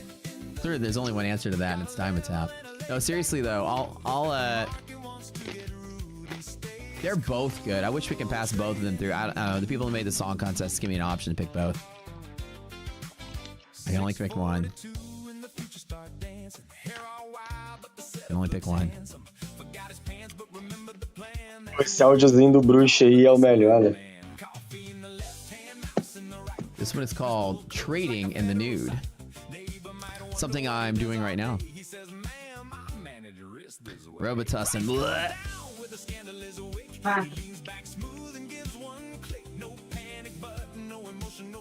What's up with the Valhalla having no reverse gear? You can reverse in the Valhalla. I swear I backed it in when I was parking.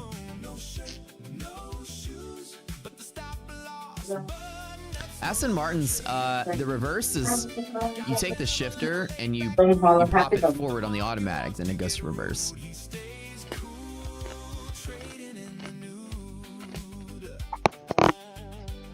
I'm very certain I backed in that car when I was parking it. Trump is sleeping right now? Yeah.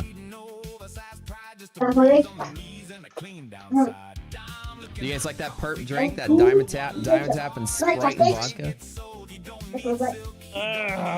Oh yeah. You want a drink that'll kill you? It killed like everybody. There were like so many people that died from perp drink in Houston.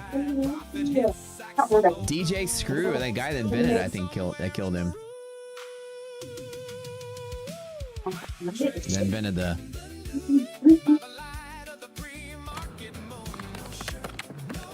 It's still okay today with 13. What is this? 2,000. So 13,000. Oh my god, he's a diamond skin today. Oh my god, he's a diamond skin. That's actually different. I'm fucking scared as shit. It was a messy day. I didn't make a lot of really strong plays. I made that one trade, didn't work out. Pulled back my P&L just a little bit. Haven't touched it since. And Pimp C, yeah. You have a 1978 280Z, it's orange too? Ah, yeah.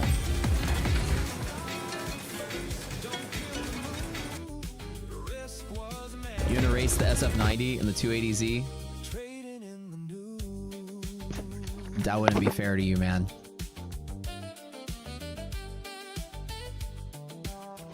Oh yeah, we didn't whip out P&Ls today. Today was kind of a blah day. All right, that's one song called Trading in the Nude. We got one more called Hello Friend. I Am the Owner. Welcome to well. You just join the server tonight. Let me be the first to make you feel right. I'm the founder, the maker, the man with the keys, and I just had to slide into your DMs, please. I will never DM you first. The pin post is right there. Read the What the pin heck? post. Please, for the love of God, read the pin. It was like, it went from Michael Bublé to like yelling and screaming in like such a second. You know what I mean? I was digging the Bublé. Then we like start screaming. It was like Era, a surprise. I lançaram didn't expect that coming out. uma plataforma onde você vê These are the comedy songs. se o All token right. pode ter rug ou não na Solana. Sometimes AI songs are like this. They break out into like spontaneous screaming Broadway sound or whatever. But the pin post is jealous, the pin post is cursed. Hey Matt, what's up? Jacob D says a lot of great things about you, highly respected. Oh, thanks, man. Jacob's good peeps. J Dunn, he's a good dude. Can I turn up a little? Oh, my bad. My username. The 0 is not an O. My handle has a lowercase L, not a capital I. Check the 3. Not to be rude, but they both suck. There's nothing rude about it. It's a contest. My display name's got a capital where the L should be. Although I would probably ask for a refund if Michael Bublé started shouting at me in the middle of the song. I'd feel a little uncomfortable. I didn't go to there to be yelled at. I went there for the smooth voice. And your number 47 I would walk out. I know you're skeptical. I respect that, friend. Skeptical men are the men I love to spend. Just verify me with this link I'm about to send. I went there for the smooth vibes. I don't want That's how friendship. I don't want to feel like my blood pressure going up here. We pin the warning. We have a bot that auto DMs the warning. We went over the two worst songs because these two are neck and neck. To get scammed that we pin the warning to.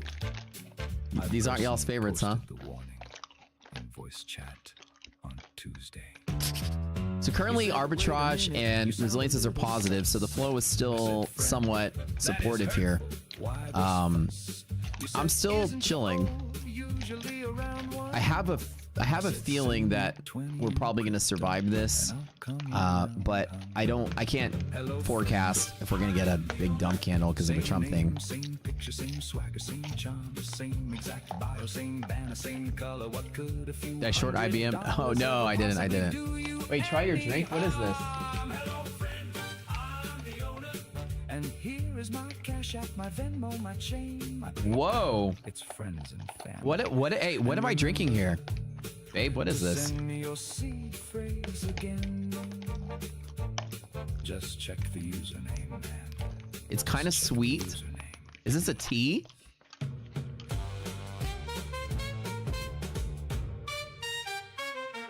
What is this? It's an interesting flavor. It's sweet. It's kind of light. There's not a lot of flavor to it. It's light, subtle, spicy, but kind of sweet. It's a tea. Oh, caffeine-free tea from the Thai place with honey. That's the sweetness, honey. Vodka with blueberry. There you go. The drink is called life insurance. Are you poisoning me? Did I like it? You saw a look on my face. The only reason, let me tell you what I don't like about it. It's so watered down that it tastes like watered down tea.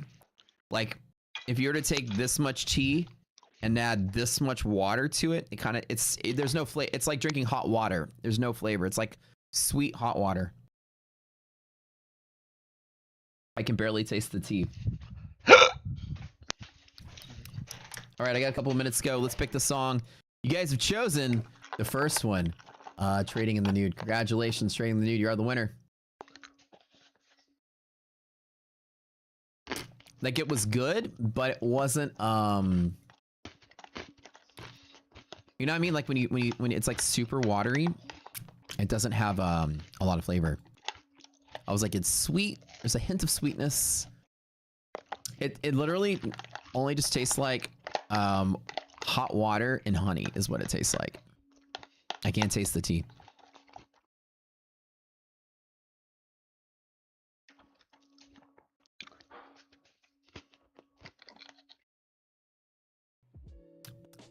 I don't hate it. That reminds me of when I have a cold and we never like took the hot water with the honey. It's like sweet. It's like sweet water. It actually doesn't taste bad at all. It's like slightly sweet water. Holy crap, we're running out of time here.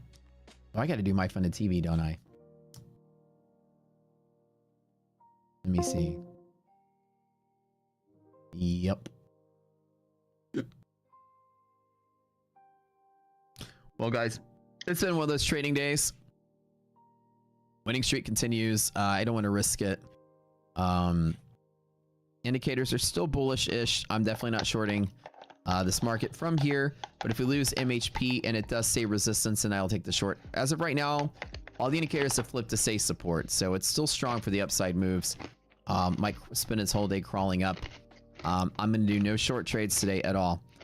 If everything does say support and now we get like a Trump candle or something that pops through it, I might take the MHP plunge trade. Again, with MHP close to the top, is if you lose it, it crashes. So the thing is that the only reason I took a stab at it because the potential was there. But it's because the R&R is so massive, it's worth taking a stab at. But like I said, I just took a couple micros. This is all you really need. I'm not thinking that it will fall, but if it does, that's the edge. All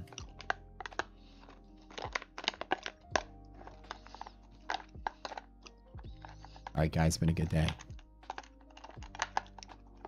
Been a pretty decent day. Okay, so I finally get information about the FundNX Rapid Daily is 1 day pass and 1 day payout over the buffer. Only in this, hold on. 50% off cap. F for Rapid Pro is the same as the old Rapid. Different on both. They're now 90% split. Okay. 1 day pass and 1 day payout over the buffer. That's cool. I didn't know that they had new accounts come out.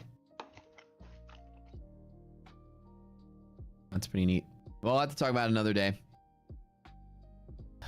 I still didn't go live with FundNX. Like, I kind of just abandoned them mid-stride when I was doing the 100K to million challenge last time. I wonder if I could probably do that. Because I needed a firm to trade with next. Maybe. I don't know. I don't know. But anyways, chat, thanks for tuning in. Love you guys. 13, 14 something K today. Still, majority of this was made last night off of the long plays from down in here. And then, of course, I did a little short on the CPI pop. And I've done very little else since then. Now I'm just chilling. All right, I love you guys. I got to get out of here, but Neon will be here live, cheering for you guys. Don't go anywhere. A ton of giveaways in the afternoon. We'll see y'all later.